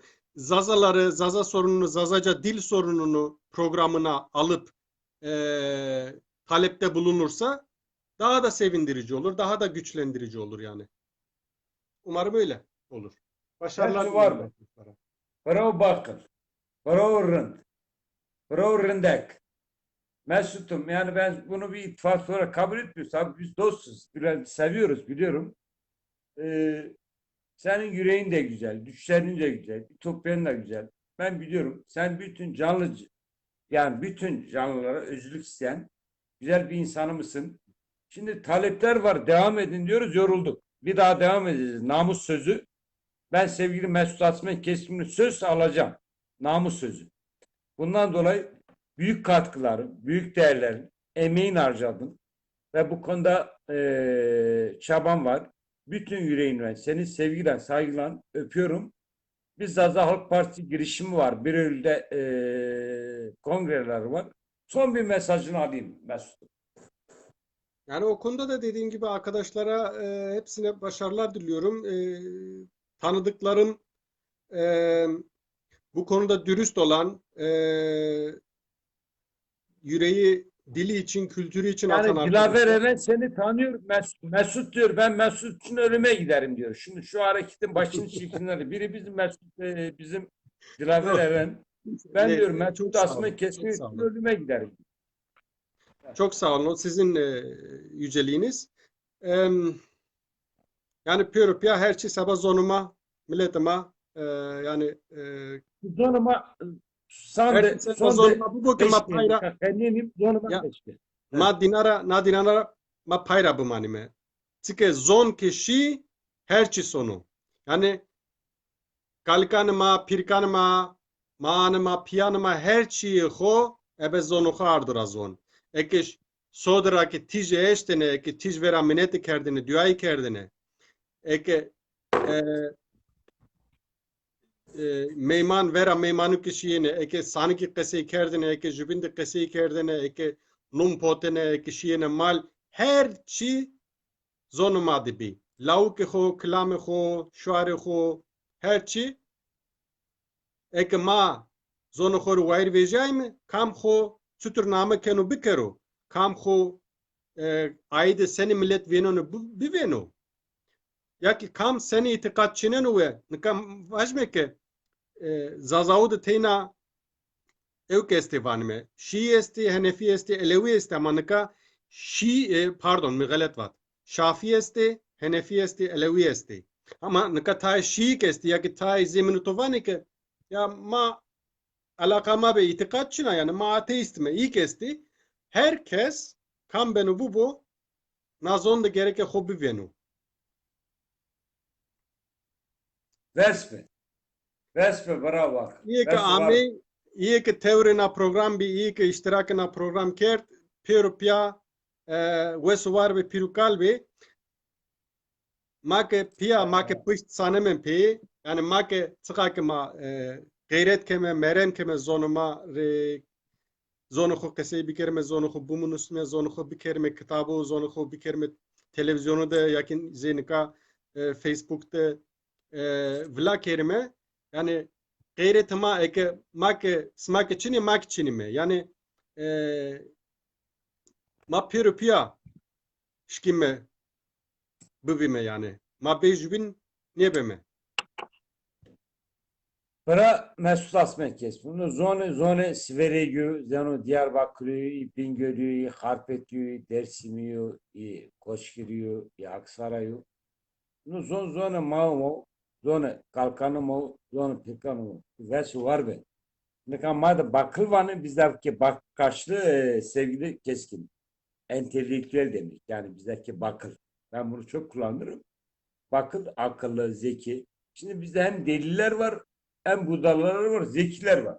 Ya bu zekilerden biri de sensin açık söyleyeyim. Ondan sonra bütün sıcaklığımdan, bütün iştenliğimden arkadaşlar diyorlar ki bizim Mesut Bey'i bir daha almak isterim. Söz namus sözü bir daha Mesut Asmen Keskin alırım. Mesut Asmen Keskin iyi bir zaza entelektüelliği, iyi bir zaza izleme, iyi bir dil bilimci. Açık söyleyeyim. hak razı Her Toray Rajı bu ve su var bu önünde saygılan ve sevgilen eğiliyorum. Sayın ben size Mesut Asmen saygımızla Keskin saygılar benim güzel dostum. Ben güzel insanım. Öpüyorum. ben hepinizin Güzel önünde zaman. saygıyla sevgiyle eğiliyorum ve Sabırlı davrandın. Anlattın. Yani derdini anlattın. Ve su var be. Kadat için. Önünde saygılan eğiliyorum. Ve su var be. bilmukabele Ali abicim hak razı bu Muser. Bıra Mesut. Bak 15 program yaptım. İlk defa böyle dolu. 35 kişi canlı izledi sadece. 100 kişi paylaşmış. Yani binlerce insan dinlemiş. Ve su vardı, iyi ki varsın. Öpüyorum. Mesut. Rund kritik esta bra eke tinebine kam vengema esnene kam vengema eşine pe heniyo Yo milletime tor eskenu. Var tori tor eskenu. İyi Erzingani eskenu. İş koçkiri eskenu. Dersimli eskenu. İyi tu bırakır vacı sivirik diye eskenu. Karpet diye eskenu. Ya Mesut Asmen Keskin bir vicdan, bir adalet temsili. Bütün yüreğimle söylüyorum. Güzel bir insan. Son konuşmamı yapıyorum. Mesut Asmen Keskin burada 2 yaşında buraya geldi. İstanbul'da doğdu. Buraya geldi 2 yaşındayken. Makine mühendislik bölümünü 4. sınıfta bıraktı. Dedi ben anamın dilidir. Benim bu dile karşı vicdanın borcum var. Güzel bir entelektüel, güzel bir aydın. Biz Mesut Asmen Keskin'den ancak gurur duyabiliriz. Onur duyabiliriz. İyi ki varsın ve su var mı? Sevgi ve saygılarımı iletiyorum. Sayın Keskin. krajbo Sayın Mesut. smak rund ke smak esti Sandutu herbu, rozatu herbu, raatu herbu. ya sawak sma seru wesbo sma pirupya khera me isala reina jubin veneme Kesinlikle seni alacağım talepler var. Mesut Asmen Keskin. Kusura bakma. Biz Mesut abi bir daha dinlemek istiyoruz. Başım gözüm üstüne daha güzel, daha profesyonel bir haber yapacağız. Ya bizim televizyonlar devletin televizyonu. Diğerleri özel sermayenin. Ondan ihale alıyorlar, para alıyorlar. Onun diline göre konuşuyorlar. Ya o sağ olsun bu teknik ve teknoloji bize bir olanak sundu. İnsanlarımızı, aydınlarımızı, entelektüel, kanat önderlerimizi arıyoruz. Görmedim, duymadım, bilmiyorum. Bu programı devam edeceğim. Bütün işlerinden saygılar önünde eğiliyorum. Sevgili Mesut Asmen Keskin, bravo Bakır, bravo Rınd, bravo Rındak. astagfirullah ibrat pilimina Ve Ha. ve leumino kilike hermetora sawak sma seru wes ez do non des tora ne limon otora ne leumino pilu pirno leunon desta kızı leunon sumura bu mane wesu wari ede isala reina jubin veneme ekra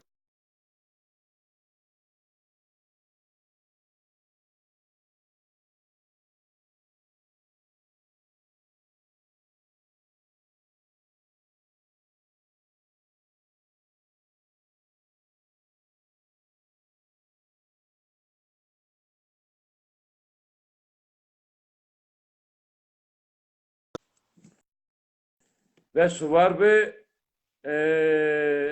sevgili Zaza Kürt solcu sisteme ve devlete muhalif bütün dostlara. Biz o ülkenin bütün renkleri, bütün inançları, bütün dilleri Anadolu coğrafyası bir renkli coğrafyadır.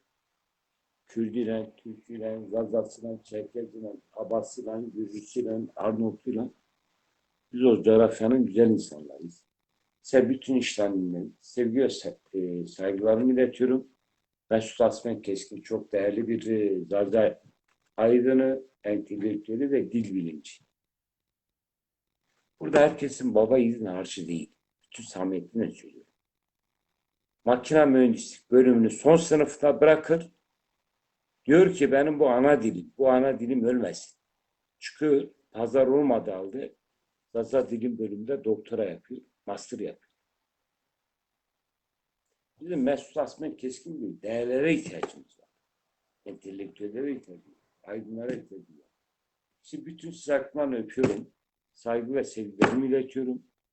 Sma ve su var be. Sandı sma herbu.